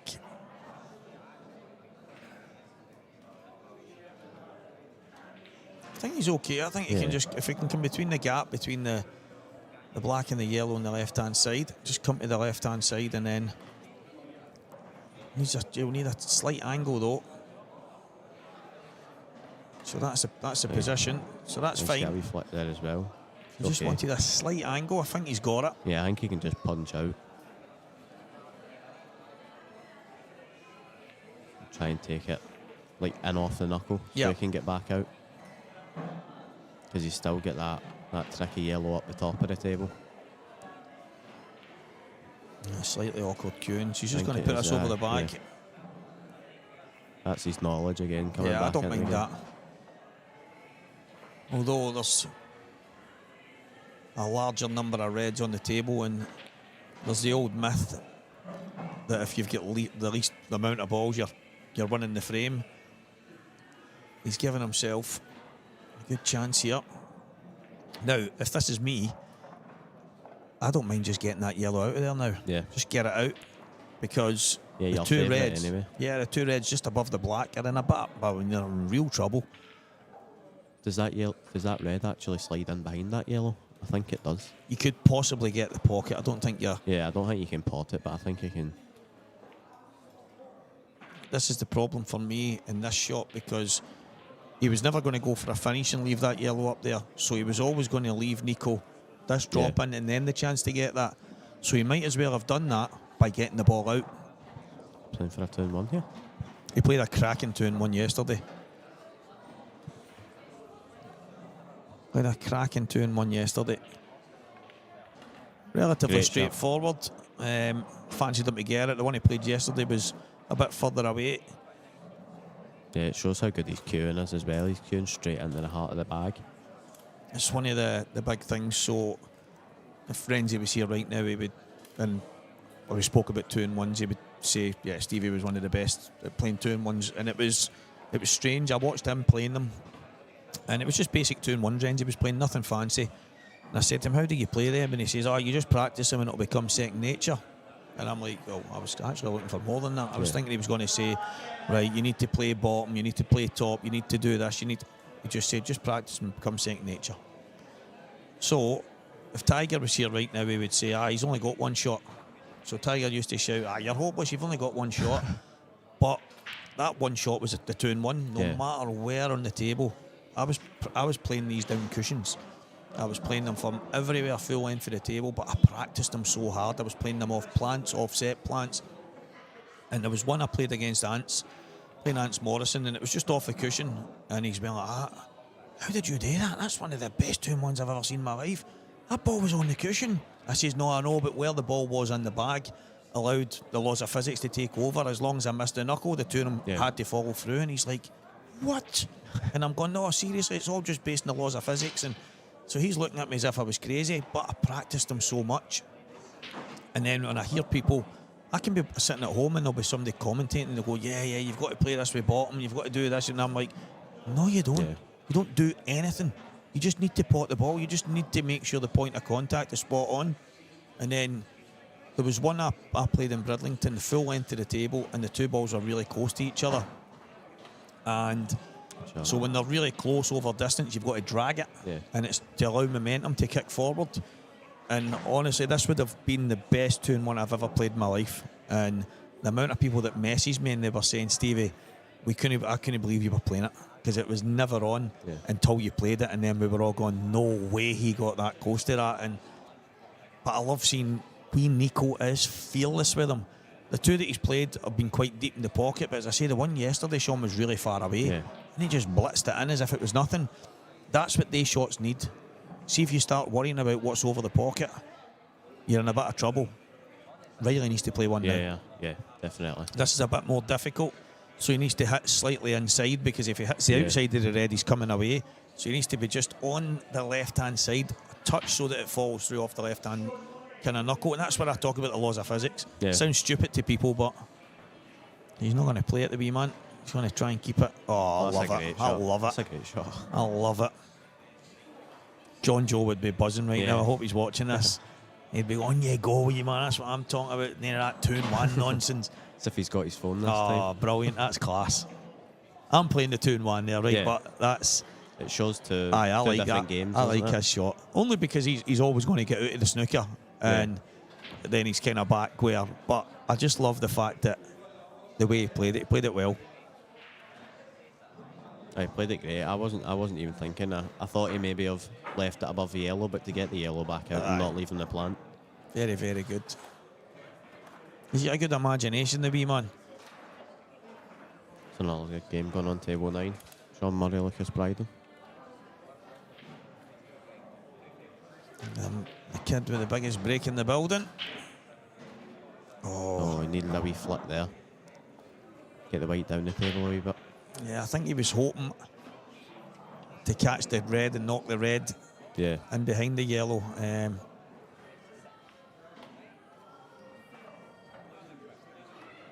mean, I'm actually starting to think that young Nico could go really far. I mean, he's looking, he's going to book his place in the quarterfinals. But he's looking so assured. Yesterday's made a big difference to him because he's had such a good run. Yeah. A lot of frames of pull. And I think a lot of people as well have gave him... A lot of people have obviously gave him his props. They've given him a big pat in the back, and he must be buzzing because he's done so well. And here he is.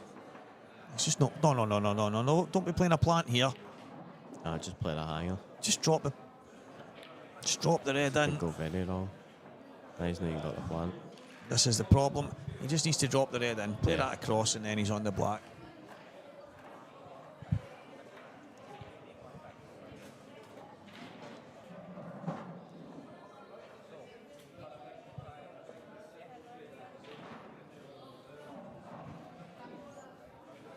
He just had to drop it in. He's made it hard for himself, and now wee Riley might have a wee chance here. We get a frame back on the board and give himself a glimmer of hope, but that was crazy there for Nico. Yeah, he's just got to drop the hanger in there, I think. Especially with the way he's been queuing today, he's not going to miss them.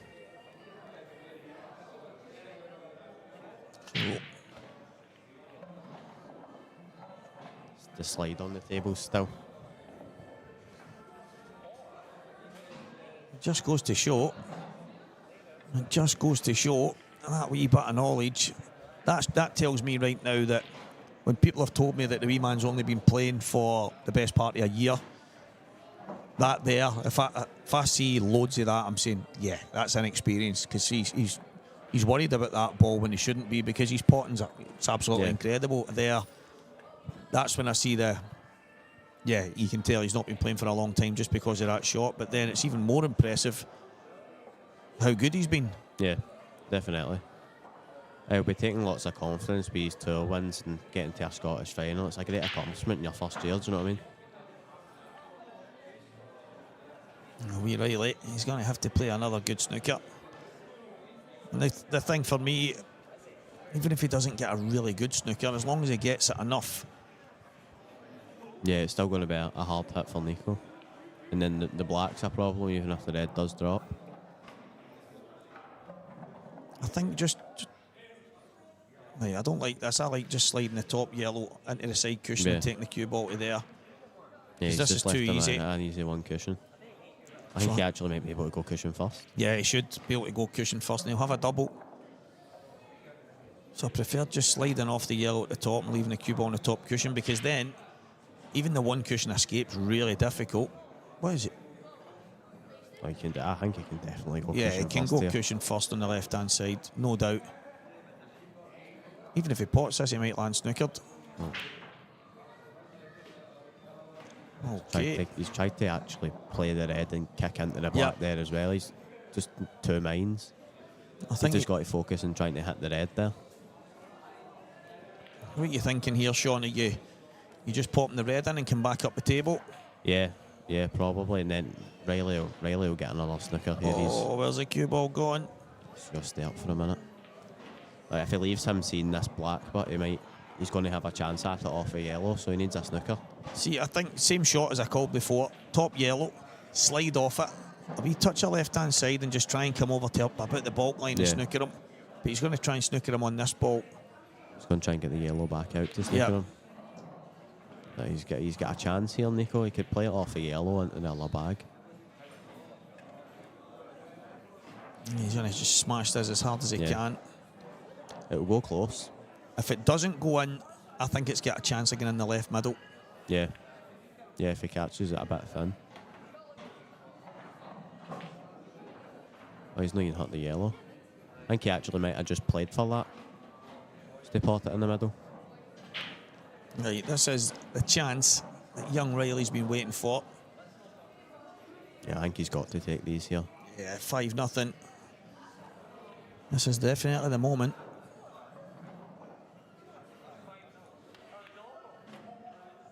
Right, so the black, slightly awkward now.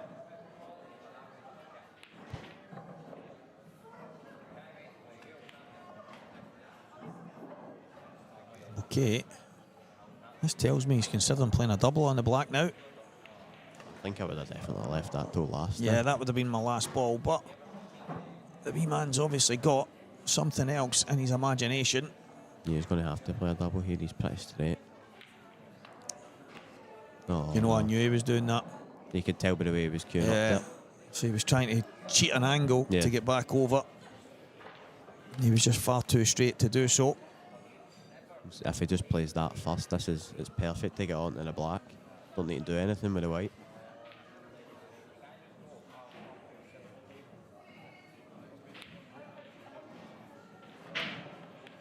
Yeah, queued it well. Yeah.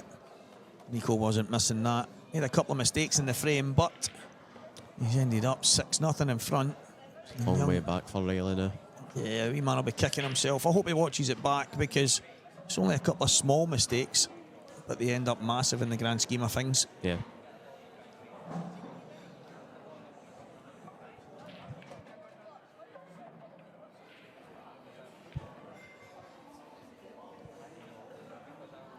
He comes out every 2 minutes. He's a good character. Aye, he he's only mad. started playing it at 7-year-old. He might 7 or 8 years, and he's so sociable. He'll talk to everybody. He's class. And his first tour, he came over to me, and I never had a clue who he was. And he's like, "All right, Sean, how you doing?" And he just talks away to everybody. He keeps coming out, as I say, sir, that's how I was like, come on in, you can come in. He's, I don't think, full day yesterday and even I don't think I've seen him no smiling yet. Oh, he loves it. He absolutely loves it. Every tour, it's experience for him just now as well, and he's competing. He's took a right good few results off, like wee Declan Screen. He's been hitting a good ball for a couple of months. I'm sure he's took a wee result off him, but he just oozes with confidence. Aye, wee Declan. He, I think it must be, I don't know if it's Snapchat or I don't even know what it is, but he's ended up on with my boy, the wee man Rocky. Right. And he's like, he messaged him saying, "I know you're Da." And Rocky's like, "All right." And he came in to me, he's like, "Da, there's a wee boy Declan, do you know him?" And I went, "Oh, aye, wee Declan." And so just next thing you know, him and Rocky have became pals online without really knowing each other. And so I can't remember where I was going. I think I was going to pick my auntie up in the hospital. And Rocky's took a photo of me and put it on, whatever it was.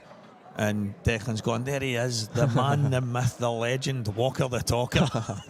Class. He's nuts. But I tried to sign him for my football team, but he's went to some other team now. Right. But I heard he's quite good at the game. Aye, So I was trying to loves get his him. football. Aye.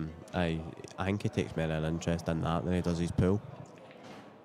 He was telling me he was looking for a new team, so I tried to get him to come.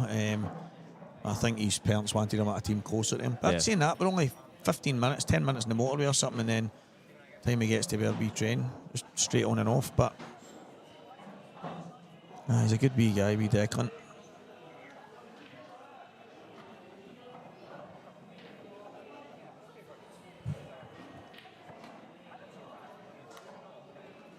I'll try and slide back on and off, but it's going to leave the top yellow, so So can you not get to the one in the middle? doesn't look like it, but then there's maybe a cross double on. Yeah.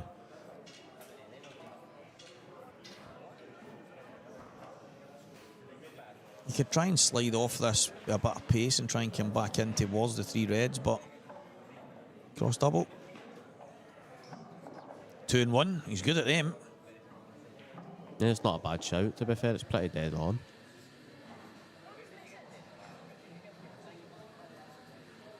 Yeah, Evan came in earlier. I can't remember who he was playing, but he said he ended up with a shot clock or something. Oh yeah, I watched this game. He was walking around the table 3-4 times every shot, and you could see it was just getting in Evan's head. And he's like, I had to get the referee to put him on the shot clock. Yeah. He did try the 2 and 1. Another wee half chance for Riley here. See, I don't know if that was a decent enough shot because the yellows are slightly awkward, Yeah. but obviously with 2 shots it becomes easier. But Riley's not had the best of fortune, so anytime he's had to try and force it, it's not come out well for him. So it's a decent shot for Nico. All his reds are in the open now.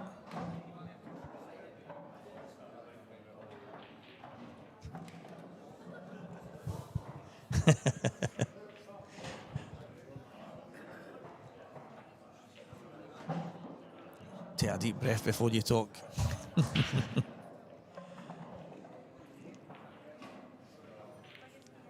It's no easy here. Needs to get to the left-hand side.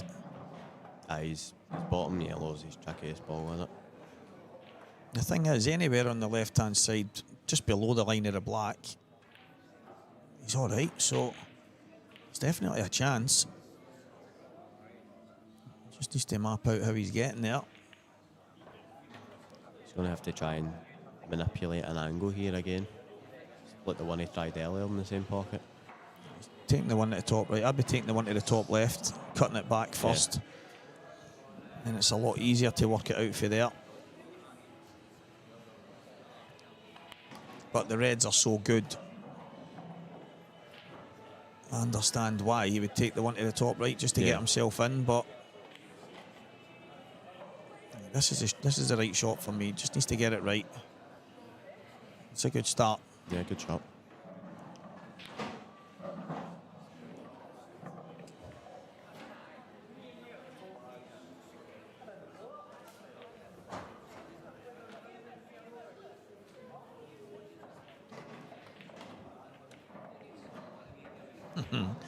You man away to eat his grub.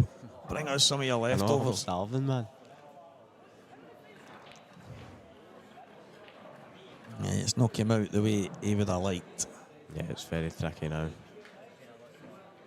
It was never easy. It's just one of the...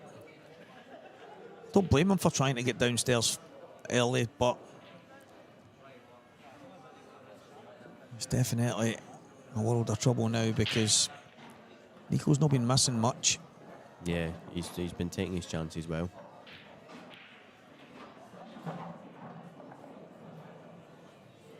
He's tried to make it a wee bit awkward there, tried to kill a couple. I suppose the black. Yeah, the black only goes in that bag, so he Yeah. might have to leave this one that he's closest to just now to his last ball.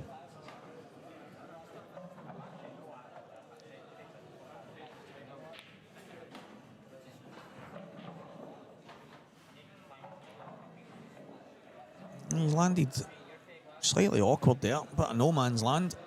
Yeah, but the way he's been potting, I think he might just take the one just beyond the blue spot up the top. He's taking this one first. Good shot. Yeah, he's played it well. It's all about the angle now on the one to the bottom left, because if he's going to have to play it from the outside and cannon the yellow, Yeah. there's no guarantee. I mean, he could land roughly where the yellow is and play it in the middle, but he could also flick off it and land close to the 8 ball. So It's a great shot again. I actually think it's pretty difficult for him to get to the right-hand side. If he pops this in, leaves an angle to come over towards the right middle, he's absolutely perfect. But Yeah. for me, I think he might just leave himself a shot at this. Yeah, red, that's his it. last red, to be honest. He's going to have a shot at the black if he plays it well, a wee bit of pace. I would just be nipping this, leaving just a slight angle. Yeah, good shot. Just a slight angle. Try and run out towards anywhere towards the right-hand side of the table's bang on. But if he can't get over far enough, he'd be unlucky not to have a shot at the black. Yeah.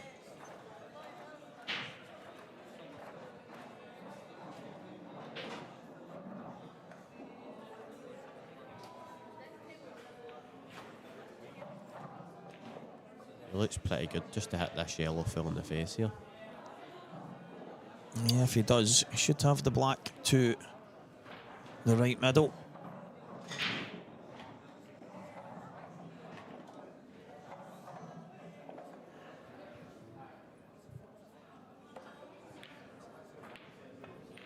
He must be up to something. Well, I think he's got an awkward shot in the black. Yeah, we can't see it calling down it. Get away. Here we go. Nico Kyle Yeah, with a great result. 7-0 win. It's a great result. Unlucky to be Riley. Just things weren't going his way. Full game. Yeah, one of these strange matches because it didn't have 7-0 written all over it. It was just one of the.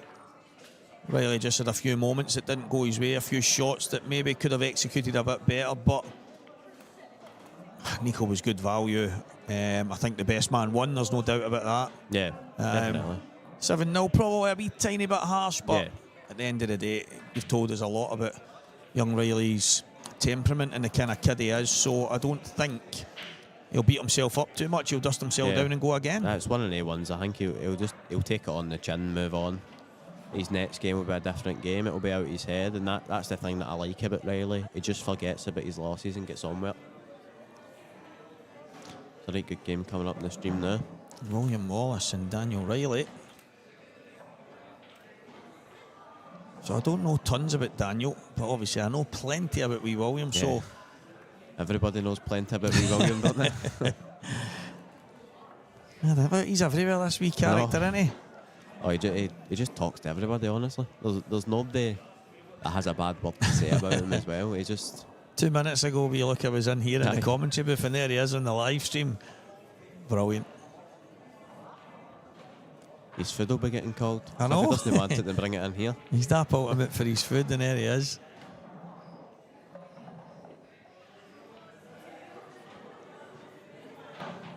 So Daniel Riley, tell us a wee bit about him. Daniel's he's a great player. I don't think he's been playing too much. He's working, but when he's on it, he is a good player. He was in my team for Bridlington just there. He's a cracking player, and it will be a good game. He's one of the players as well. He just loves it. He just takes everything in his stride. Never beats himself up. He just gets on with it. Aye. That's the thing that's probably stood out to me more than anything. There is one or two of the players that show a wee bit of emotion. But over the piece, most of them have got a really, really good head on their shoulders. They seem to take it in their stride. And I mean, it's probably, I don't know how many of them play football right now. Like, obviously, when I grew up, it was a different world. Everything was super competitive, and if you didn't win, well, you were a loser. Now a lot of kids grow up in a world where even when you get beat, you get a trophy. Even when you get beat, you get a medal, all that kind of stuff. And I think probably in sports like this, that's helped, because that way they're going to be not feeling like now they've done much wrong. Although when in the world of football, I don't agree with it. I think if you win, you get presented with something. If you don't, well, you don't deserve to. But I've noticed, because a lot of people that I came through with, most days were bad losers, but it used to be the thing where, well, show me a good loser. No, I can show you as a loser, because if you're happy getting beat, then you're never ever going to really be a winner. Yeah, but exactly. I've noticed over this weekend, some of the kids and the temperament is just absolutely first class. Wee William, what a boy. He's brilliant. Some of the stuff he comes out with, it's absolutely class. It's just that the amount of cues and equipment that he gets through. Ryan Martin was in here, and he says that he went up to him and gave him a brand new bit of V10, a wee bit, and he says, "What are you giving me that for?" He's like, "That's not cheap." And he says, there's a wee lump in it I can feel when I'm chalking my cue, and it's just not doing it right." So He done the same thing to me. Gave me a brand new bit of green V10. What? 15 quid he's spending and just flinging it away. He was buying old bits of people in here a wee while ago. Aye. But I was raging that they were actually selling them maybe a year or two ago, if even that long. And I was like, that's just gear it. It was like, it was more or less ruined, and he was giving people like 5ers and 10ers for bits of chalk. But this was older guys that play in some of the teams in here. Yeah. And I was like, that's absolutely shocking that they're taking money off. I think it was, honestly, it must have been a year and a half ago. And they were taking money off him for bits of chalk that had nothing left. Yeah. And he was taking them. I says, "Why are you buying that?" And he's like, "Just as a spare in case anything happens to my one." And I'm like, I can't believe they're instead of just going, "Here, young man, just take that." It's just a bit desperate, isn't it? I couldn't believe it. But also I was like, what are you doing, going and asking people to sell you all done in bits of chalk? But Sean Murray pulled one back against Lucas Bryden. 3-2 to Lucas now.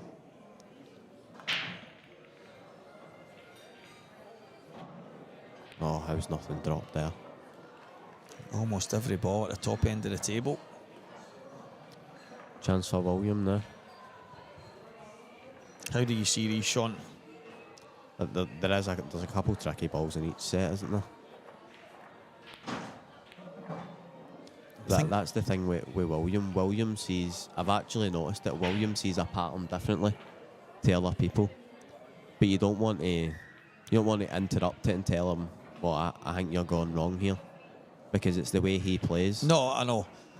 There's a few things he's done, and you'll say to him, William, what you should have, and he'll say, I know, but see if I got that, and it's like, no, I know what you're saying. If you got that, that's great, but the chances, the percentage is down lower.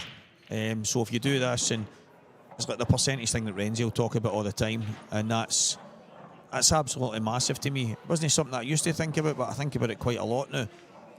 What's the percentage that you're going to take the finish if you go this way? What's the percentage that? And you start to figure things out a wee bit, and you go, well, let's not make it more difficult than it needs to be. But he's such a talent, William. You don't want to drag him away for the things that he's good at right now. Yeah. But if you can just plant some seeds, slowly but surely they'll just continue. He'll just keep getting better and better and better. But yeah, exactly. He's still only 18. You know what I mean? He's got so much time. His IPA run. That was frightening. In the Grand Prix. I've never seen him play so good in my life. Amazing. You've got to show everybody. It was at Matty Rowland they played. Yeah. And he won 8-6, and Matty Rowland had 6 dishes. So it's basically flawless. Aye. I think when he beat Stephen Allison as well, and he had like 6 or 7 dishes himself. Yeah. That was what, races to 10 and races to 8 on the loser's side. It was just. Was it Farnsworth that beat him? And then he played Matty Rowland, and then obviously Dunster beat him. But what an amazing weekend to get to play these guys. There's the new under 15 Scottish champion in there. Wee Declan as well. Just loves it, Jamie. Aye. I'll get him at some point later on the day and for a wee chat. Talk about his double champ status. Aye, some gone. Especially with the circumstances, it's brilliant. Aye. Great story, that's for sure. This is good. I'm looking forward to this here because I don't know Daniel that well. He's overhit this a wee bit. He's tried to land on the one in the middle. Yeah. That would have given him an automatic connector to get back up again. But the yellows are awkward, even the one on the right-hand side. Yeah. I know if you're perfect on it, you can double it, but slightly low, it's awkward. And yeah, it is tricky. this ball, the 2 yellows that he's on at the bottom here, the bottom left, next to the red, he doesn't really want to be touching them because it opens that, although that red goes in other pockets, he doesn't want to make it that it ends up wide open. So there's an argument for just popping the yellow on top of the red at the top right. Yeah, I know that's what I was thinking, but it would leave the 3 ball plant. That's the thing. It does still, but the reds are still slightly awkward. After this shot, they won't be. That was a good shot. Yeah, that's good. He's still in there. Trouble. Yeah, I mean, I'm struggling to see a finish in the yellows here. Yeah. He's in a bit of trouble here. Maybe the shot you said, maybe just ask him the question. He's still, this red here, still tricky. The one on the side cushion. He's going to play a screw double. Yeah, it was tough. Good chance for William now. The ball on the cushion's opened up now as well.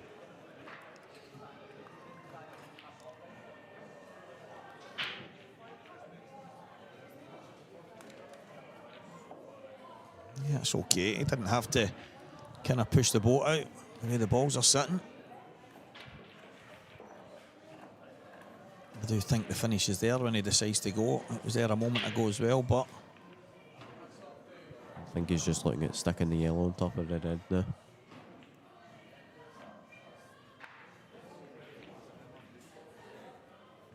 yeah, something.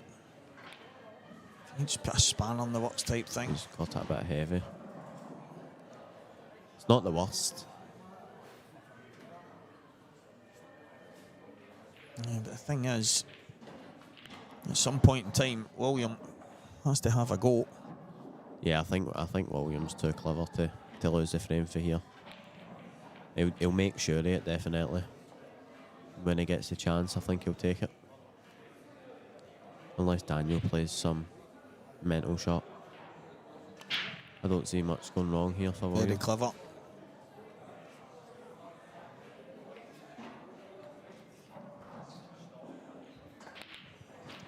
Oh, 100% hit the cushion.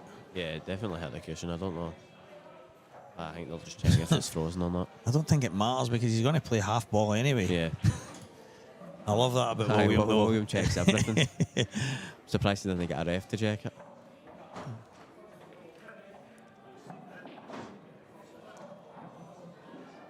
Nice, some boy. And the amount of times I've heard him call for a ref. I've actually not heard him call for a ref yet. No, And he's played 2 games.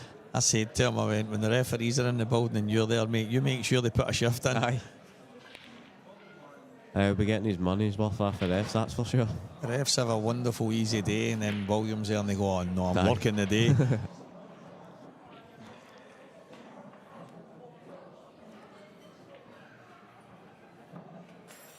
He's massive favourite here. Balls in premium position. Lewis Armstrong 5-2 up on Evan Corrigan. Lewis has been hitting a good ball today, to be fair. He was struggling for a wee while, Lewis, but he's starting to find a wee bit of form now, which I'm glad about because I like Lewis. I think he's a good player. Aye. Tell me that he's been playing a wee bit with Stevie Robertson over the last while. Yeah, he's a good player himself. Stevie was, I mean, he's obviously still a class player. He Yeah. just doesn't get to play as much. I think his circumstances in life kind of altered that. But what a player, Scottish internationalist, won numerous titles in the Scotland set-up, and he's a Paisley legend, and Yeah. he's an absolute diamond of a guy. What a character Stevie is, and I'm kind of hoping that the fact that he's putting a wee bit of time in to help Lewis, that maybe Yeah. over the next wee while we might see him again back in the pool scene. Yeah, I've seen him at was it Paul Sanderson, Steve Ainsworth money match. Aye. And he was there. I've never spoke to him much, but he does seem like a cracking guy. And I've heard good things about him as well.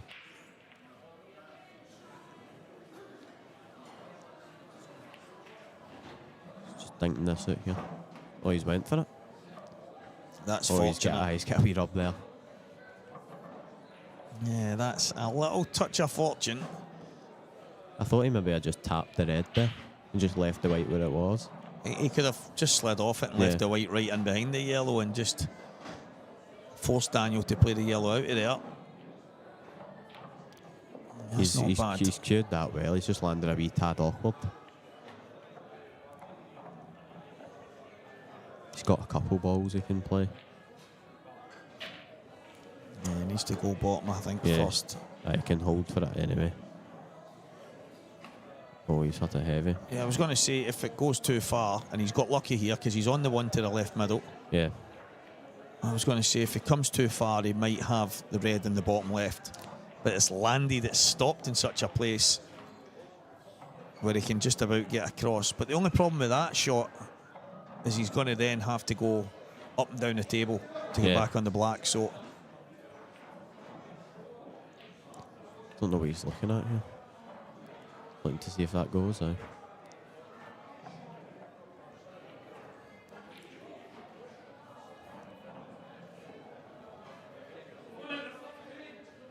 I Oh, didn't it even went. think that went. Right in the heart of the bag.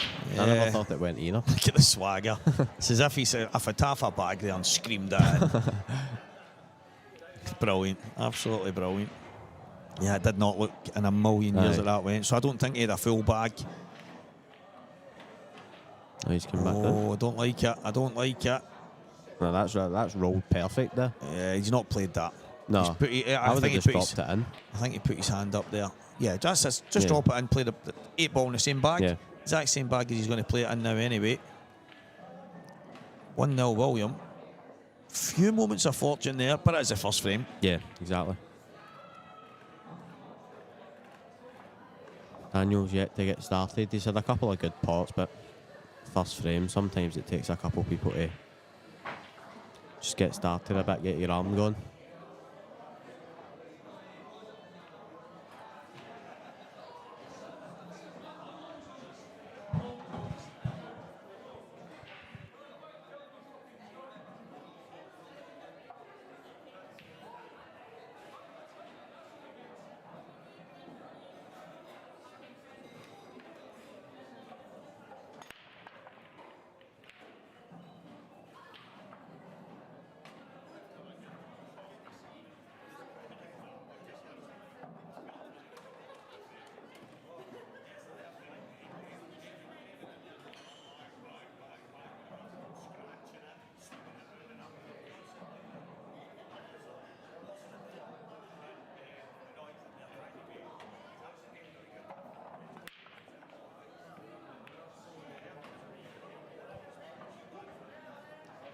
Good break there for William.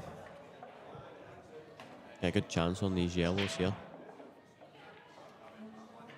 Might not go for it first, but he's got a right hard shot to play.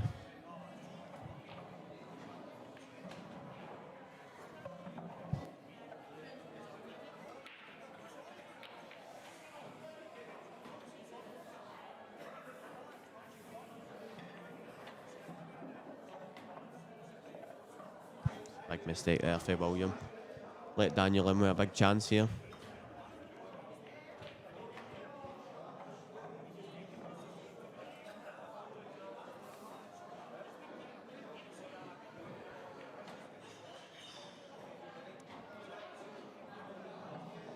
Evan Corrigan's pulled one back against Lewis Armstrong, 5-3 now. Lucas Bryden 5-2 up on Sean Murray.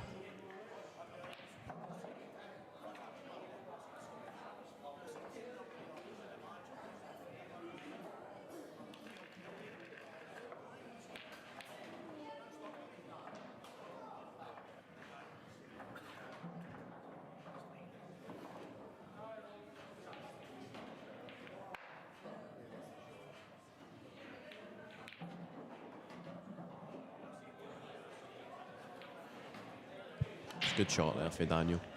Gives him a good chance on the yellows now.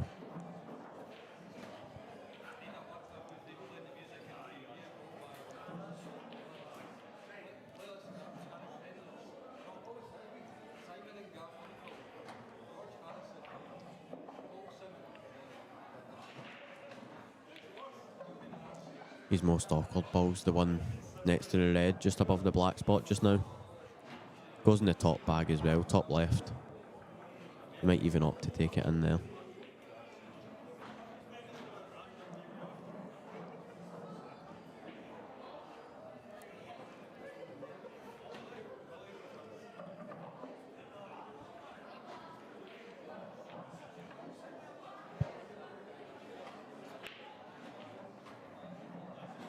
Sean Murray's pulled one back now as well. 5-3.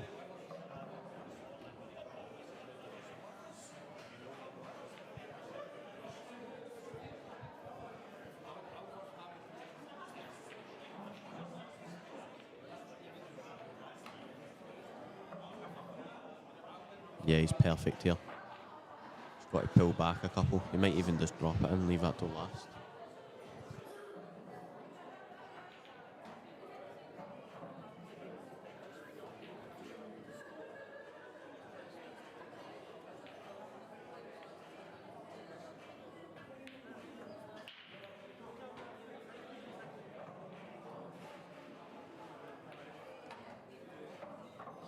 Yeah, I like it. He's just got to pot the balls now.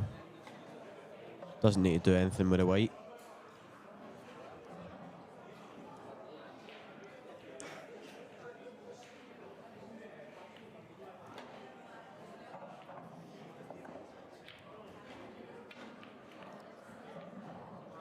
Oh, he's missed the pot.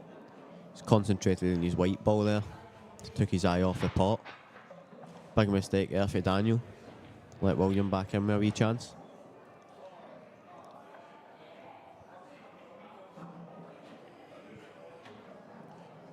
Not easy here for William as well. He might even just play a wee safety. That's a good shot there. He's cued that well.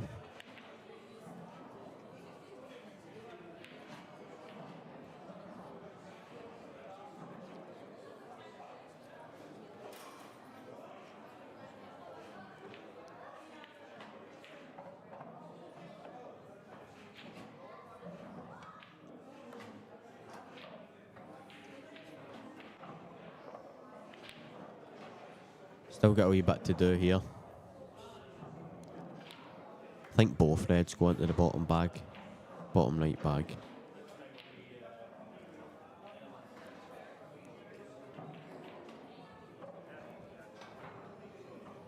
Sean Murray's got a massive chance. Go 5-4 now. It's a good shot. He's perfect on the black. Oh, Williams landed awkward here. He's in a world of trouble now.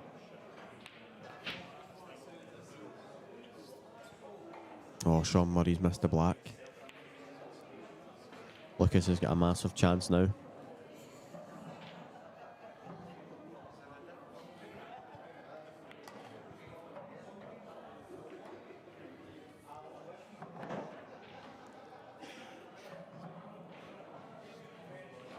Williams get a lot to do here. In a world of trouble. Don't know if he can maybe flick off it and try and just leave the white in the bottom cushion. Oh, it's touching. He's played it too heavy. Daniel's got a good chance here.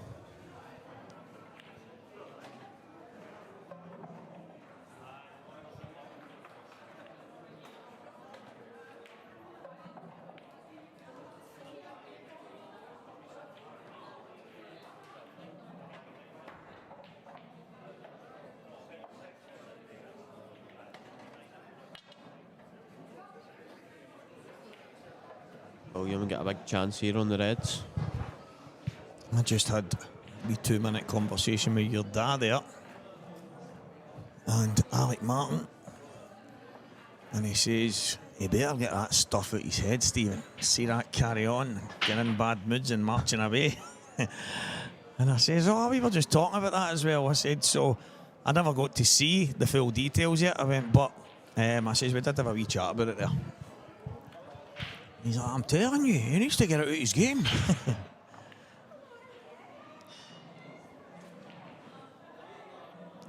So that red, he's going to have to drop on it and play it in the bottom left, I think. Yeah. Well, he's got a shot. I think he might have to play this long. Try and pull back for the middle. The thing for me there, see if he had as much angle as obviously we've just seen that he did. I don't know why didn't he just come right inside, even close to the cushions, fine. He'll pop this in the top now.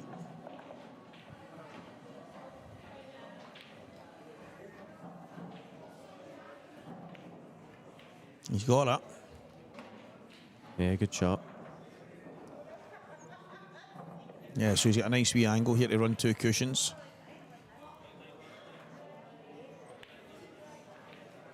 Me, William, in his wee brown shoes. He's got a good cue action, William, so he can get into the white enough.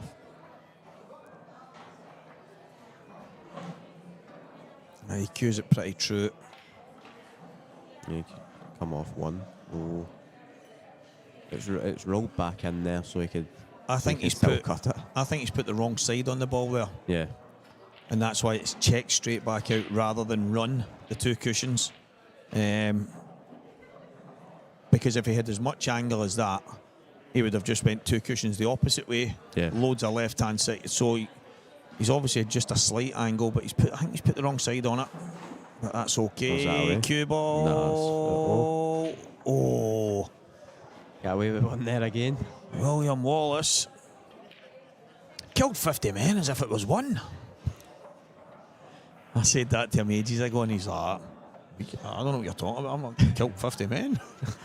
I'm like, William Wallace, and he's gone as if I'm still talking about him. Aye. And I'm like, the actual Scottish what? And he's went, oh, right. Oh, I know what you mean now. Aye. His new tops are class, aren't they? Aye, brilliant. Absolute class. Just saying there, when you were away, Sean Murray had a massive chance against Lucas to go 5-4, and he's played a great shot to get onto the black, and then he's missed it, and Lucas has finished it. You're going to get punished for missing against guys like Lucas, do you know what I mean? Well, that's it. Lucas is obviously 1 frame away from the semi-final. And this quarter-final tie here, we are getting to the business end, Sean.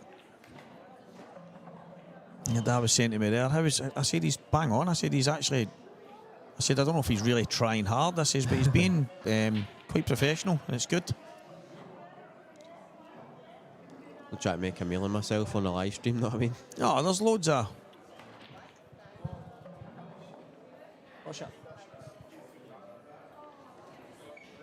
There's loads of people that maybe go a wee bit bonkers. You off, my man? Young Luca Britton. What a pleasant young kid.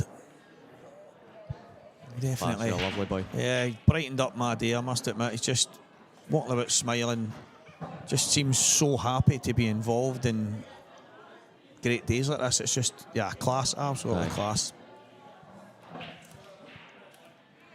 Cue ball off the table. Not what you want to do when you're 2-0 down.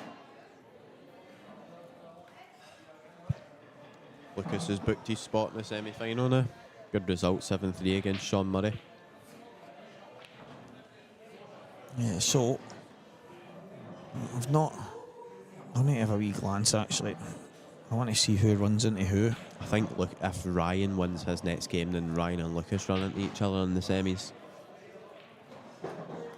And the winner of this plays the winner of, I think it's Nico Kyle. No, Nico's not played his quarter-final yet. No, that was the last 16 game against Riley. He must be waiting on the Lewis Armstrong-Evan Corrigan match. Evans pulled that back to 5-4 now. It's 5-2 down. Showing some determination.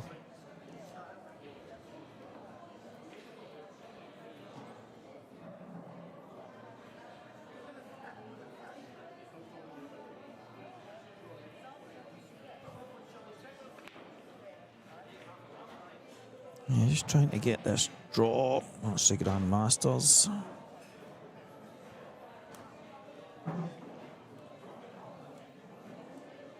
Why am I having to hunt so far on this Q score for the young team?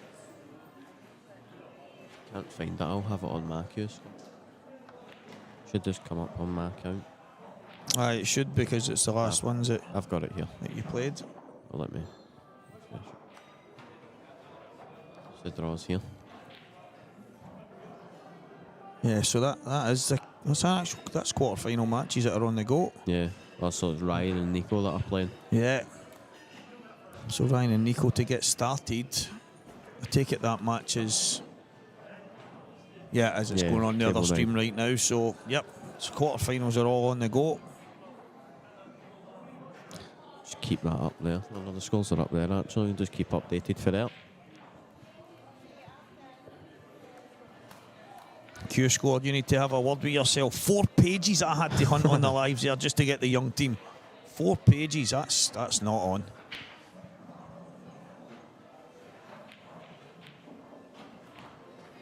So all the quarterfinals now, 1 finished and the other 3 on the go. Evan Corrigan and Lewis Armstrong. Oh, too much there. Daniel's got a big chance on the yellows here.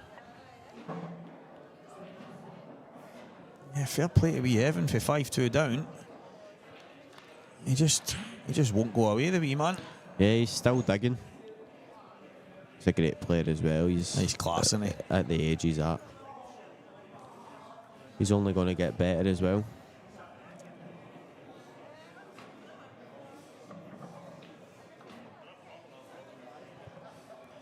Charlie was saying to me that Jason had watched a wee video of him. I think it was at Wars. I think I mentioned it yesterday, and he says, that's just me.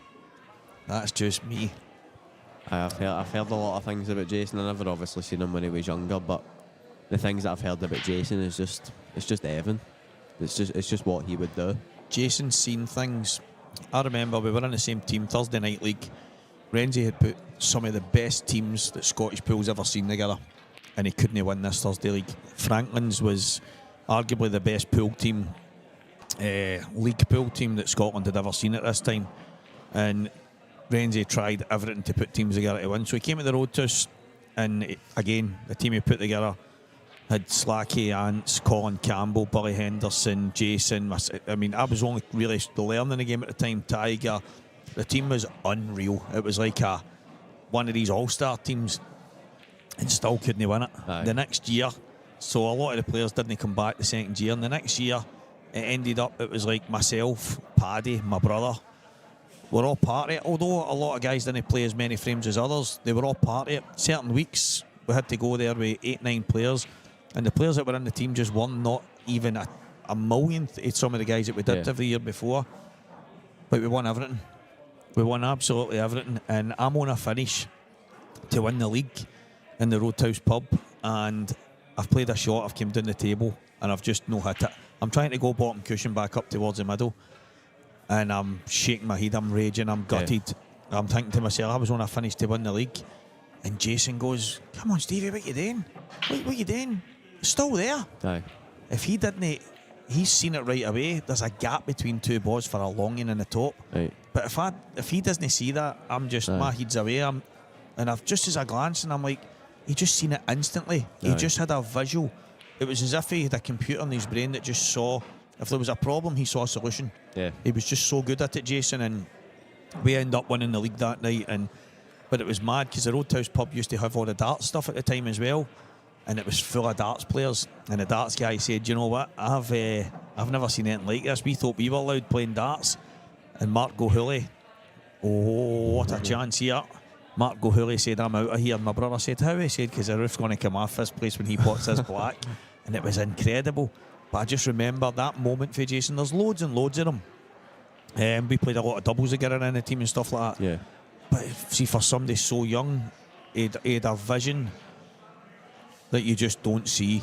Yeah. There's players that pull off good shots. There's players, and you see Mellon because he's in trouble all the time. Jason wasn't always in trouble, but he just had a knack of seeing things. He was just such a special player. To me, he's the Ronnie O'Sullivan of the pool world because he's got a vision and a style, a flamboyancy you just don't see in every single player. And I often wonder, obviously the words of Goobsy saying that day that he's like, I don't know how many titles we would have all won, because if Jason was here, he'd have probably won most of them. Yeah. But Paddy McMillan, a lot of people don't know much about Paddy. I don't know if you've heard a lot about Paddy. Yeah, I have. Paddy was like he was one of the other kind of, for the Renzi school, I thought. Played similar to Renzi, the kind of tactical kind of side of the game. But even Paddy the new, he keeps itching and edging to get back into it. He's tempted to come and play. I think he's considering maybe the Saltires next year. Right. He said he was thinking the IPA, but he's like, I don't really want to go travelling, Stevie, until I know I can compete. Yeah. We keep meaning to get a few sessions together, but Sean, I've no practice in about a year and a half. I'm half out the door, half in the door, because I'm sitting with a microphone most of the time now. Yeah. So, but I think it'd be quite good to see the likes of Paddy coming back, because he was it was Paddy and Goobsy and Jason that kind of came through winning stuff together. That's a beautiful shot. He's cured that lovely. Beautiful. It'd be good to see. I mean, I don't know. Maybe when Jason's 50 or something, he'll go, no, I want to go back and play some 8-ball and have some fun. I don't know. Yeah, if he's done it all, then see how far he can get now. Good shot, lovely control. Didn't he want to be greedy there?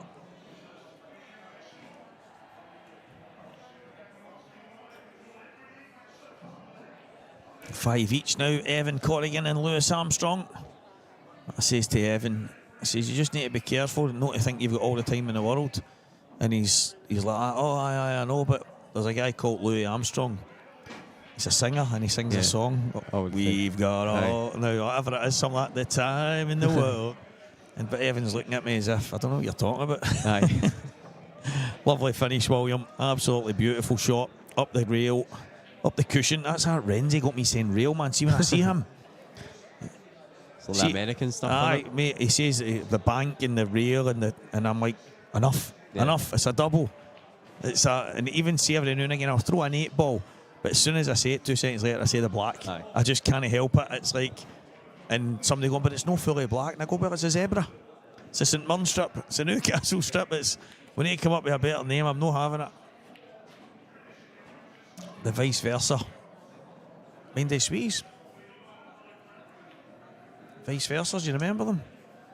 They were basically, you got white ones that were chocolate inside, and then you got the kind of darker ones. I think it was milk chocolate inside the white shell and white chocolate inside the brown shell. Right. And they were called vice versas because they were just back to front feature. I've never Nah. heard of them.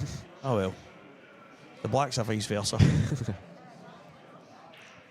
2 bits of the shell been bitten off and off. So you can see the white outside.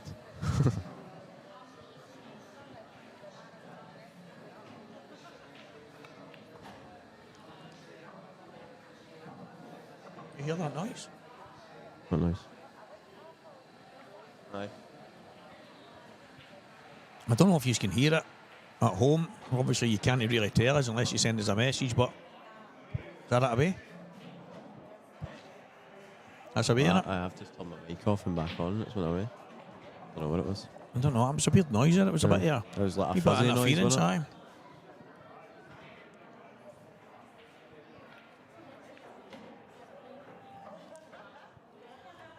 That goes long, so he's actually alright. I mind we were in here. Mark Fleming joined me on commentary not long ago, and I think Motherwell were playing Rangers, and me and Mark were getting a bit mad in here, and he's like, I must apologise for the partisan atmosphere inside the commentary box. I was watching the TV above there, and you said, I think he's all right here, and I'm looking at the ball was at a defender's feet, and I'm obviously talking about him forgetting the pool's on. Yeah, that's it. You need to know when to just rein it in. Williams ran out of position there. He's 3-0 up. Doesn't need to force it. Red on the side cushion. I think speaking of Mark Fleming, he's playing in a tournament just now down south. He's in the high roll up. Yeah. It's Friday it started.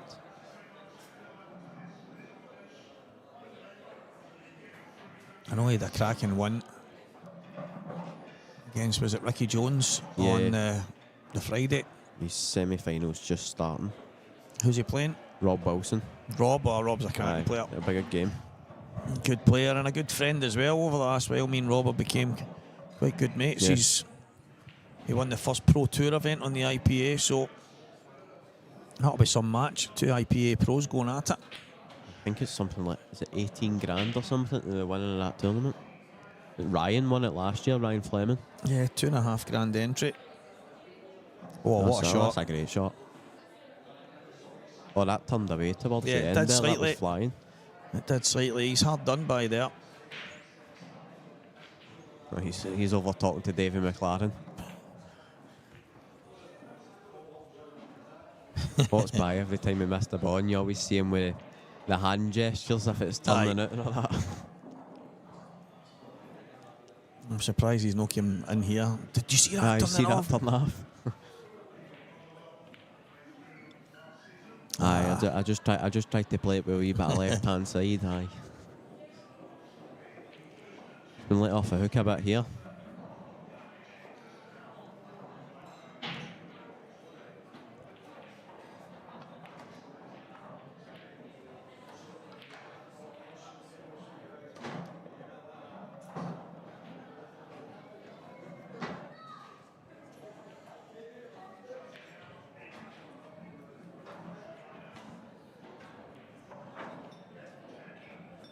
You can just drift by this yellow here, I think. Yeah, it should be okay. Good shot. Good. That's a great shot. Very good call, Sean. He's landed plumb. Just a wee drop in now.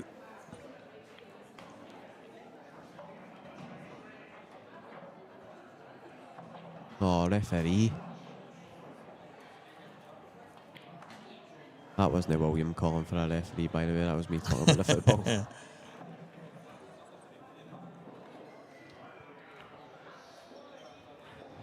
Oh, brilliant shot.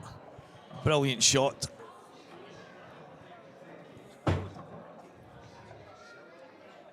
His hand was by his side. Great finish. Yeah, good finish. Very good finish, William. 4-0. He's hitting the ball well. Even though the ball did slightly move, he cued it well, and Daniel was kind of up against it.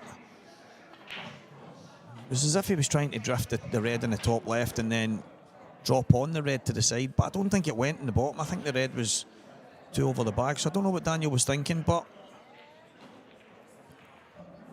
It is now 4-0. Evan Corrigan from 5-2 down is 6-5 in front in the quarter-final of the under-18s Joshua Lennon Kerr Scottish Championship.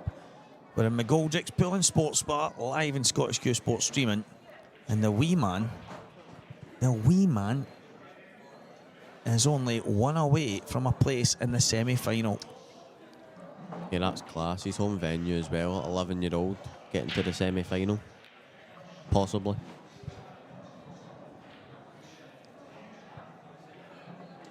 It's a great comeback as well. He showed great determination there. He's not lost a frame for 5-2.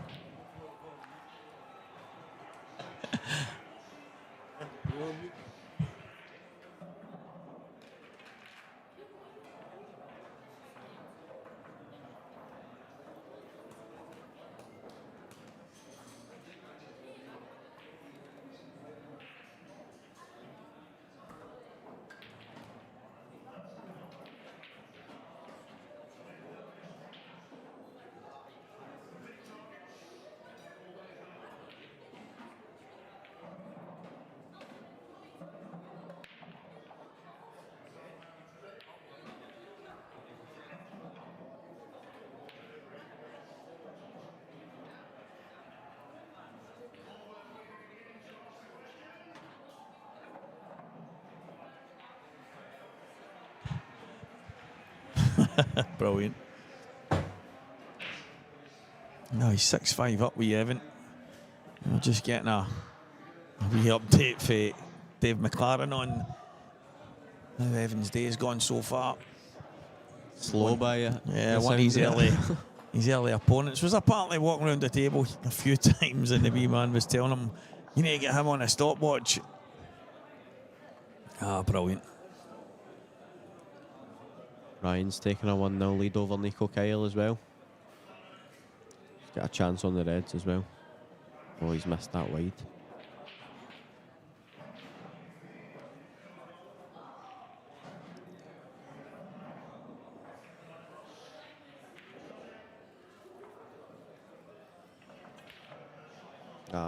Tried to force it. He got away with it. He's killed the Red. Yeah, he has made it awkward. The thing for Nico, obviously coming through in the Dundee area, and although Ryan is a wee bit further away normally, now plays in the Dundee area, there's all he's practicing round about there, and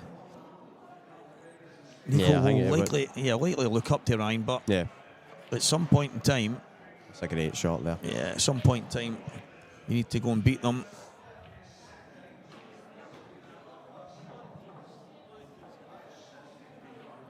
The balls are set up for Daniel.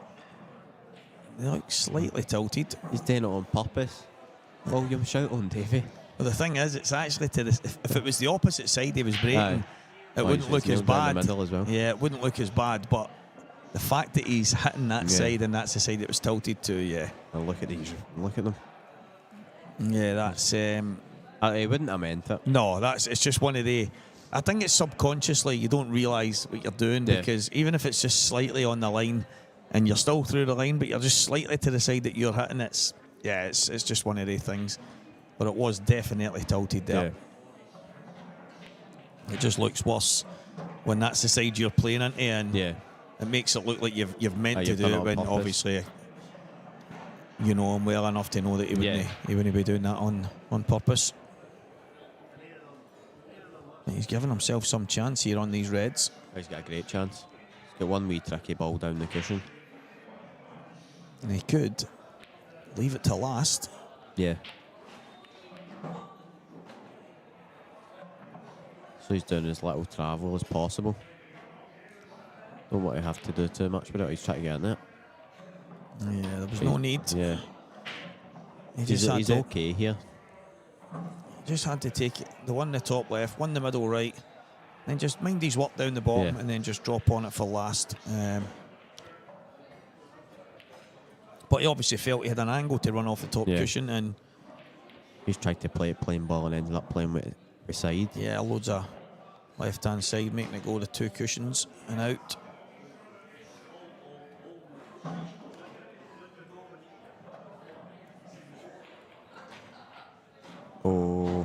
He's in off.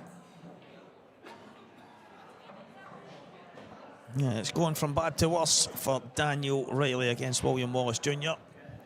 I'm trying to see through everyone to try and catch a view of young Evans' match. I can't see. He's sitting on his chair right now, so Lewis is at the table. That's about as much as I can see. Trying to see through a wee gap of the TVs here. Big Davy McLaren's in the road.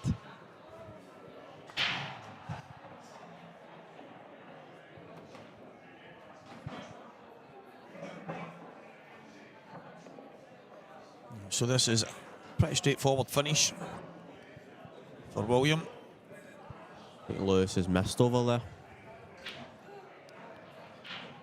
Just seen it. Evans back at the table. Lewis has just missed.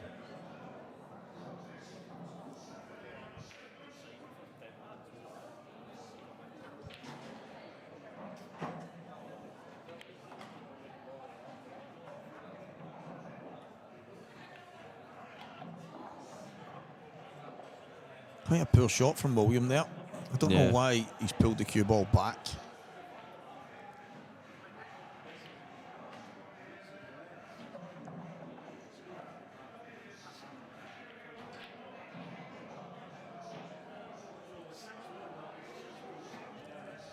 He's going to have to go bottom right, I think.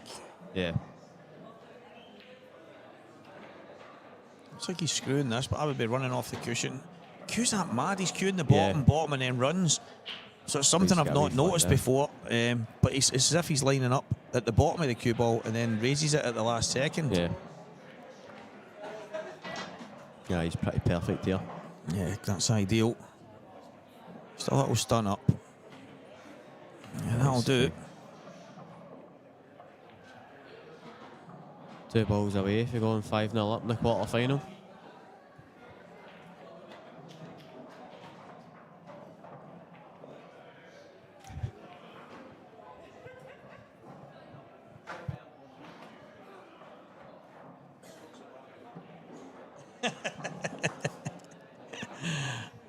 So the wee man is in the semi-final. William Wallace 5-0 up here, but Evan Corrigan, the local favourite, is given a big fist pump from 5-2 down. He's beaten Lewis Armstrong 7 frames to 5. Evan, well done. I think it's best that you forget about the microphone, young man, and concentrate on holding the cue. Yeah, that's a great result. Lewis, a cracking player as well, so especially to come for 5-2 down, he's not lost a frame. To show that mentality is absolutely brilliant. I said to him yesterday when he was on the mic, we were having a wee bit of fun, and I says, listen, you're better just leaving the queue and just keep me holding a microphone. And he's sitting here and he looked at me and went, I'll keep the queue. I was like, okay then. I was cracking some jokes here and there, right? And I'm looking and I'm laughing at him, and he switched the microphone off and went, Stevie, I don't get your jokes. And I'm trying to explain them to him, and he's like, I don't get them. And I'm like, this isn't good. This new generation's not getting the funny stuff. That's when he started banging the microphone off the table. Aye. And I'm just hearing doof, doof, doof, doof. And I'm going, but everything I can hear is what the people back home can hear. So I end up turning them off, and I went, right, stop using the mic as a musical instrument. We can't. And he's looking at me as if, what do you mean? Aye. What am I doing wrong? He doesn't actually realise he's doing it. It was good fun. It was really, really good fun. When he was saying all the things that I say, I took so much pride in it because I was loving it. I'm thinking, that's me. He's saying all the things I say, and I said to Natasha, and she said, Stevie, he loves listening to you. He listens constant, and obviously he's been taking the wee things in, and I was buzzing yesterday when he was going, take a bow, take a bow, and I'm like, he's stealing all my. I didn't know what to say because he was taking. He's potted that clean. That did not go clean. That doesn't look like it goes clean. He's just potted the ball. I mean, he should have been playing cushion first anyway to get the black out the way, but he's knocked it straight in. I don't mind that, unless he's left the one in the middle. That's absolutely incredible.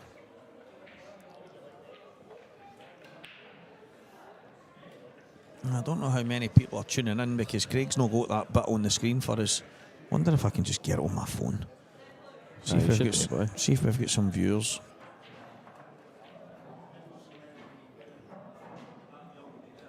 $41. Well, we had over 100 watching last night when the final came on.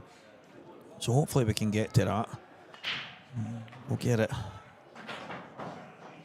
Give me that. Yeah, not the worst, not the worst.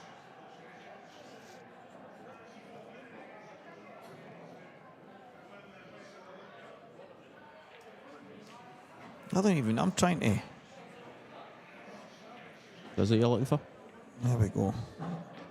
No, I don't want that. I'm trying to get the link so I can copy it and share it. But have you got was there a wee 3 dots anywhere? Aye, but it wasn't coming up. I don't know if it's because it's... Oh, there we go. How can I not see a big share, man? That's terrible, isn't it?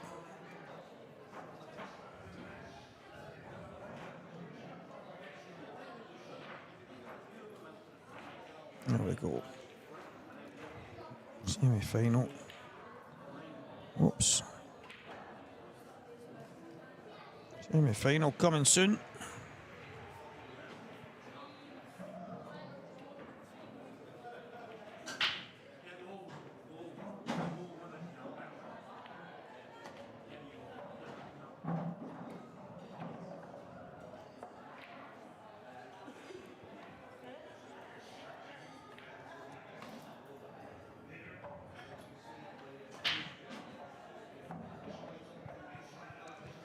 This wee tippy-tappy frame here.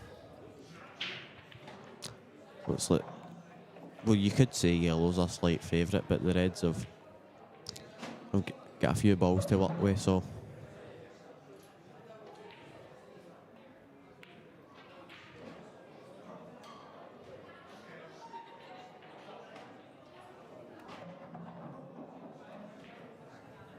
Oh, that's a great shot he's played there. Unbelievable. Brilliant. Should. Black ball first.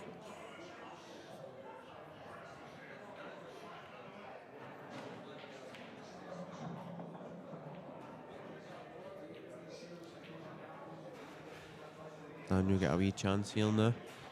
Yeah, he needs to try and get one on the board very, very soon. Yeah, he's got to try and keep himself in the game here. Williams just running away with it. He's hit the ball well.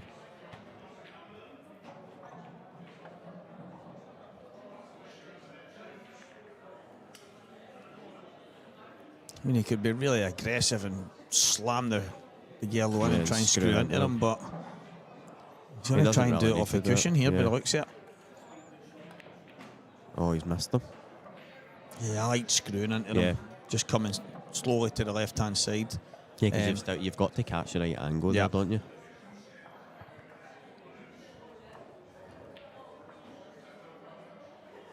Ryan Martin 4-0 up, William Wallace 5-0 up. Lucas Bryden and Evan Corrigan are already in the semis. What a brilliant story. Yeah, it's class. So it looks like the 3 favourites are in the semis. And young Evan Corrigan. It's class, honest to God. It's brilliant. He'll take some confidence for that as well. He's absolutely free rolling. He can just go and... He's got nothing to lose. Pot some balls and put some pressure on, because at the end of the day, nobody's going to want to be playing him, and they're sitting saying to themselves, oh no, here we go, what if the wee man comes and does it to me? And exactly, the pressure's on them.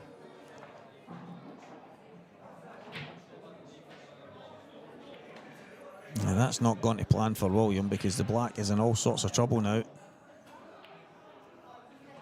Yeah, the red also, he's looking at it just now. The red goes off the black if he wants to go for it. The thing for Daniel, he really needs to try and win a frame. Now, for me, probably at this point in time, just pop the red in the bottom and then just take the pocket. Yeah. And then you can't lose the frame. But if he decides that he wants to go and win the frame, then... Oh, Daniel. Well, that's not a thing to do. To be honest... It's not. No, it's not the worst in the world. It's really tricky to get this yellow out.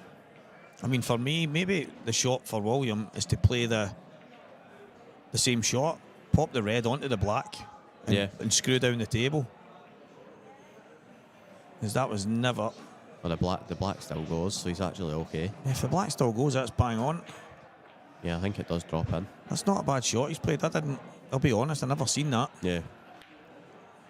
I would have been looking to open it up slightly different, but he's actually used the angle to bring the cue ball down for this awkward yellow, so Yeah, he's perfect here. we'll find Still out here if this the black wee gap. still goes. No, he's going to Yeah, play he's the gone kick. into it, aye. It was hard to get the black and the yellow out there with the shot he played. This could go wrong. White could go in. Oh, That'll do it. Aye. 6-0 Not too William bad. Wallace. Yeah, very, very well done.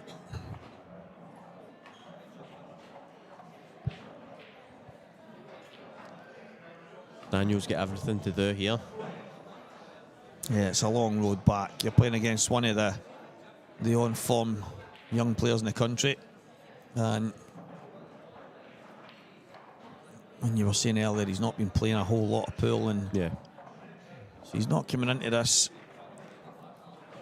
probably as busy in the world of pool as young William and Yeah, Ryan and William's Lucas and flying. everybody else. So it was always going to be tough. So trying to minimise your mistakes at this level is one of the biggest things that you can do. But obviously, William's been relatively ruthless here, so it's a long way back.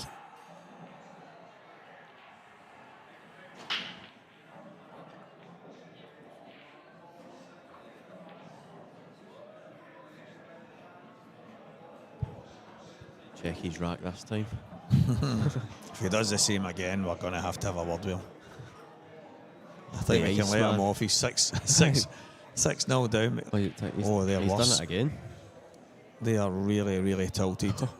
That red's nearly in the middle bag. Wow.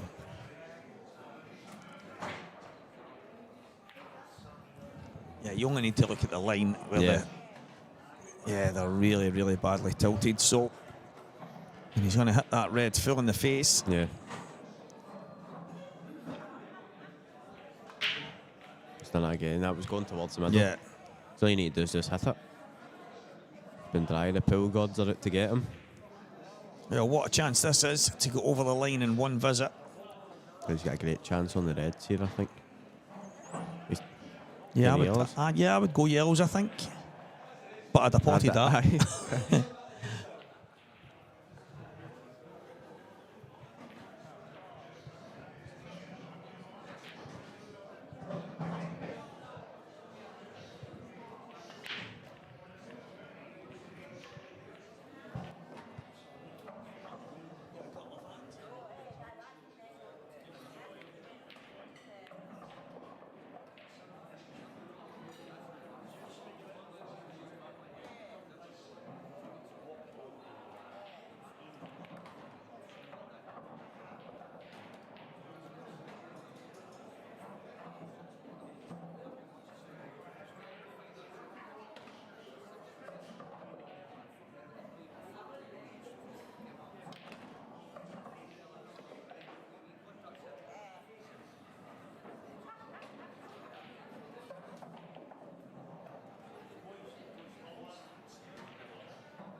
Oh, he's nailed that. That's a great shot. He's just went down and cued it in. Game, set, match. Not yet.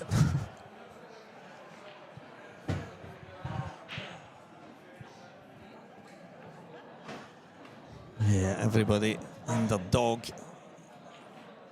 wants to get involved, but you can't just take a final. Yeah. There'll be, I don't know who's going to end up in the final, so we'll need to wait and see who that is, but we can't even do a public vote because we've no chat. You could put one on your Facebook page, right enough. True, aye. It's the the early rounds are no bad. See, for some of the young ones, that would have been ideal if they were in this morning and they come in and get a wee sit down and a wee blether. And once it gets to the business end, there's obviously certain. That was the reason last night. It wasn't me either that said it was. Craig came to me, and I'm guessing he spoke to somebody, and they'd said, "Listen, it'll be Ryan Martin will come in and do the final." And I went, "All right, okay." I didn't really have much of a clue, but then I realised, I went, "Wait a minute, this is a Scottish Pool Association major championship. It's not just like some random flyer that everybody can just jump in and go mad." So, and then when Ryan had to step out, it was ideal that you were there. So it's just it's good for everybody to come in and have a wee chat here and there, but it's better in the early rounds for most. Oh, what a pot. What a brilliant shot that is.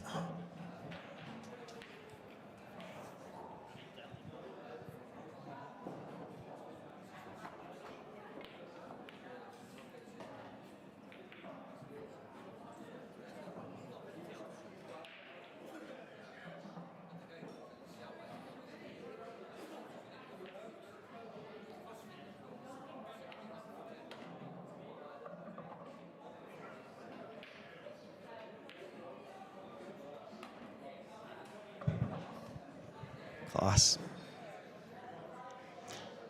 Look, it's one of these times Daniel's letting his arm go now, innit? 6-0 down. He's not got much to lose now. He's landed okay. Yeah, it's not bad. If he can get down the left-hand side here, it should be possible. Yeah. That looks He's played perfect. that great. Does it go to the top bag?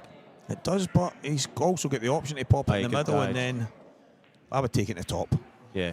Just push Just through. top through. Oh, no. Oh. He gave himself options there as well. He could have dropped it in the middle, went high, but it's definitely the right shot. He's played. I would have forgiven him for anyone. Williams played safe. A wee fudger. Yeah, bad ball out. So his next visit, if he gets one, should be A big chance. Yeah, it's not a terrible shot. Yeah. He's made it so Williams at least get a tough opening pot. He might not even go for it here. Yeah, he could basically slide off the yellow and then go behind the 3. Yeah, it's a big area to leave it white. Let's see if he's going for a pot here.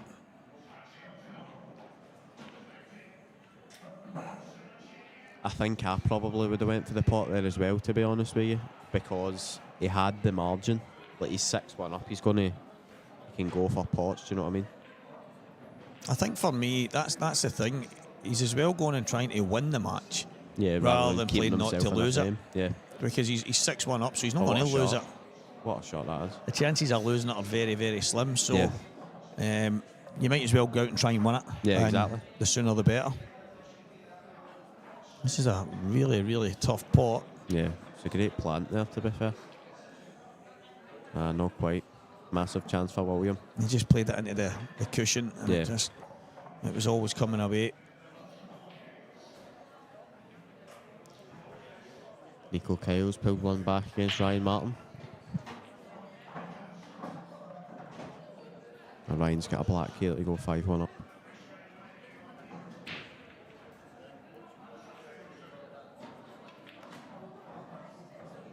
He's cued it nicely.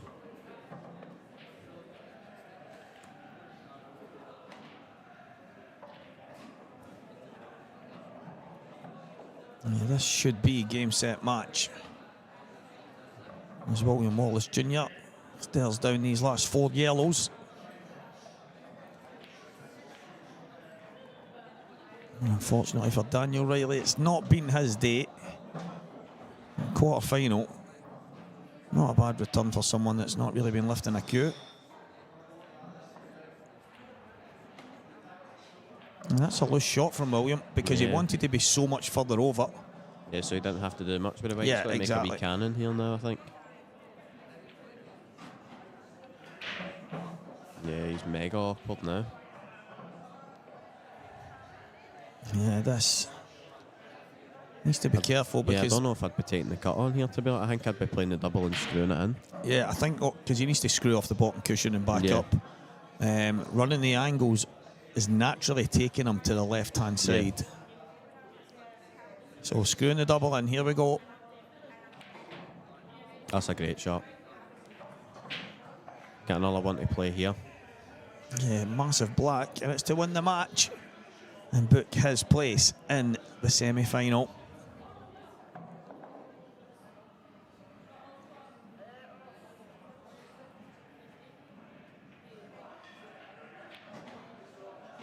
William Wallace.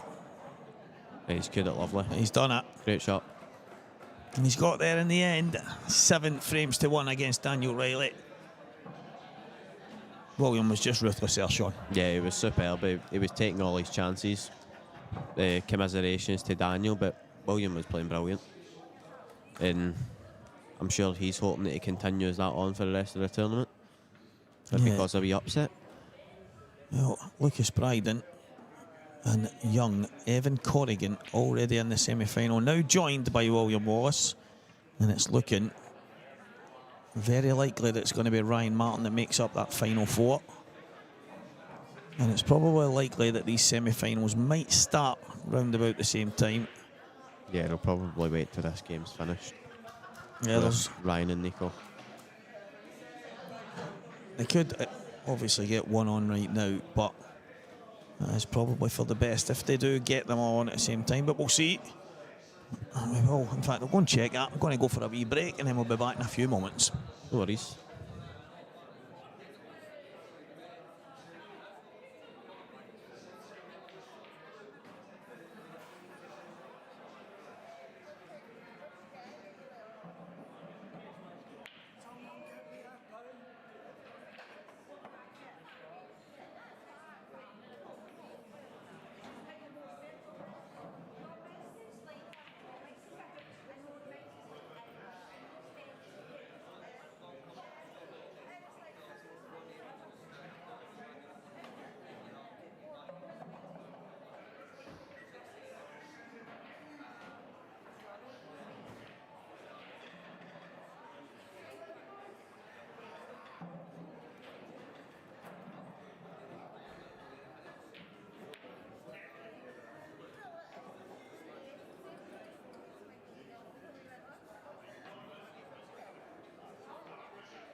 Hello.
So I don't know how many still on watching right now, but I'm joined by two-time back-to-back Mick McGoldrick under 15s Scottish champion Jamie McPherson Jr. How you doing, young man? Good, Jim. Put that closer to you, man. Get up here. So, yesterday, your baby brother was born in the middle of the night, and then you go and win that title. Your dad told me that they didn't really want you to come because it was a wee bit of a mad night, and you've came and you've won that title 2 times in a row. Must be some feeling, young man. Aye, good. Good to win on the day my baby brother was born. Icing the cake, really. It is. It's watching the final, right? It was a wee bit scrappy, a wee bit mad, few mistakes thrown in. Obviously, you made the least amount, but you also played some fantastic stuff. And under that pressure, Martin Keenan messaged me and he said, frustrates the life out of me at times. He's like, it frustrates the life out of me at times because he needs to slow down. He needs to, because there was times, I don't know if you've watched any of it, but you were barely even feathering.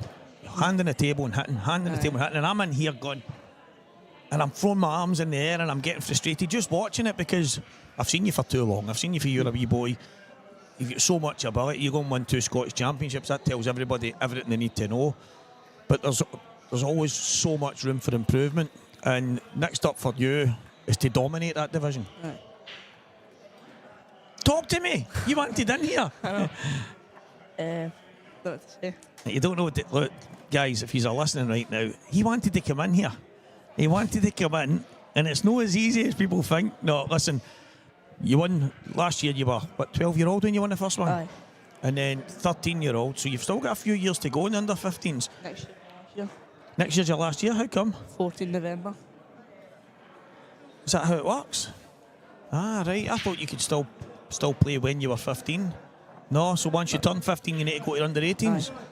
Oh, right, okay. I didn't know that because William's 18 playing in under 18s. Aye. So he'll move up to 23s next year. Right, Aye, this okay. year. Right, okay, I didn't know that. So you've only got one more then you can play, is that right? So you just need to try and make it 3 in a row then. I was And going to say that. that's it. My ma used to say everything comes in 3s. So that means, well, don't believe in third time lucky, believe in everything comes in 3s. That's what she used to say. So you've got a chance to do it 3 times, wee man. Right. So how is your baby brother? Aye, he's good. Just under some, got some stuff on right now because he's premature, but other than that, everything's fine now. Aye, that's brilliant. Could see the joy in your dad's face yesterday. Aye, And he's an emotional wreck, wasn't he? aye, it's but people don't understand that side of it. Like when you come in here and you just play. I coach football and I coach really, really good young players, but my boy's one of them. And even when we're playing, the frustrating and the emotional roller coaster you go through, just seeing your own flesh and blood going and doing something and competing. It's for all yous, you're just playing pool. But it means the world to your parents because they feel as if they're doing something right when you're succeeding. Aye. Your dad loves it. He absolutely loves it. And it would have been an emotional roller coaster because, as I say, he did tell me, he said, Stevie, I didn't want him to come and play. I just thought it was too much for him. But for you just want to play pool, is that right? Aye. Kind of glad I came in. I did have a think about it not coming in, but glad I came in now because I tried to retain my title. And also that would put me second place in the rankings because of Sean. But I've pushed it ahead a wee bit now and hope I try to keep that going. That's brilliant. At the end of the day, there's always another goal. So you might go and win a title, but then there's always something else. There's always another tournament. There's always something else that you can go and win. Obviously, international pool coming up as well. You looking forward to that? I've got Ireland in November. Hopefully go try to do some damage in there. And that's with the under 15s A team. Aye. Who's on the team? Me, Sean Murray, Brodie and Tom. That's a good team, innit? Brodie McPhee, Sean Murray. Sean's got some breaker. Aye. I seen it yesterday and I was like, there's no way that's a wee guy doing that. And then when I seen him and I called him wee man and I went, oh, I should have called you big man. Aye. He's an absolute weapon of a break, but he's also a good player. Aye. No, it's really, really strong. It's good. I was impressed with wee Brodie yesterday. I thought after his quarter final that he was going to be the player to beat because he was sensational. It was easily one of the best performances for a youngster I've seen. He was just so clinical. But then Nico Kyle's, he's been excellent as well. And he's only just started playing the game, Jamie. A year ago, I played him in his first tour, and I beat him 5-3. But then I left to go to the FITBA. Then he's kicked on ever since then. He's definitely a talented kid. He's obviously just lost there to Ryan Martin, who's playing Lucas Bryden right now on the main table. And on the other table, William Wallace Jr. and wee Evan Corrigan. Some story that. Aye, Evan's playing quite well now, isn't he? He's I think there was a point in the match he was telling Andy Finnegan was saying that Lewis had won a frame to go say 5-1 up or something. Aye. And gave a wee fist pump, and Evan said to Andy, "Do you see that there? Do you see him fist pumping?" And then when Evan potted the black to win it, he went, "Yes!" Gave the big fist pump, and he's basically doing it to get back at him. But he was 5-1 down, Aye. 175. So it happens in full. It's amazing how often it turns around, and obviously he's what, 11-year-old, Aye. and here he is in the semi-final with the under-18s. Hopefully He's- we can do some damage against William here and go through to the final. That'll be some story. It would be some story to have one of the, I call you the young team, I know they're the young team as well, but Aye. to have one of the young team going, I actually expected you to be in this today. Would rather just concentrate in the 15s. Aye, that's not, listen, I don't mind that at all. I understand some of the youngsters coming in and playing it to get the experience and stuff, but if you are succeeding, winning, learning at the age group that suits you, then I think that's definitely the way to go, and just keep slowly progressing. And it's working for you, wee man. So Ryan Martin and Lucas, do you know these two well? I've Ryan Martin sponsored the juniors, so speak to him every time he comes in there. Then Lucas, had a wee chat with him when I came in there. But just a bit low, isn't that? Because I got to the grand final with low, was there? The two, Lucas was absolutely heartbroken. Aye. It's a foul. A lot of people don't understand, even though it's one frame shootout, but he did have a half a chance in it. And I remember watching it back and thinking he just obviously played the shot the wrong way, the way he tried to get into the balls. But against Liam Dunster, it doesn't matter if it's 1 frame or 10 frames, you can't make any mistakes. But I seen it after it, and I thought, but I believe that will be the making of Lucas. That should 100%. spur him on, because it's never easy. Any game of pool, what you just did there it's not something I'm trying to find out who's done back-to-back titles. Aye. I know the under-15s has only been going maybe, 10 years or whatever it is. But I don't know if a Gio maybe went back-to-back. Ryan Martin's won a 15s and an 18s, but he never went back-to-back. And so I've been trying to find out. I don't know as yet. Somebody might message me and tell me, but the achievement that you've done there, wee man, is pretty special, because even if there is a few, there's no many. I'm sure Jason Shaw's done it, is he not? Jason probably has, but I don't know if there was under 15s when Jason played. Might have been under 18s, Or maybe under 23s. 16s would it have been? I think so, aye. And you did under 21s. I can believe Jason won. A good few. Aye. So that's what we were talking about it earlier. Goobsy had mentioned on the comms at the World Championships about all the people that had won things, and he says, I often wonder what we would have all won if Jason was still playing. Aye. Logan Hunt's done it, I think. Has he? I think so, aye. Doesn't surprise me, learning for all the people in that area, and obviously Eddie is one of the main kind of reasons for the success that a lot of these boys are having. Say that, he's bringing a good few boys through. But you're Luca Britton, your Tyler Hutchison. Aye. He had a good run yesterday. A semi-final for Tyler. Aye. That was the first time I'd got to see him. We look at Britton in here again today. Aye. He's the happiest wee guy I've ever seen. Aye. Absolutely brilliant. I was loving it. He kept coming out of the commentary box for a wee thumbs up, and then I've just I said, come on in. Invited him in, and he was stunning, and he was just loving it. And he's the happiest wee guy I've ever seen in my life. But it's just good to see the youngsters enjoying the game, competing. But that's the thing that's impressed me the most, is there's a good temperament with most of these. As much as nobody wants to lose, nobody wants to get beaten. Listen, there's no such thing to me as a bad loser, because if you don't like getting beat, there's nothing wrong with that. It's just about how you don't basically How come you off. deal with it. Yeah, exactly. Rather than, and I'm probably one of the worst. Before I was a wee bit of a loose cannon because I didn't like it, but that was the football side of me. Aye. But looking at all you guys, that's been an absolute pleasure to see the way you all see the game and the ability that you have all got. It's a big future for you all. And who knows, maybe in the next 5-10 years it'll be Dunster and Boyle popped to the side and it's all yous dominating. You never know. I'm sure, speaking of Luca Britton there, I'm sure he's actually got a pool table in his bedroom. Has he really? I think so, aye. Apparently, Must be some size of bedroom he's got.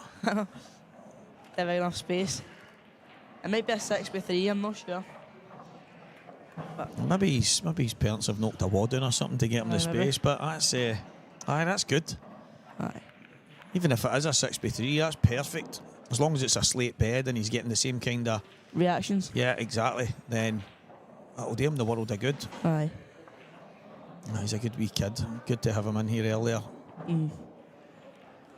So what about you? Who do you fancy to win this? We've got obviously the two guys on the main screen, and then we've got young Evan and William Wallace Jr. It's 2-0 to William, which he's big favourite in that match. But Aye.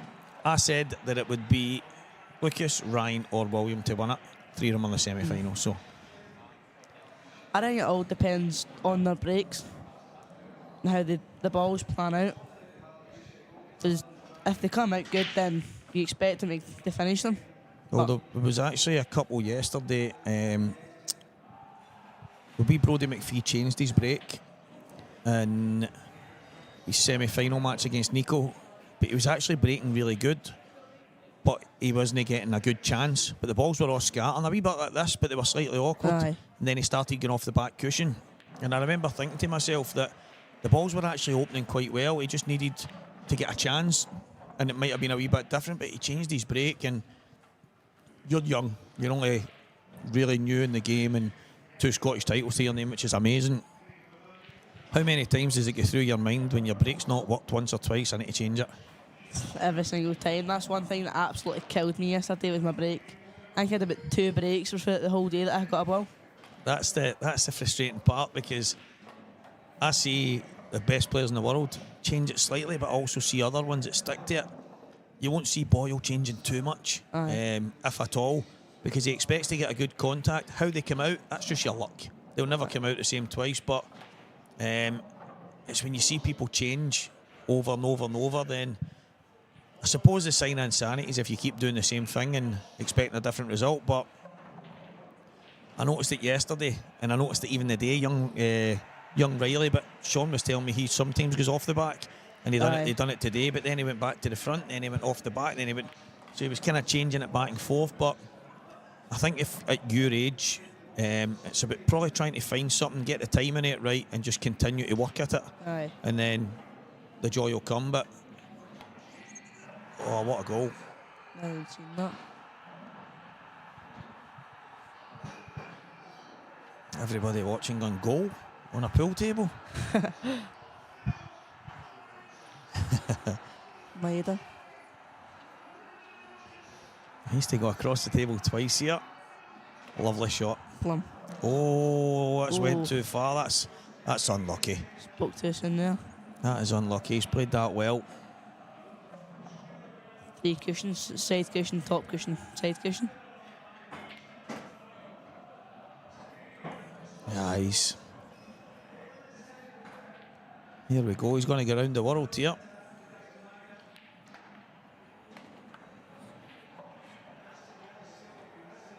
If the ball was over the bag, he would have got it.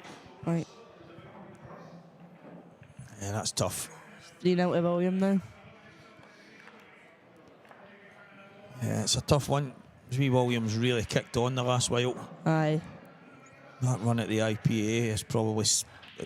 I talk about glass ceilings, Jamie, so when I grew up, you had to smash through the glass ceiling to get to the next level, and then you would plateau, you would flatten out for a bit, then you'd break through the glass ceiling, and you would need to keep going through all these levels. Aye. And that IPA for William, and I say that his mum and dad went, that's him smashed through the next level of the glass ceiling, so he'll kind of fizzle out a wee bit over the next while, and then it's time to go again, because you can only keep slowly going up through the levels, and that's the same thing you'll do, and some of the other boys like wee Brody and what have you in your team, they're going to have to do the same. It's just that, and there'll be moments that you look back on and go, that's when I went up a notch. Aye. That's when I went up a notch. That's when I went up. Moments like yesterday.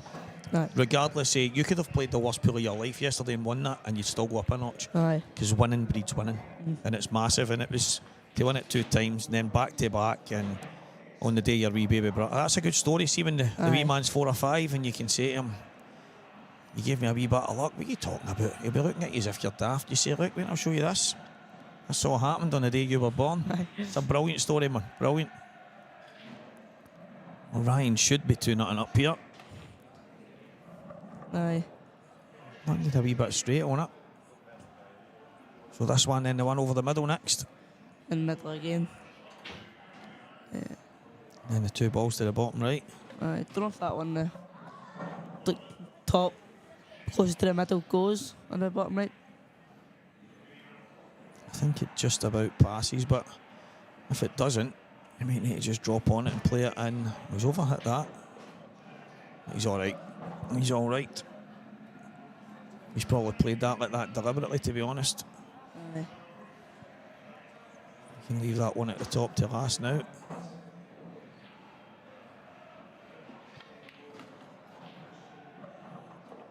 And he's slightly out of position. Wee bit awkward there. Yeah, run on and off the side cushion, I think, but Shouldn't be too much a challenge. he's just slightly higher than he would have liked to be. Nice stuff. Ryan Martin about to go 2-0 in front. I don't know, I think he told me yesterday, I'm not sure who won the 18s last year. Preston. Preston won it. Did he Aye. beat him in the final? Yeah. Aye. That was his chance to go back to back or something, they said, Aye. but Preston beat him.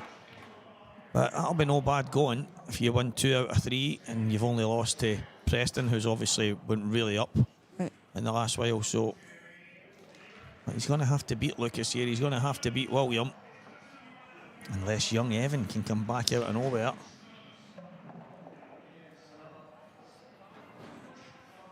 Williams landed slightly awkward. But it looks like he's in really good form, to be honest. So Aye. chance for Evan Corrigan on the other table. Play snooker here. Sure. Not the best of breaks here.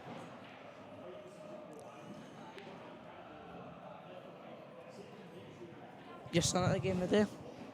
The wee man is in the house. Is he? He's in the house. He wanted to go to it, and the tickets were there. But I'm one of these mad protesters right now. So I says to him, "Wee man, I'm just not doing it for that game. No, no. We'll sort out things." And even the European tickets, he's doing my head in. But I'm one of the ones that say, "No, we're not paying for them. We're not." But then there's too many fans, Jamie, that don't go to the games and haven't got the season Aye. tickets like we've got, so they'll And just they jump in and get aye. them, and it seems kind of pointless. But Aye. I'll just need to. I'll see what happens. But he just sits in the room banging a drum, man. Is Crazy. He asked me to get him these drumsticks, but I thought he was going to go and do something with them. He just bangs and bangs and bangs in the room. He loves it. We were in Turkey there. We just get back on Friday morning, and everywhere in the hotel and in the lift, he's sticking Green Brigade stickers. And we were in, and there was a Rangers one, a Union Bears one, and he's like, it was up the top. He's like, "Dad, get her down, get her." And I'm hanging up in the lift trying to pull this off, and the doors are open, people looking in. What's he up to? Aye. He loves it. You still going with Keenan? Aye. He was tuned in yesterday, Martin. Aye. He was messaging me. He's so frustrating because he doesn't do that when he's practicing or playing right. Just, he started towards the end. I don't know if you watched it. You probably did, because if you're like Aye. me, when you play on the telly, you want to go home and watch it. And you started towards the end, and I think I mentioned that he's starting to feather a wee bit now. And you were, but at the start, it was as if your arm was stuck, and then you were just going. It was weird. It was weird to see, but you were still winning frames. You were still Aye. getting there, but it just looked to me that if you just kind of not slowed yourself down, play at the same pace, but just make sure you're feathering the cue right. But you did start to do it towards the end, and there was only going to be one winner at that point. Aye. Feel as if I was potting well, but Aye. just my positional play was a wee bit out the window. I think that was just because of the pace you were playing Aye. at, because you were just putting the cue down, and there was moments where I think I actually mentioned it as well. You weren't even coming to look to see where you wanted to be next, Aye. but they wee things. Listen, you're 13-year-old. and it's no something that you need to be shouted and moaned at about. There'll be somebody like Renzi's probably going like that right now. Aye, he should be. But to me, if you can't paw and you can't play shots with wee flicks aside and traces a top spin, but whatever it might be, all these technical things that you need, if you can do all that, the rest of the stuff will come. Aye. The rest of the stuff will come, and you're already winning titles when there's so much potential there. So loads and loads to learn, loads and loads of stuff that you're going to get better at without even kind of working it. You're just going to naturally get better at them. So everybody watching just wants to tell you to be Dunster or Boyle right away. That's just the way it is. But no, it's class. But see, if there wasn't stuff for us to tell you to get better at, then at your age you'd already be the best you could ever be, and that would be no good. Do you know what I mean? So you've got to be able to get better and better and better. So the sky's the limit. The sky is the limit, wee guy. Who knows how many Scottish titles you'll have before you have a chance of getting the main one. You could have numerous 15s, 18s, 20, 23s, whatever it is. It's all there for you. There's Evan 3-1 up on... No, 3-1 down, sorry. Yeah, that just goes to show that mistake for William in that frame. Aye. He's ended up losing the frame because of it.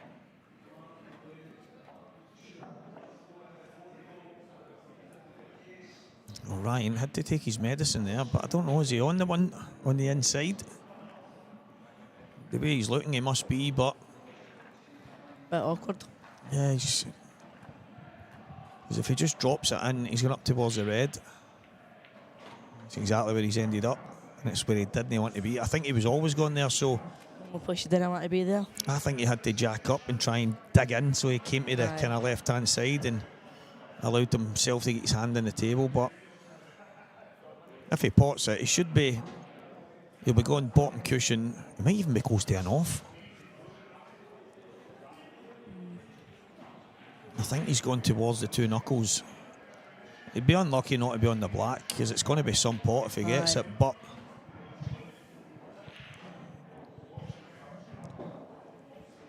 Ryan's potting's quite good, so... It's a big shot. As you know yourself, 3-0, massive, but 2-1, all of a sudden it's game on. Aye. He's slid off the top of it. Bet he's using Talm V10. Guaranteed. I'm on about it because the amount of players... Dunster was on comms with me not long ago there, and he said, Stevie, I've changed over, right, because, yeah, the table is a bit cleaner. He says, but I've never had so many miscues in my life. He's like, I'm miscuing all the time, mate. But what I found out is it doesn't stick to certain tips. Aye. And so I noticed a few people that have got break cues and they use just a slightly harder tip or maybe a different type of layered tip, and they would use a different chalk for their break cue because of it, because the Talm stuff doesn't stick. And I'm like, that's mad. And then I thought, I wonder if that's the case with the amount of people that get miscues. So they're talking that you don't get as many kicks and you don't get as much mess on the table, but you get miscues, and it's trying to find that kind of happy medium. But that's no surprise to me there, because I know he does use V10. When he was in here yesterday, he was telling me that he got a bit off of William. But it's... I don't know. I think to use the Talm stuff in the right way, you maybe need a kind of medium pressed tip or something like that for it to really grip it. But It's a soft press that sticks a good bit. Yeah. But my break cue is a different story. I need to rough that up with sandpaper all the time. Aye, so that it sticks there. Aye, that sounds about right for what I've heard. Right. Oh, cue ball. Shouldn't have been anywhere near there. A wee bit awkward here. Yeah, it's thin. He's going to be losing the cue ball, so he needs to play this at pace. And now he needs to get lucky, and he hasn't done. He needs to try and hide the cue ball, and can he get behind the black? Little chaser right hand side. Nah, just behind the red will do it. He's left that. Yeah, I think that's the worry when you play just the one ball. I think if he got to the top cushion, even if he didn't go behind the black and left the shot, it's a very, very hard shot. But if he's got the snooker, he's okay.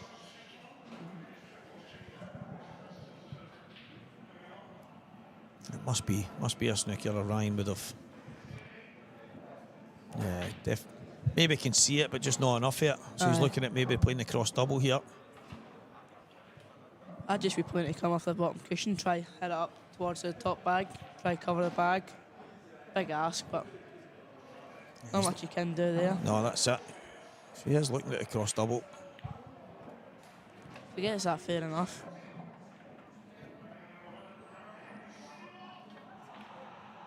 Oh. Ah. That's unlucky, but it was awkward. Aye. Should be 2-1 here. Lucas should have got it the first time, but he will get it this time. Right. Straightforward finish there.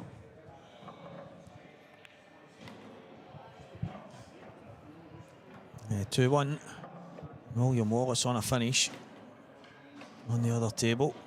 He's got a nice wee stroke of luck there, a little flick on the red. So it should be 4-1 William Wallace. And it's 2-1 here. Ryan Martin.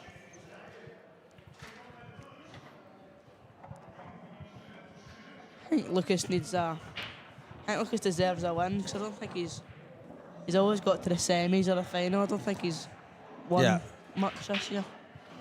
I was seeing a couple of people on talking about Lucas over the last while, saying that they expect him to be winning big tournaments coming soon, and obviously I think when they meant the big tournaments they were meaning like the men's kind of tournaments as well. So I know he's not far away. He played really well in the IPA not so long ago too. He won not long ago. Who they beat in the final, do you know?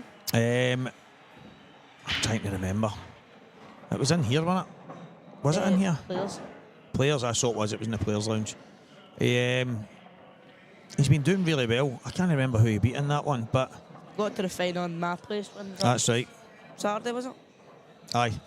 Even got beat off Callum McKinnon. Callum was great, wasn't he? Aye.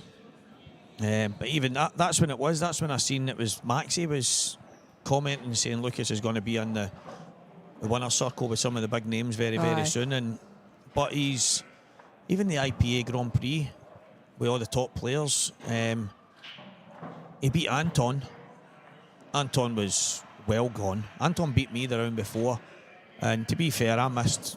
Was it snookered myself on 2 blacks?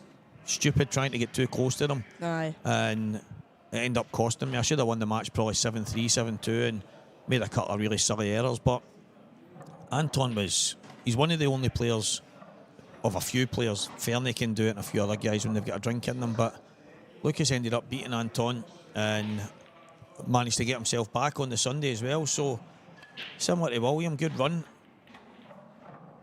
Well, who knows?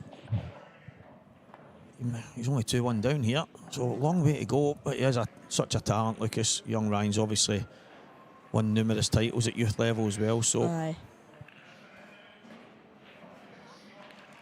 chance to go 2-1 up here. Well, Jailed it. Left it a wee bit awkward for Ryan there. yeah, he can obviously. He's got quite a big area to play into. Aye. Can he maybe take that off the blacks? Is that what he's looking at? I don't know if that's a shot right enough. I think he's got enough of the weight to play the top ball up at the top right to just flick off it, get the red over the bag, and then play into the centre of the table to hide the white for the yellow. Yeah, I like that shot because it was such a big area to hide in. Aye.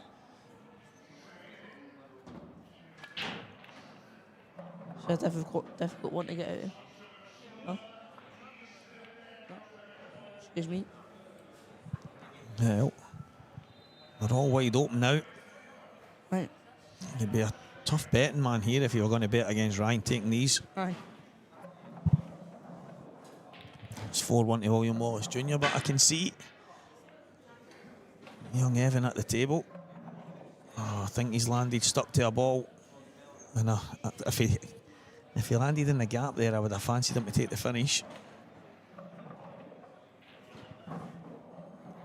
Maybe a wee swerve here. Yeah, the wee man's having to play a swerve.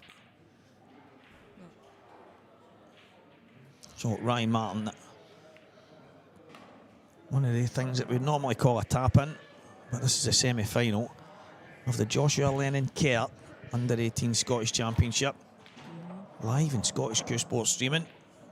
Hawker the Talker, joined by the double champ, Jamie McPherson Jr. Double champ, guys, 2-time, back-to-back, whatever you want to call it. That's what the wee man done yesterday. 3-1 here. Yeah, 3-1 Ryan Martin, it should be.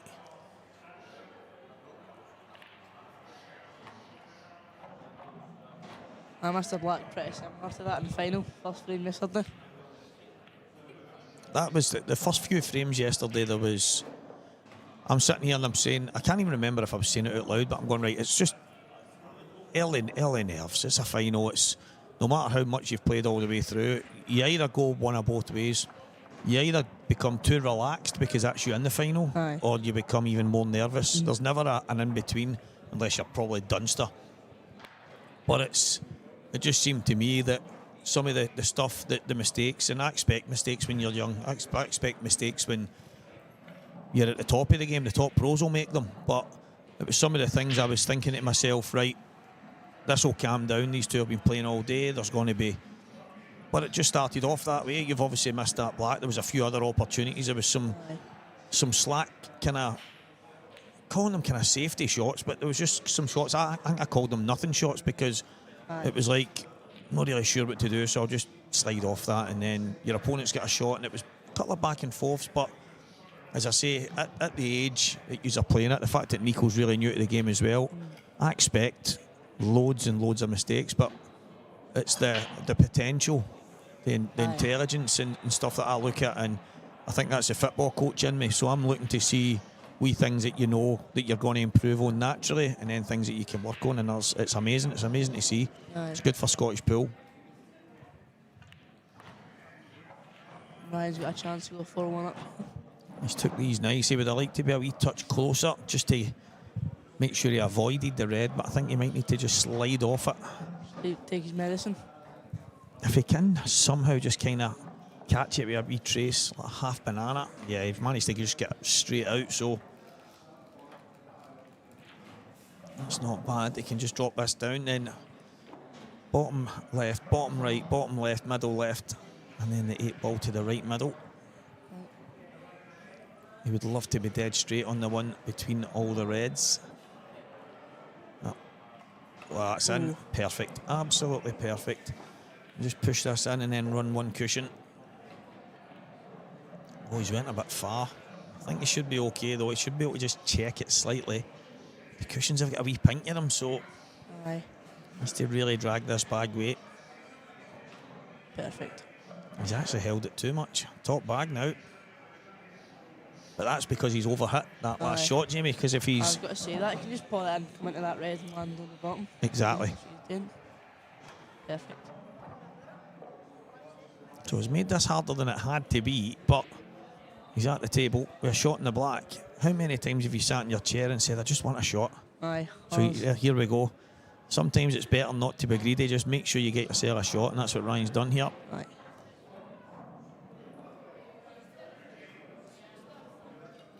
How's your queuing? Lovely. Absolutely lovely. 4-1. 4-1. Everyone's got a chance to go 4-2 here.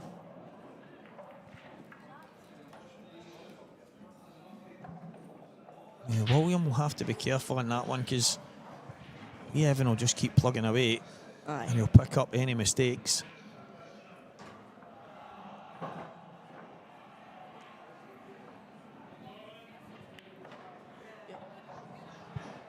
Yeah.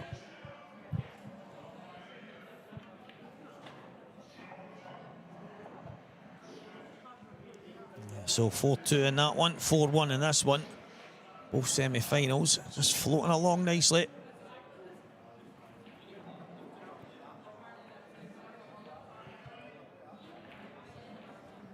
Right down the middle break, good break.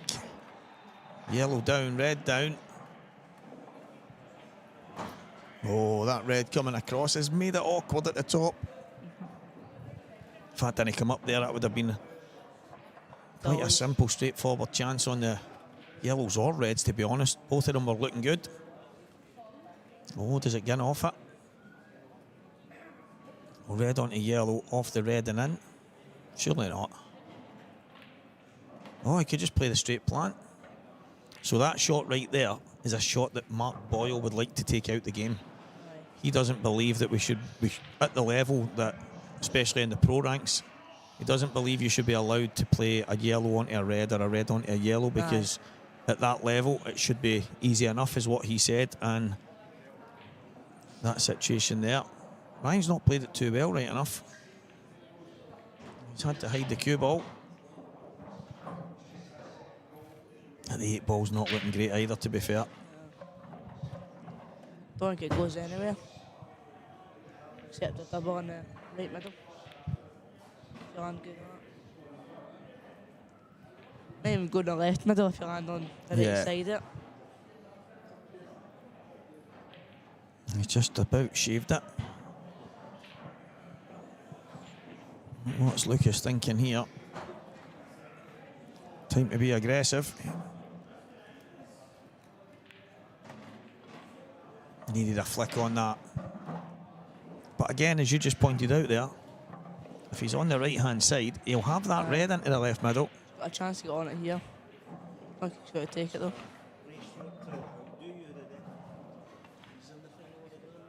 Is he? So, breaking news here, live. Ray Stewart is in the final. And a chance to go back to back. He's trying to outdo young Jamie McPherson here. I don't think the Grandmasters isn't as important, B-man. Don't worry about them. No. They're the ones that's past it. Aye. That'll be you in 50 years.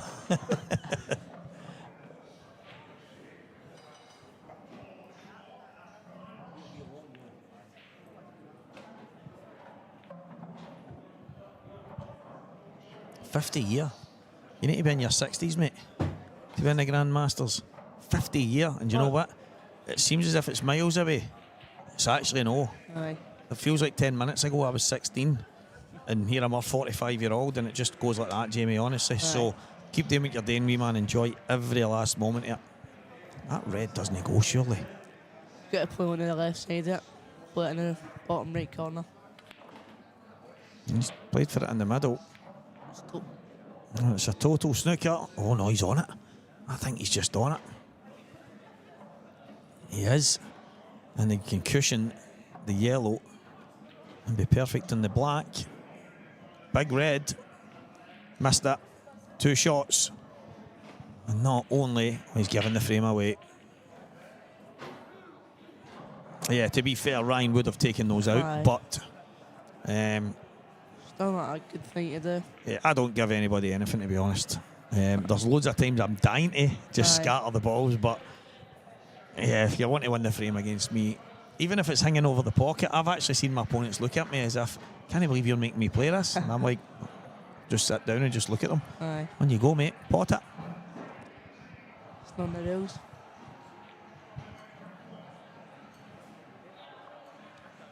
Right, Lucas to break, 5-1 down. Evan Corrigan with a great chance. On the other table, he's 4-2 down. He's just made a slight mistake positionally there.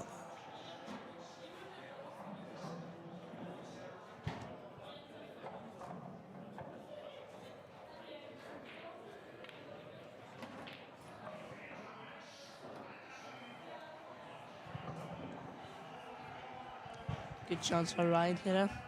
Yes, definitely. Right, straight forward, just needs to.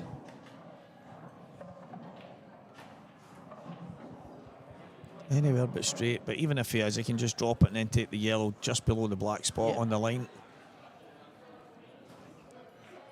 He'd rather not be running into anything, but that's what he's looking at.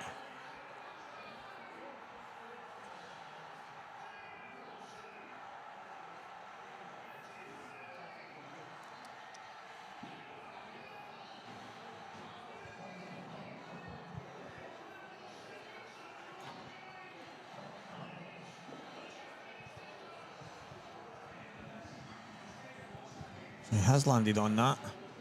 If he can just drop onto the bottom cushion, It'd be absolutely perfect. Spot on. Perfect. Couldn't have placed that any better.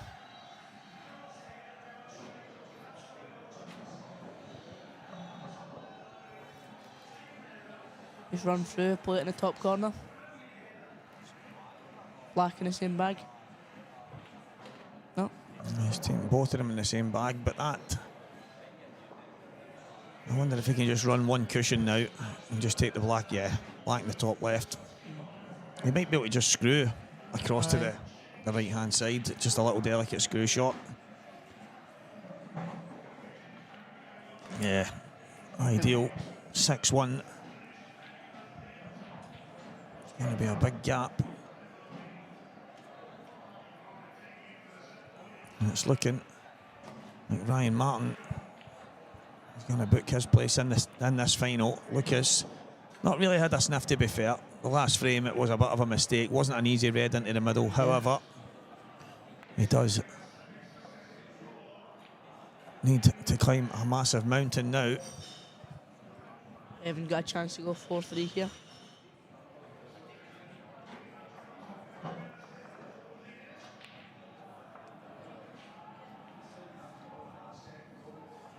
Well, Ryan Martin to break with a chance to get this match over and done with.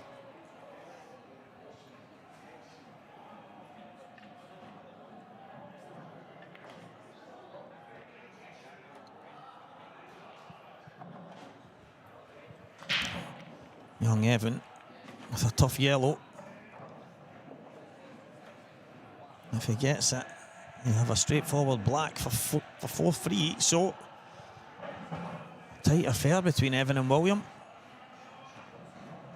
Got a chance here. Got a chance to break his bad ball out. And it's pretty straightforward for there. Yeah, nice shot. He's going to be bridging though. Needs to watch. Wonder if the miscue will be on his head.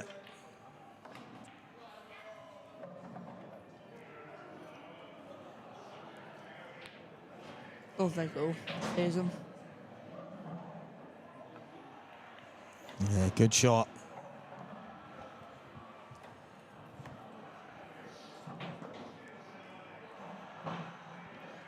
I would just be knitting this back and playing the one closest to the red in the middle of the Yeah. table in the bottom corner. Take it in the bottom corner. Yep. And all of a sudden everything opens up. So I'm going to suggest that this is almost over here, Jamie. Yep. Lovely control just above the middle pocket. Just knit this back a inch in the opposite corner bag. And then bottom. Ooh. Should be fine. Just screw off the side cushion. Absolutely spot on, young man. Yeah, touch too far, but he can run two cushions. He can just run it round. Looks like he's checking this in. Yeah, he did check it. Right. Each to their own. That should be And Ryan Martin into the final. is going to be our first finalist. Well done, Ryan. And lucky Lucas Bryden. And a massive thank you to Jamie McPherson Jr. for joining me for that one. Cheers, young man. Much appreciated, and just you stick in, mate. And I'm going to take a wee couple of minutes, guys, before the final gets set up. So we'll be back very, very soon.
Well. This could probably have been picked for both sides of the draw, to be fair. Ryan and William. Obviously, Lucas didn't have the best of times there, Sean. I don't know if you've seen much yet, but Ryan was just ruthless. Absolutely ruthless. Yeah, I watched some of it myself, to be honest. He wasn't missing. And obviously, it's going to frustrate Lucas, and you could see it a bit, but he never really get much chance at it, to be honest with you. But this should be a cracker. William and Ryan, two familiar faces in the final of the 18s. Used to hear.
William wins the lag, start us off in the Scottish under-18s final.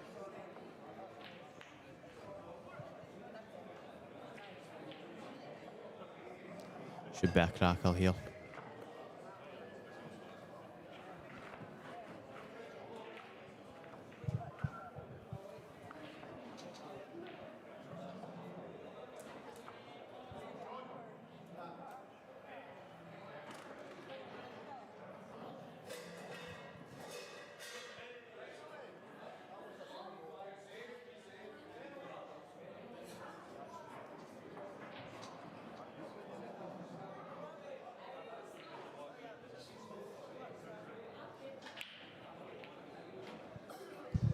Yeah, Ryan Martin, William Wallace. As I say, we could have probably, if everybody was forced to pick a player, Sean, from both sides of the draw, you could have argued a lot would have picked these two to get to the final. Definitely. The fact that they were going to miss each other all the way through. So, but for me, Ryan's Williams' kryptonite. Yeah. He seems to struggle against him, but what a time this would be to step up to the plate. 100%, especially with being his last under-18s event. Yeah. It'd be a great way, a great send-off. Williams potted the black there for the first break. It's like an unwritten rule, innit? Every single time you pot a black for the break, you always end up going dry next, don't you?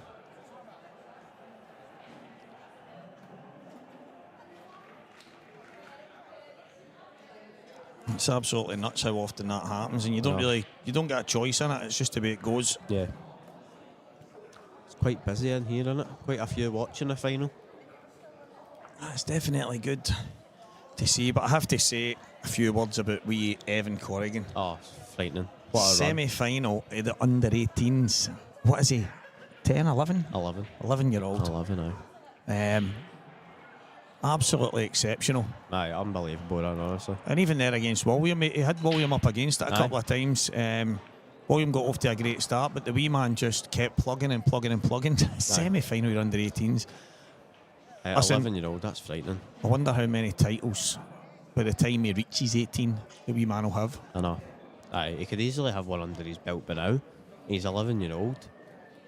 He's more than capable, do you know what I mean? So, don't be surprised to see him in a winner's circle in the next couple of years. Yesterday, he was the ultimate commentator. Today, the ultimate pool player. Yeah. What a weekend for wee Evan. Evan Corrigan. Keep your eyes peeled, guys, keep your eyes peeled because this kid is going to be a bit of a menace to everybody. Definitely.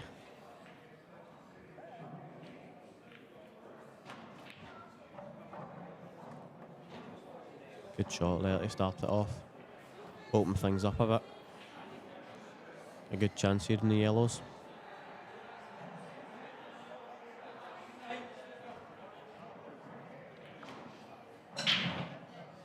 It's not too bad.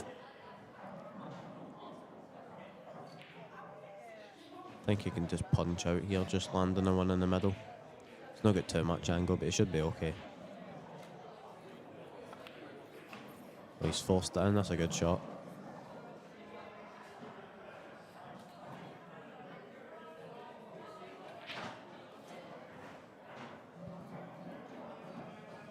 He's went a wee bit further than he would have liked. I'd have preferred to just go up.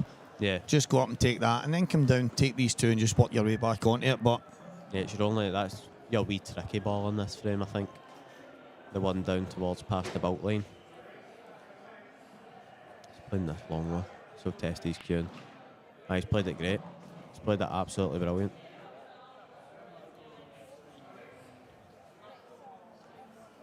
Looks pretty perfect here to me. yeah, absolutely spot on. Oh, that's Thank just you, about yeah. okay. That. He's probably just glanced it. He probably just dropped the yellow in. Use the red to hold, maybe. Might not even have to.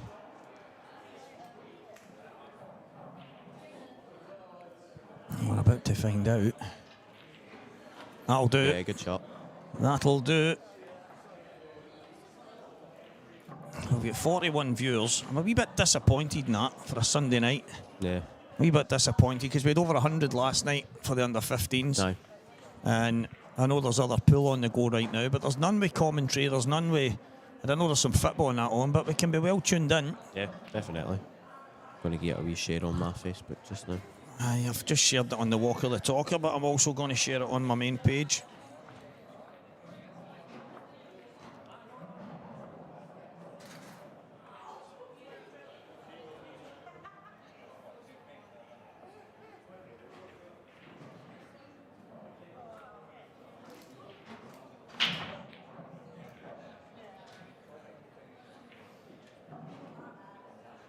So a break-off shot and a big one for Ryan.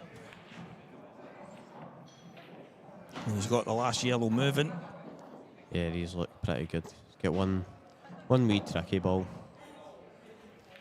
down here, down towards the bottom left.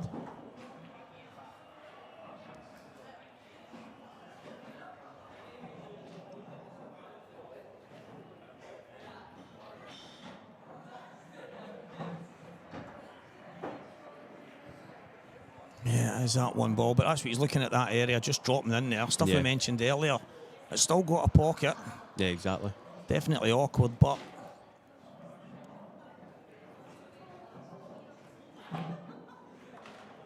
trying to get in there as early as he can. It's not the worst. He's got a shot at it, but it's just he's still got a wee tricky ball here as well. Towards the right-hand side of the table. It's a foul Aye. into the bargain. Got a good chance here for William.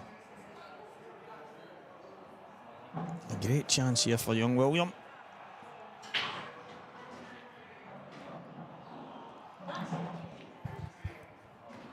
So, one free shot, one visit. Yes, they're slightly awkward, but I think the balls at the top end, they are what they are. You just have Yeah. to deal with them. But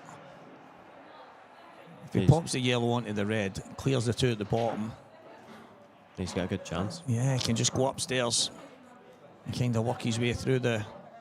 I think he would want to be taking the one to the top left, just above the yellow at the left side, and then the one to the top right Yeah. that's in the centre of the table.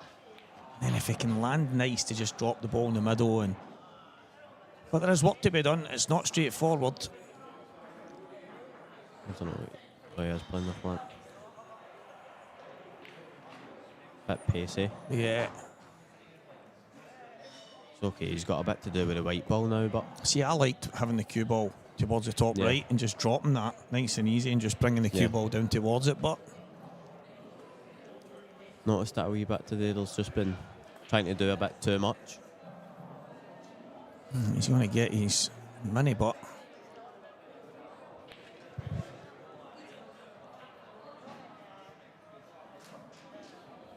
Oh, he's mega stretching here. He's not got control.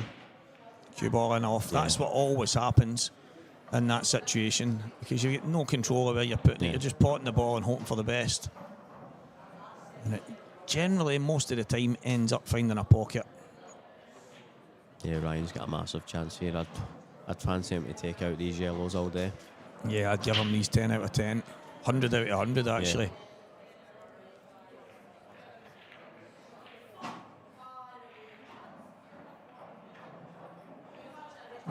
Yeah, simple stuff. He could have done anything with that. The plant that he was looking at, sliding off it. He had so many options.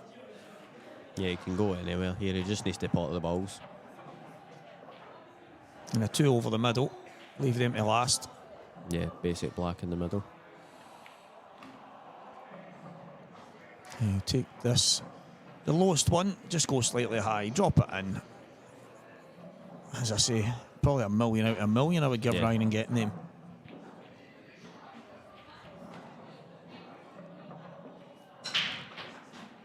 He's just so good. He's pre-shot your routine and everything. You see him, like even these wee basic shots. He's shown exactly where he wants to be, and that's how he's a level above.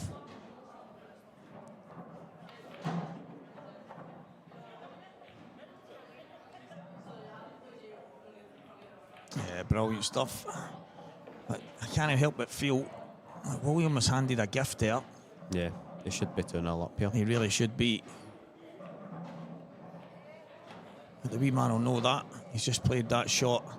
He's played the plant from the wrong side, because he's ended up having to run off the side cushion and get across when all he had to do was just drop it. Yeah, he'll forget about that one. He'll just get on with it. Got a big break, William, to be fair to him. Got a very big break.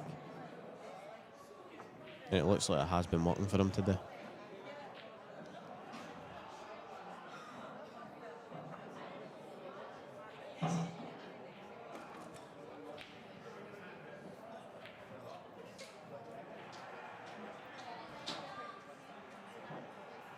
Oh, here we go. William Wallace, frame number 3. He's moved to the side. And he's ended up with a dry break because of it. Yeah, that was strange. His front ball break's been working today. Maybe he just felt like he needs a wee bit of change, but... Yeah, the details that have been bringing you success definitely matter, so... I'm not sure why he changed. Maybe because, I mean, he broke dry the first one, but then he got a ball, and he ended up taking a really good finish, so... Yeah, well, he potted the black for the first break, didn't he? Then I think he broke the dish. Yeah, that's right. It's a nice wee shot for Ryan there. Taking control of the frame. Yeah, he's got big control here, especially with the black at the top left corner.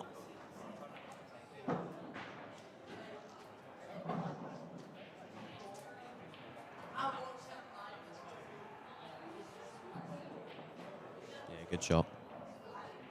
Yeah, nice. Right.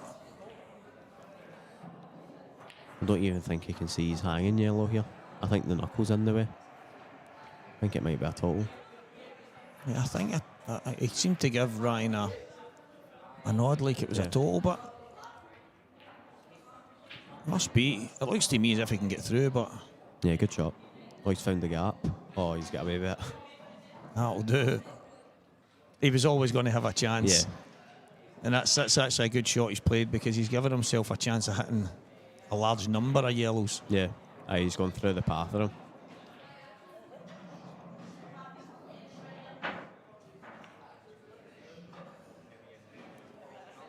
I don't mind that. Is that wee nudge on that red as well? It's actually developed that, so it now goes in that bag. Yeah, there's a bit of work to be done now for William. To be fair though, the red is below the yellow. Good shot. Yeah, clever. So there's a couple of reds that don't really go anywhere without having to play a big shot, but obviously red's a big favourite in the frame. Yeah. Williams done well here to hang in.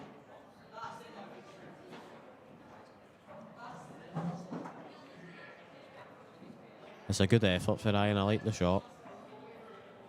He's just tried to get the red and move the yellow out the way to try and open things up a bit.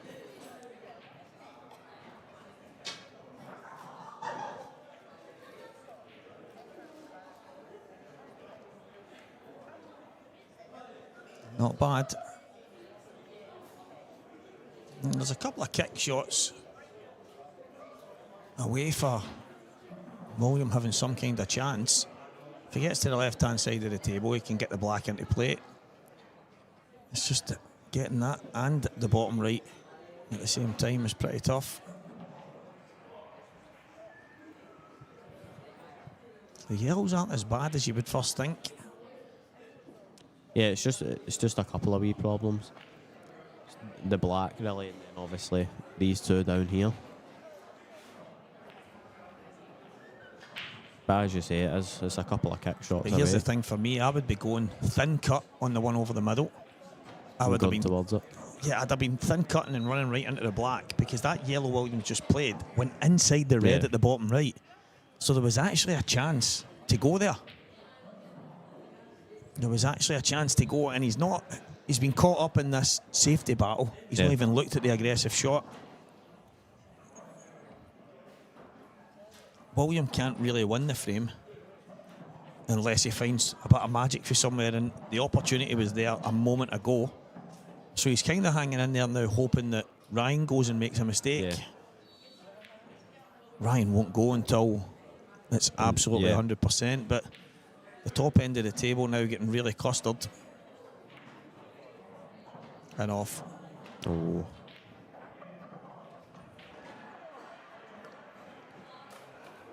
Yeah, I know the wee man will watch this back and he'll see exactly what I'm talking about. He had the chance to thin nick the yellow in the middle, smash the black out, and then he would have had a half a chance of getting the finish. But it's no guarantee, Sean, that they come out perfect. Yeah. But you're looking for an opportunity to try and get things into play. The fact that the yellow was on the right-hand side, that went inside the red. Yeah. So he had no worries about that anymore. It was just the black. And yeah, I think when he watches it back, he'll be kicking himself. But will he get another opportunity? That's the question. I don't know if Ryan will go here. He might even... He's got a couple of shots he could play. He probably played a plant towards this bag just now.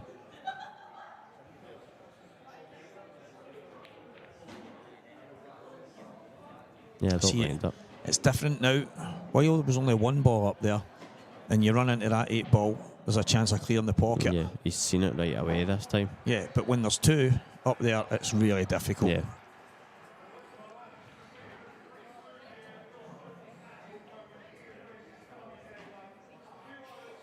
Ryan's going to go into this one here, is he? Oh, it goes beyond it. Yeah, similar idea, similar to what young William had a moment ago. Yeah. Oh, he's potted it basically clean. Wow. I didn't even think it went like that. He's barely even hit the yellow there. Yeah, it needed to be slightly cushioned first. Yeah. But even at that, he has made a contact on it, but he's barely flicked it. You can get a wee snooker here if he just dinks off this red and behind the black. It's still going? No. That's okay, it's just... But the only problem ball now for William is the 8 the ball. 8 ball, yeah. Well, he's got a chance. Yeah, he's going to go now. But he had a far better angle a while ago, do you know what I mean? But he can go for it now, knowing that he's still got the bottom right corner. Yeah. But he's going to have to play this in a strange way because he needs to cut it off it to gather the angle. So the other yellow is likely going to end up on the right-hand side. Oh, I don't like this. I don't like this. I don't think I would have played that. I think I would have been going on to the black off the plant. He's And got then see away if with you that, need- by the way. If you need to, you can slow down. But he has left himself another angle here. I think the thing for me is, though, Not sure he gets the blackout here at the same time though, unless he can clear the pocket. Good shot. Yeah, he played it well. Played it very well. Yeah, good shot. Really fortunate, but a very good shot. He had to check the life out of that to get the blackout at the same time. He had me thinking he was just going to screw into the Reds, but he's played it well.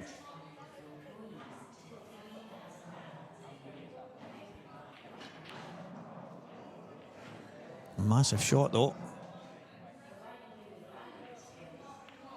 He's played that well as well. Very good. Very, very good, son. So William Wallace, yeah, he did get a touch of fortune. Oh, wee Oh, man, he's what are played you it doing, very man? heavy. Just need to drop that in. Yeah. Yeah, he's confused me a little bit there, and the wee man will watch it back anyway. He'll know the script, but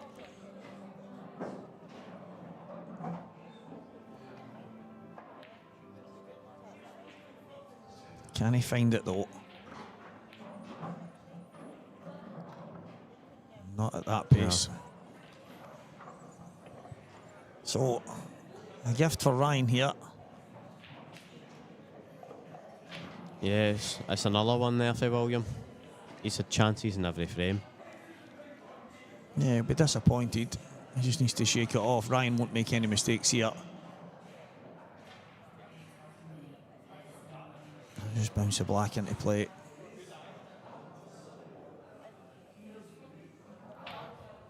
Looks pretty good. Yeah, that's nice. Just held up just in time.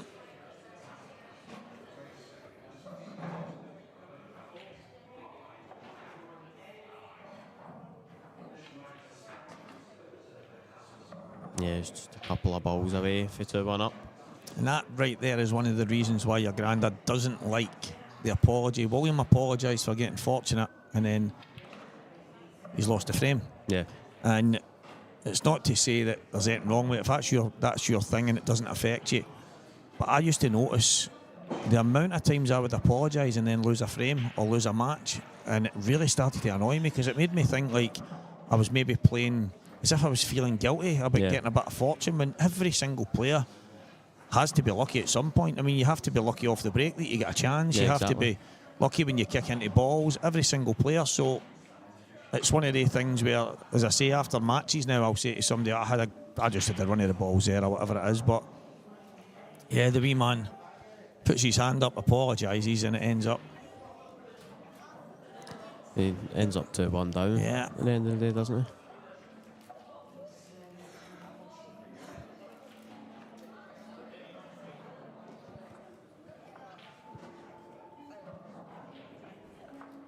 So William Wallace has had a chance in every frame. It's a race to 7. You can't guarantee that you're going to keep getting chances, so whatever chances he does get now, he definitely needs to take them. Yeah, definitely. Ryan will only kick on for here as well. Even though he's not been playing bad, he's not even got out of gear yet. I know the level that he can play to.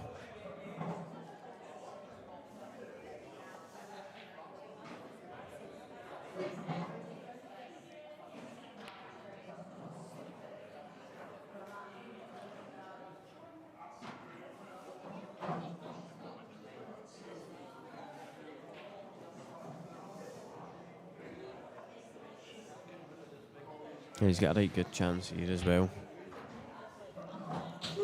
Yeah, it should be 3-1 to be honest. Ryan at the level that he can play at, and he did play in the semi-final. Yeah, he was frightening in that semi-final. He just wasn't missing.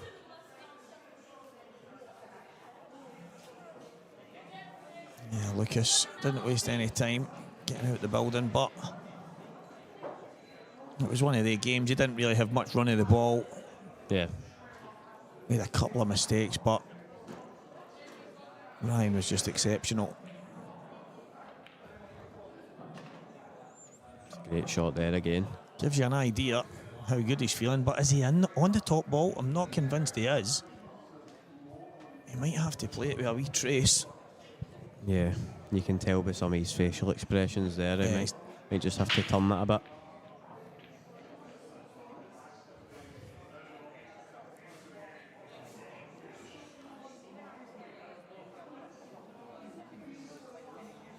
He doesn't fancy it.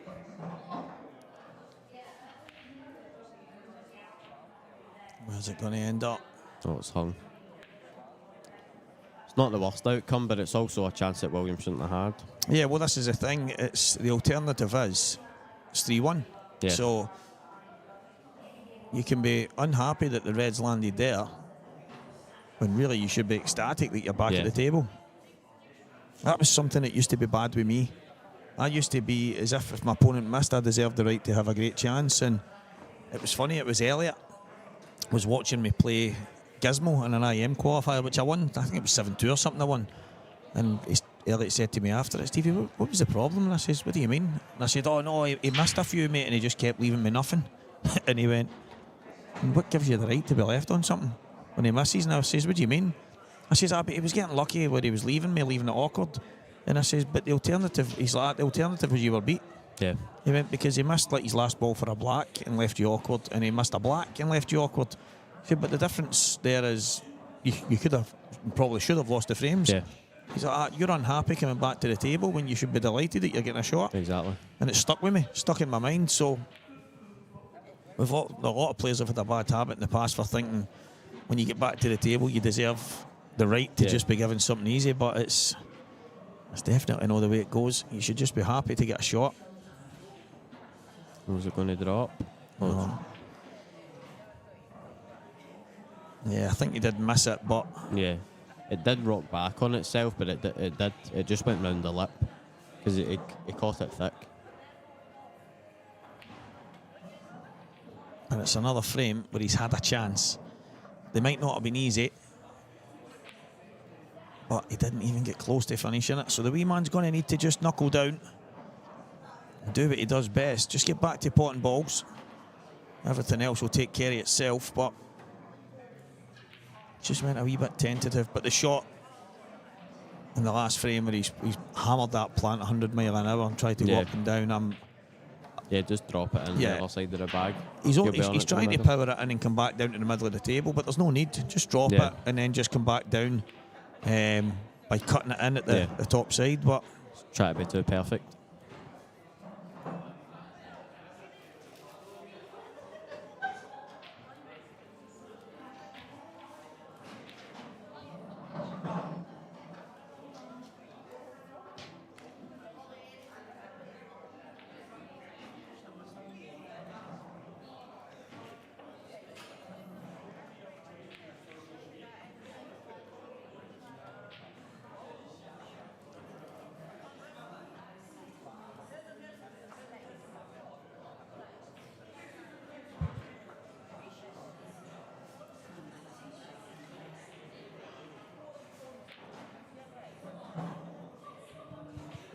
so William to break, cut break again. It looks like Sean.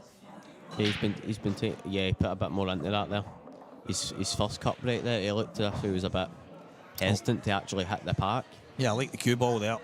Straight off the left hand cushion and straight back into the pack. Yeah, that's exactly how you want it to be.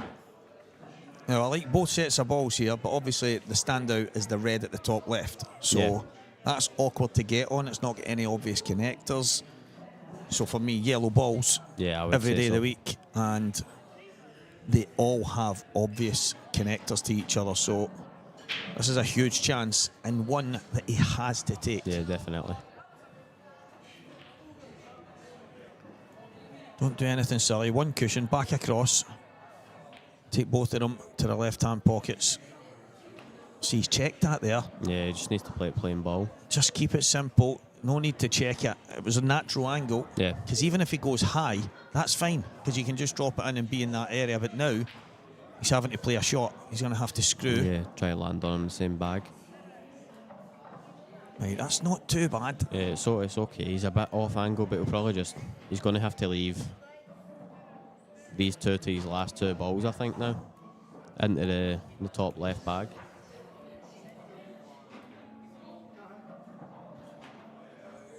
Yeah, it's not the worst, it's just as I say, they all had obvious connectors to each other. But once you pop 1 or 2 balls, Oh, I don't like that. yeah, I don't know why he's played that so hard. I think I would have been playing for the other ball.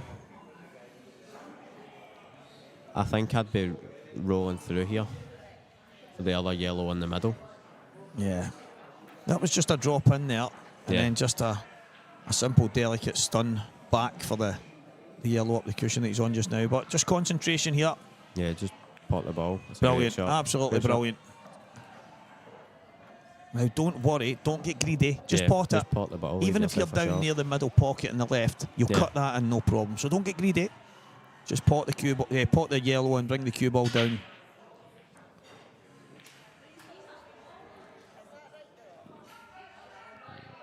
That's okay. Yeah, it's That's fine. okay. It's a shot. Like I say, don't get greedy. Probably played it a bit harder than I would have. I'd have just been going bag weight, but he's given himself a slightly better angle by the distance. He's got to cue it in nicely. This is one that he needs. Yeah, massive shot. 3-1 down. William Wallace gets one Good shot. back. Good Good finish. shot. A little bit erratic, if you want to call it that. But I feel the first shot was perfect. The second shot, when he's checked it, he's landed wrong side. So after that, he was chasing it a wee bit. Yeah. But every now and again, you just have to keep potting. Yeah, just The put balls yourself were out of open trouble. enough, Sean, so it was just one of them. Just keep potting. You're not going to snooker yourself. It's just, you just need to keep potting the balls. Yeah. And you've done it well. Yeah, definitely. And that's that percentage thing that I mind talking to Renzi about a while back. And he's ended up, like, you have to wonder, right, well, if I land here, I land there, I land in a different position, what percentage at the time are you going to get on your next ball? And just that little bit of check side that he put on it could have caused him a lot of damage there, but he's got one back. He's disappeared for a couple of moments, and fair play. He's had a chance in every frame. It could be 5-0. I know. I don't think he'll be kicking himself too much. Williams, again, he's one of the ones that just gets on with it. But he's taking a wee break to compose himself just now and maybe come back and be a different player. He's one of the kids that he doesn't see until a wee bit later on. He doesn't see a whole lot. I know. He doesn't see a lot of what he does wrong because he's so zoned in what he's doing. And he'll say, no, but see if this happened. And see. But then gradually, as he kind of eases in maybe over the next few days, he goes, I should have did this, I should have did that.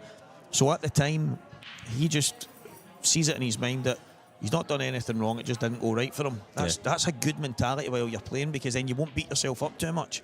So...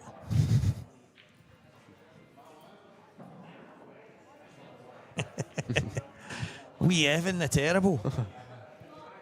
Evan the Terrible. Rather than Ivan the Terrible, we'll call him Evan the Terrible. Semi-final. Fantastic stuff. Evan Corrigan. Keep your eyes peeled for the name. He's Jason's nephew.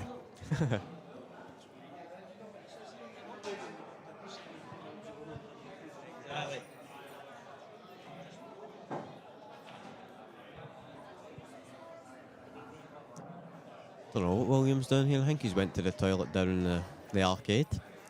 Maybe. He's just went a walk round the building. So we'll catch him in 15 minutes, guys, when he comes back from... He's going to come back and ask for Dave McLaren for a referee. the other side of Edinburgh. All the way back to Rutherglen.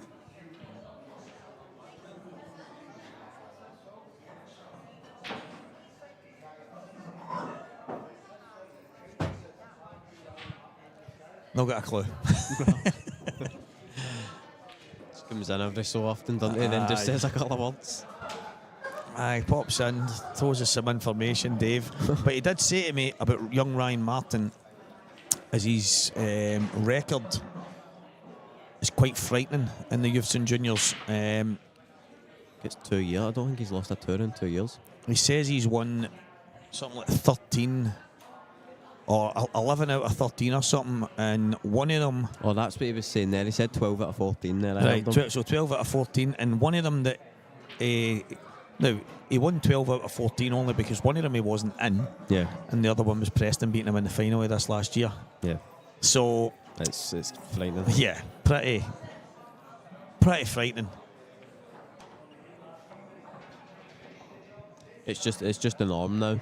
If you don't see him in a final, then as you said, you think he's not there.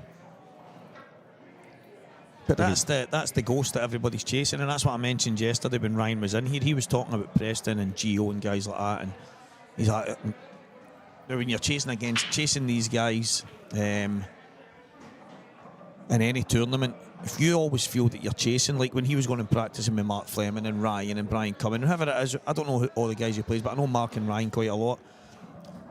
If you constantly feel like you're chasing them, the chances are you'll never catch them. Yeah. At some point in time, you have to say, no, I'm not chasing him anymore because I'm as good as him.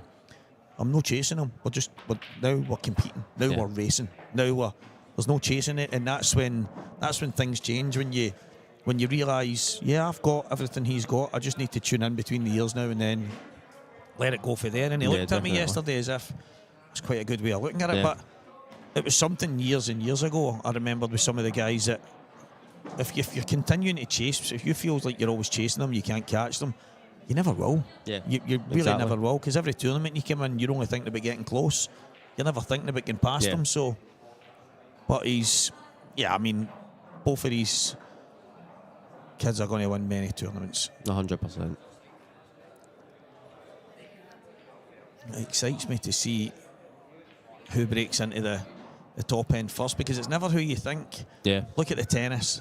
So when it came to the youth kind of level, and like Djokovic and Nadal, that would speak about it. Like Murray used to blow them away, and then they ended up becoming the greatest players ever. And Murray was one of the greatest, but they surpassed everything. That potentially it was as if he was going to be the man, but they were just gradually getting better. Murray peaked a wee bit earlier than them in the youths. That can happen here as well. There's a lot of guys that you think are going to go and dominate, and it never goes that way. So you have to just keep working. You can't just expect it just because you done well when you were younger. It's not the way it works. It's not the way it goes. You need to keep working for it. If you want something, you need to work hard for it, don't you? I remember. You get out what you put in. Exactly. I don't know if I read it or someone said it, but it was one of these things that anything in life worthwhile, you have to work for. Yeah. And that's it. Definitely. That shot there for William, that was brilliant. Was world class. Because he couldn't bang it in. He had to control it. And he's already had a couple shots into that pocket, but the one a wee bit earlier that kind of, and he obviously missed it, but he kind of slow rolled it. Yeah. So that can play in your mind. What a fantastic finish. Yeah, it's a great finish. Get himself back to 3 each, and it's game on now. Well done, wee man. Very well done.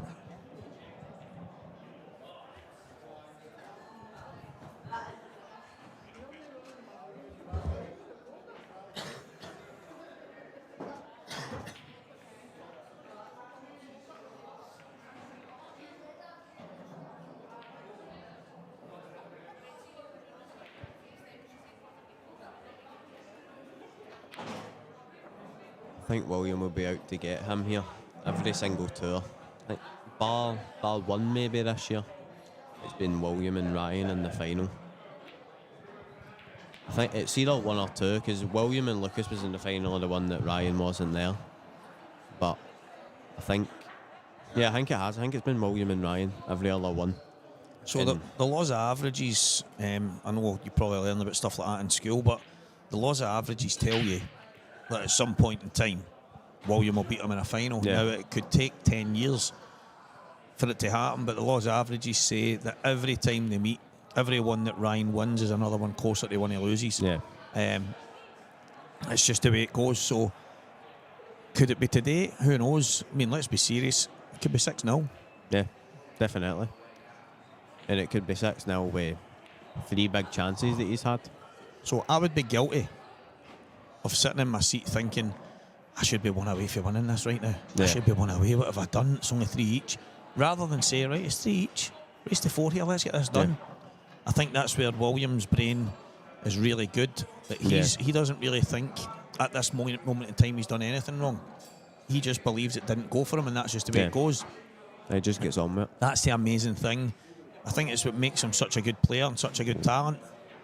He doesn't let he doesn't let that affect him too much. So it wasn't easy. Yeah, it wasn't easy at all. It was. I had to drop it in quite delicately, but give Ryan a wee chance here. That's a shot that I would like him to work on. I'd like him to work on his bag weight shots. Yeah. Because where that yellow's ended up, it's like 4 inches from the pocket. That if you're missing that, it should be on the lip. That's how soft you should be dropping that in. That's a great shot there for Ryan. So, and there's a few shots where you're saying, right, come on, me man, let the yellow into the middle for the black. Yeah. The frame before. The bag weight shot.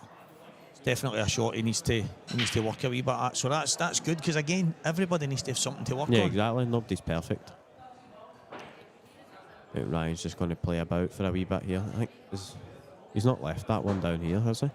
No, but it should be a straightforward hit. I mean, Williams swerving it here, but well, I don't blame him for playing it like that because if he potted it, he had a chance. Ryan down really quickly. Yeah, he's played that a bit carelessly. I mean, he's actually fortunate. Yeah, he's left left him William a chance. I hope. Yeah, that's fine. I was thinking to myself, I hope William's not going to try and flick this in here because it would be a gift of 2 shots, but Ryan's playing very clever here. It's not too bad. I don't know if that yellow, it's not got a full bag, but yeah, I think it does go. If he drops it towards the corner. Well, he's played the don't flick that. Oh, it's going to hang. That's actually a really good shot. Yeah, very, very good stuff. Wee William. So Ryan's so ruthless. As I say, we're sitting here, obviously William has had a chance in every single frame. Yeah. But you might have had a chance. You don't normally get 2 minutes, Ryan. Yeah. If you get a chance, you kind of need to take it because take Ryan Martin doesn't give you 2 and 3 bites. He's just far too good.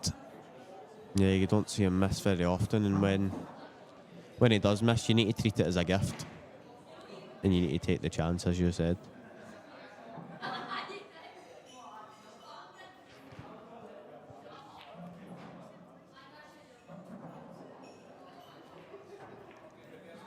Williams opened up his balls here. Yeah, that was a bit of a silly shot for me. Oh, he's missed it. That's a bad miss from Ryan. Yeah, Williams got a big chance here. Maybe he couldn't get the red as clean as it looked. Yeah, I think he's just went down and played it thinking he could have. He's tried to just play it at such a pace that he gets it, maybe an off the back knuckle, but yeah.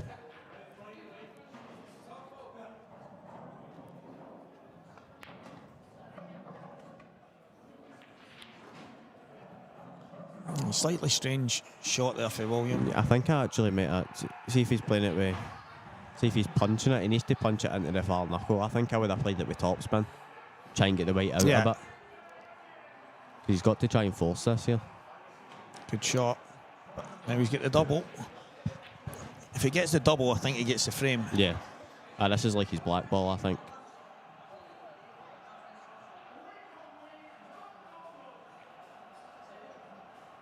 He needs to control the cue ball at the same time here, though. Yeah, he's nailed it. Brilliant. Great shot. Absolutely brilliant stuff from wee William here. He's finding a bit of form now. Yeah, Ryan's not really had much of a chance in this frame. Yeah. He had to try and hide a wee bit, and yeah, he was always second favourite in the frame. Always played it a bit slow. That's really slack. He should just be stunning that in. Yeah, just play bring confident. just bang it in, bring the cue ball to the left-hand side. So he's got the two top bags covered.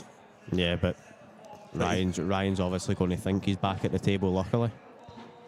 He's going to try and find something to keep himself in it. And to be honest with you, I don't doubt that he will.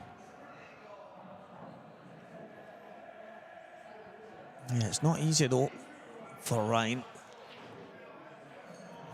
And even hiding the cue ball, it's all right hiding it. Yeah, it's going to be an easy hit, but really. Yeah, when you're aiming, when you're trying to hit a pocket, you seem to get there a bit easier. Yeah. Going to try and bring this out a wee bit. Good shot, Ryan. Brilliant shot. Yeah. Or is he left it? I don't know. I don't know if he's left it. I couldn't see his face there. I always try to see Ryan's face. You can always tell his facial expressions. He's jacking up mega. Oh, how's that not felt? he'll take it. Definitely. He'll definitely take it. Definitely. It's one of them. It's a tough shot at the same time because if he catches it full in the face, the cue ball's falling through. Yeah. And it's landed probably as good as William could have hoped for. 100%. Ryan's played a good shot, running off 2 cushions in behind. And he's ended up. This is the reward right now. He can't play that off the cushion. That yellow's too deep in the bag, isn't it? Yeah, I think so.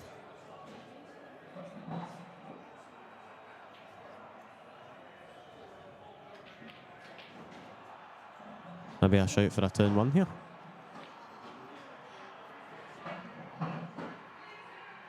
Oh my God. He's in my bloody fantasy team.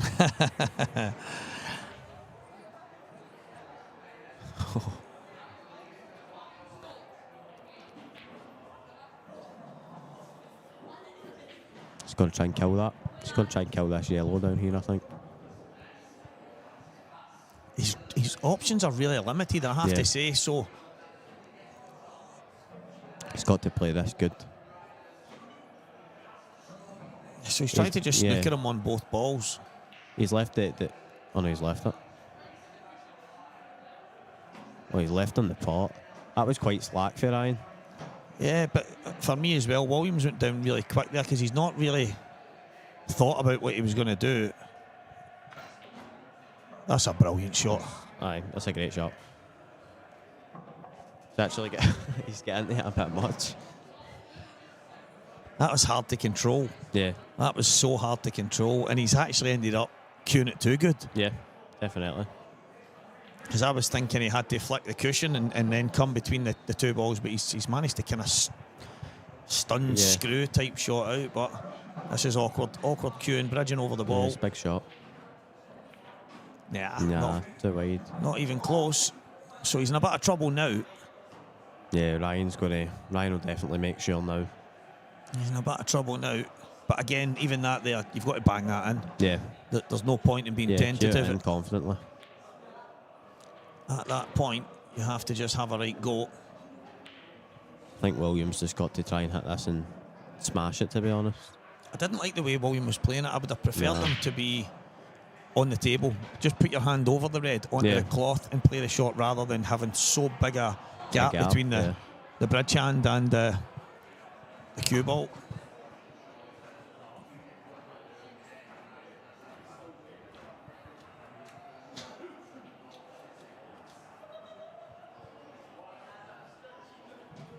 Yeah, so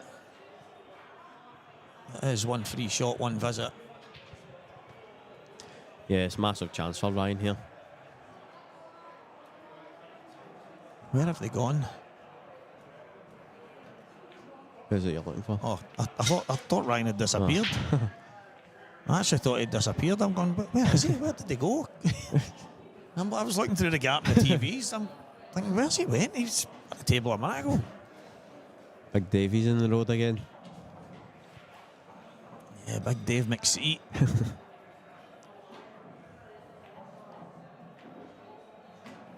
It's a nickname for Davey McLaren.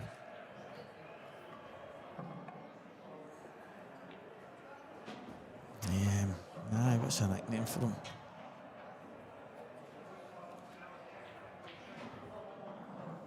You can see that's black, I think, can I? It's an easy hit anyway. Yeah. If he can see a bit of it, he can put a bit of pace on this. Yeah. And it could cross double. But if he can't see... I don't like coming off. No, if he can see a bit of this, which I think he can... If it's a total... There's no way that's a total, surely not. Looks like it's sticking out, but it might be.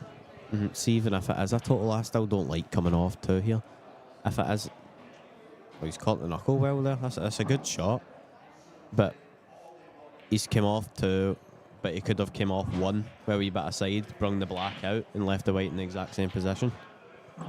No, definitely. I mean, it did look like you could see an edge. Obviously, he couldn't. But... Good shot. So he's got a similar shot to play again. Yeah, well now all Ryan's balls are pretty basic, bar this one on the same cushion as the black. He's cut it towards. That's a great shot. Brilliant effort from Wee William. Tapping the table from Ryan. Yeah, he's asked the question here.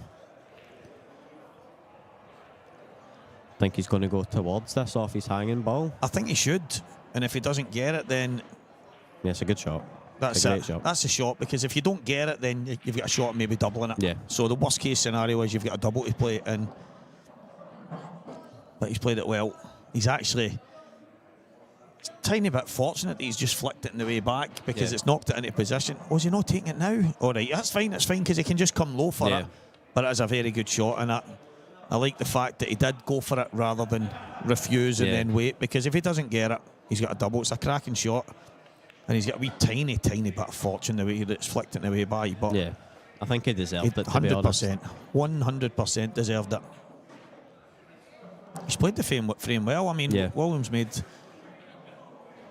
another mistake in a frame. He had another chance, but yeah, Ryan's made himself a favourite. He was well behind. You just don't get 2 and 3 chances against Ryan. This goes for all the top guys.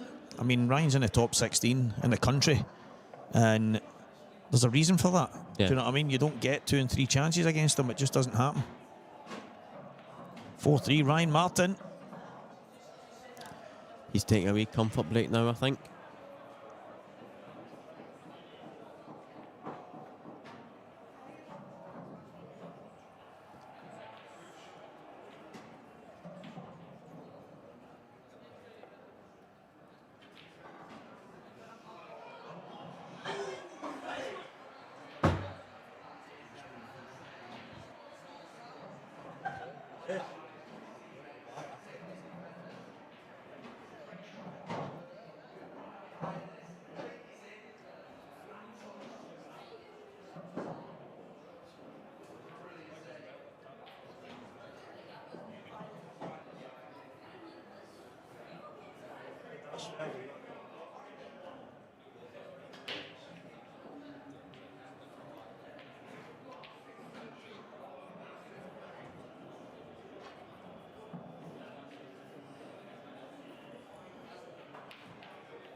So while they're away, Man United have flung on Harry Maguire up front again. Oh, Jesus Christ. Here we go again. Hit the ball in the box for Big Harry. We'll be saying that and he'll end up coming on and scoring here. He seems to do that all the time. I know. I know, it's not enough on it.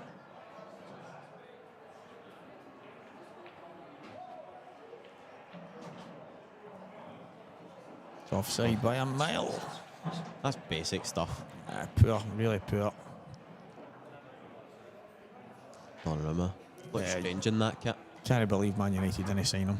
No. They need a goalkeeper. He's available. What a strike.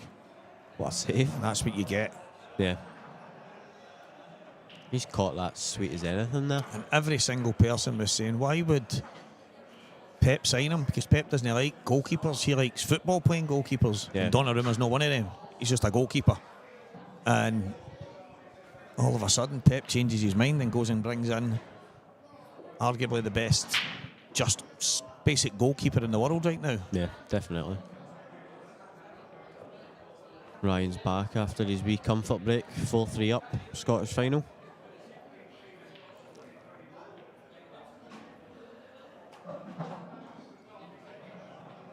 Ryan Riser Martin. He could have came up with a better one, couldn't He's he? not having Riser. Aye, he could have Unless come up with a I better find out that a lot of his pals or something up there call him Riser, then fair enough, he can have it, because but if he's picked that himself, I'm not having it. Aye, that's basic.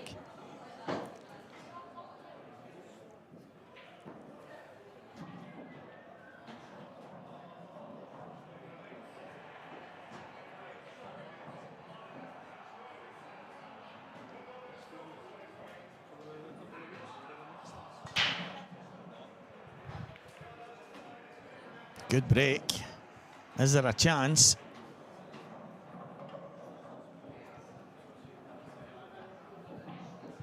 Slightly awkward, but the Reds definitely the balls he's going to take here. Yeah. I was just thinking of that comfort break thing. Kirsten, she works in corner pocket. Yeah. And I was up at the bar with Robert. Robert says, "What do you want to drink?" She went, "There he is there, Mr. Comfort Break." And I'm like, "What?" She went, "Every time you say that, I want to throw something at the telly." And I'm like, "That's what the other guys were saying," so I just copied it. Comfort break. Into the toilet and sit on a big couch, just chilling out for a bit. But in fact, you're getting into the toilet, give yourself a wee talking to come back. Exactly, that's it. Give yourself a shake. You splash of water on the face. Aye, Dust wake yourself up. down and go again. He's got a lot of work to do here, Ryan. Some very tricky ball to go on there. I don't know if this red passes into the bottom left.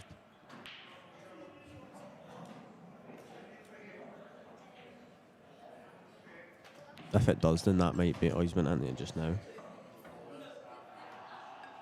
Oh, that's lucky. Yeah, we touch of fortune.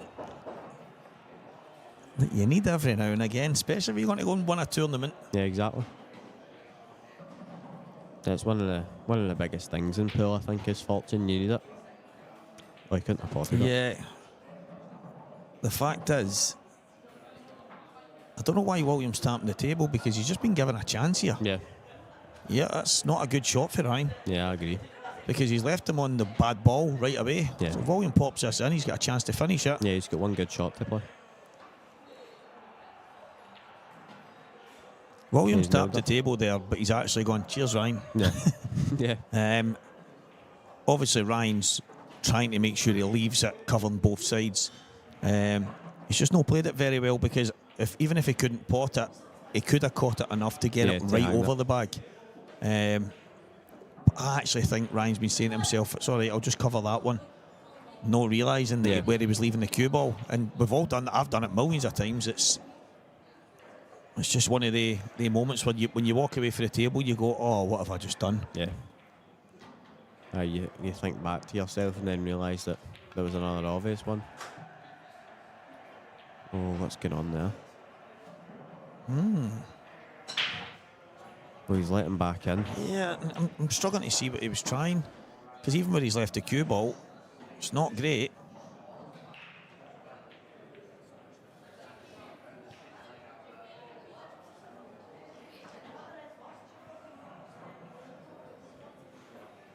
A big chance for Ryan to get some daylight here. Yeah, he's got to try and pull away, because William won't leave him alone.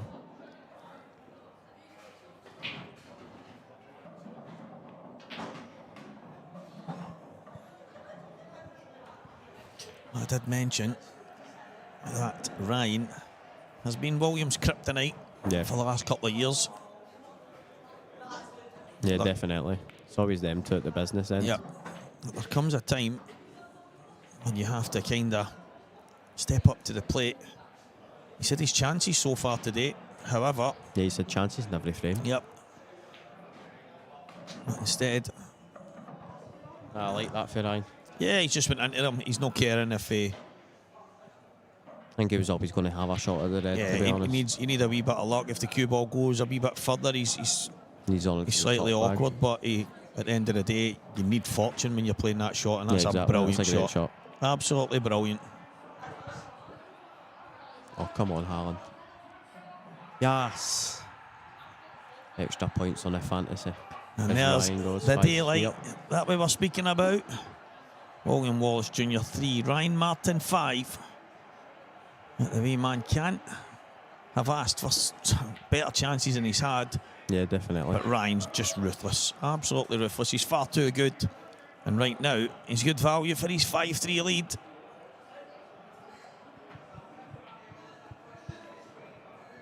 The Joshua Kerr. Joshua Lennon Kerr. Full name in there. The wee man deserves it. The Under-18s Scottish Singles Championship. Brought to you by the Scottish Pool Association, live on Scottish Q Sports live streaming. Walk of the talk here. Sean Millen, the grandson of the late, great Mick McGoldrick. And that was the Mick McGoldrick Under-15s yesterday. And we're in McGoldrick's Pool and Sports Bar in Rutherglen. on the outskirts of Glasgow. And what a weekend of pool it's been, watching the young team go at it. And it all boils down to these next few frames. Will Ryan Martin take another one? Can William Wallace somehow come back and get his hands on the title that he's craved for so long? And if he doesn't, he's going to have to wait and try and get himself an under-23s title. He's actually got a good chance here. He's hit them really well. He's got a great chance here. He's got a couple of wee tricky balls. He just needs to be good with his white ball, but... Yeah, he wants the yellows. Yeah. And the thing here is, the yellow goes in the top right. Does the black go to the top left? I think it might just sneak in. Obviously, it goes in other pockets, but it would just make life a whole lot more simple if it did. He's overhit that. He's having to go to the one in the middle now. Cue ball going to be travelling. Oh, I don't like it. Yeah, it's that first shot. He should have just been dropping that in. And then he's on the one that's in the centre of the table to the right middle, and then just rolling them in from there. So he's overdone it. I don't even think this doubles, to be honest. He's tried to get the bag. It's only the top red. The top red still goes beyond it, but I think Ryan can cut the red right up the cushion just now. yeah.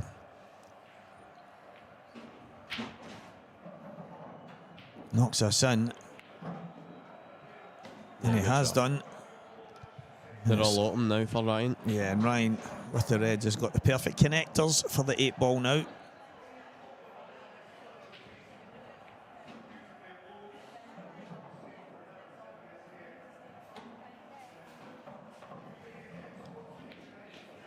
Yeah, massive chance here to get on the hill.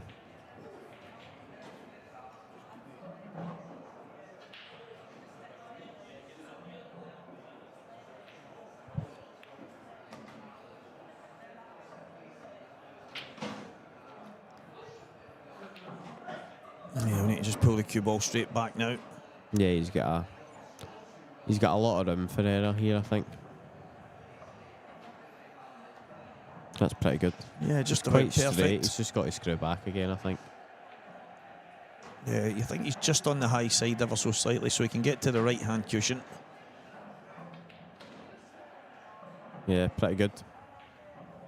He would have preferred a wee bit more of a just a wee gap, but he angle. can get the cue under it. Just needs to lift the cue. Jack up a touch. That's for a 3-frame lead. And being Ryan one away, it'll be hard to bet against him now. Yeah, he's took these ones out well as well.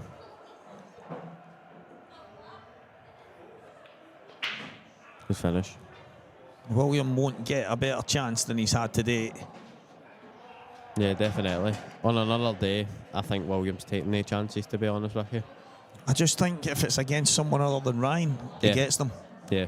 I think I've said it there, Ryan's his kryptonite. He just, even though he'll feel that he can compete with Ryan, and he can, right now in his head he's chasing Ryan. Yeah. And he's just not able to catch him. And Ryan has been nowhere near his best here. Yeah, definitely. Yeah, he's 6-3 in front, 1 frame away from another under-18s title. And this time, it's the Joshua Lennon Kerr under-18 Scottish Championship. It'll be 3 finals in a row, 2 victories out of 3. Not bad going for Ryan.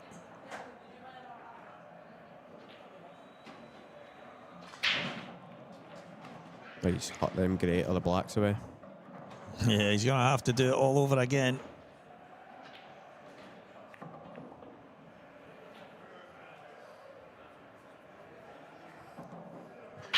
See if the unwritten rule comes into play here. He goes dry.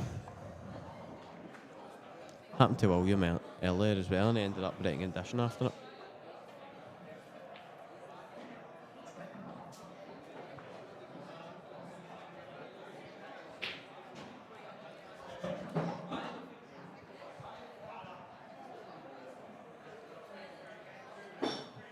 Just looking at the... I don't know why I didn't notice that. That glove that he's wearing. I didn't know Ryan wore a glove. EBS. That's a right good glove, Stevie. Do you know I've actually got one myself, right? And I gave Gav Robinson a shot of one. He says, Stevie, have you got any more of them? I said, I've got one here. Yeah, have a shot of that. I gave him a good green one. And he said, I'll get you another one back. And then he says, mate, the EBS gloves are unbelievable, aren't they? And I said, yeah, mate, can I have mine back? He went, no, I'll get you one. Don't worry, I'll get you one.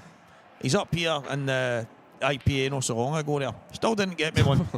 But, nah, they're really good. I think a lot of the young team were buying them. Aye, well, Last night, weren't they? They were all kind of going mad for them. The shop were class, to be fair. They gave them a £10 voucher, That's so right. I think they were all using them towards that, to be honest. That But was class. aye, it was a touch of class. That's right below where we are. You can't miss it. If you're ever in McGoldricks, just pop down the stair. EBS, Elite Billiard Supply Store, guys. Get yourself down there.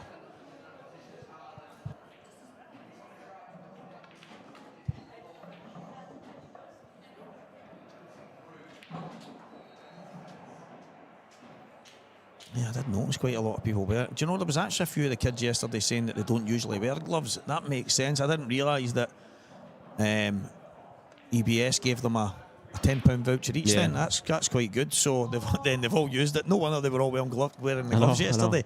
They've all went down and got a discount. No, that's actually good. That's a touch of class. Aye, it was. There was quite a lot of them. I was down in the shop with Elliot yesterday, but aye, there was loads of them just in and out.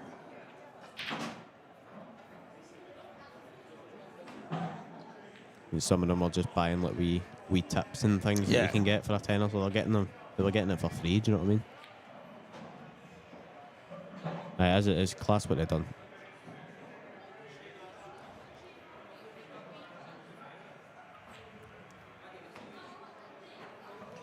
So that red at the left-hand side is the awkward ball. Do you take it now? I think he has to. But you just don't want to dolly this. Go 2 cushions. So he has dollied it a bit. You just want to pump that in. Yeah. Go 2 cushions and back out. Yeah, he needs to start cueing the confidence, what he does normally. He won't miss very many pots when he cues them in.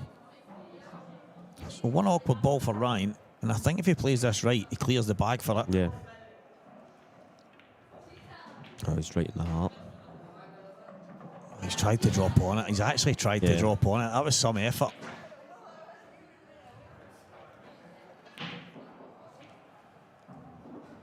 He can still drop on it. He might even have to like drop on it maybe last. Yeah, it looks like he's going to.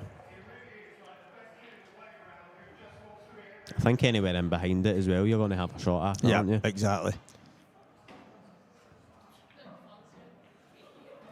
He might leave a 2-1 to last. Finishing style. Yeah, he might do.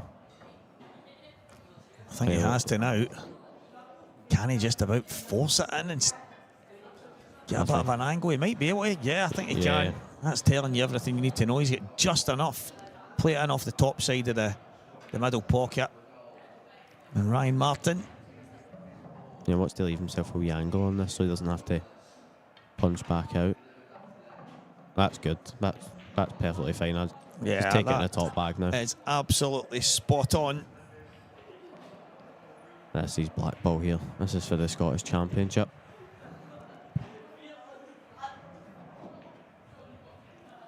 Massive shot here for Ryan. Massive.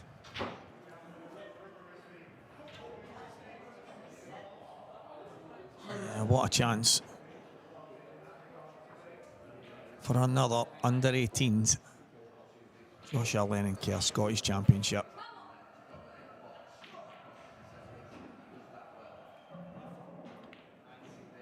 Pressure was on, but he was equal to it. Superb.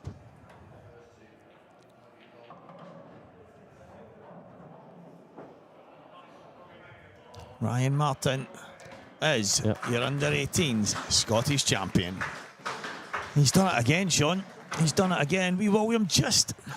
Listen, he had his chances, so we can't say too much in the sense of it was every now and again when it goes against you, it's tough, but the wee man had his chances. He never took them. Definitely. Ryan, you just don't get 2 and 3 bites against him. He's far too good. 100%. And Williams just got to take the positives. He's always there with Ryan. it's always them two really, but that's over and out for William at under 18s, and it's not a bad way to go out getting to the final of the Scottish Championship. But congratulations, Ryan Martin. Yeah, that's it. William will move on to the under 23s next year, and he's going to be mixing with some top talent. And definitely, you're going to win one of them. You're going to need to beat Gio, and Preston, and what have you. So there's a lot of top talent in that. But well done, William. Good effort, good run once again. Ryan Martin, you are the Joshua Lennon Kerr under 18s Scottish champion. Well done, son. Well, Sean, cheers for joining us, mate. Cheers for joining us. Pleasure. There's a wee presentation happening out there. Is he coming to get me? Here we go. Oh, he's coming to get you. Coming to get me. Okay, we better get ourselves out there then. Cheers, guys. Cheers, everybody, for watching. Cheers, everyone. It's been absolutely fantastic, and we'll be back very, very soon. Cheers.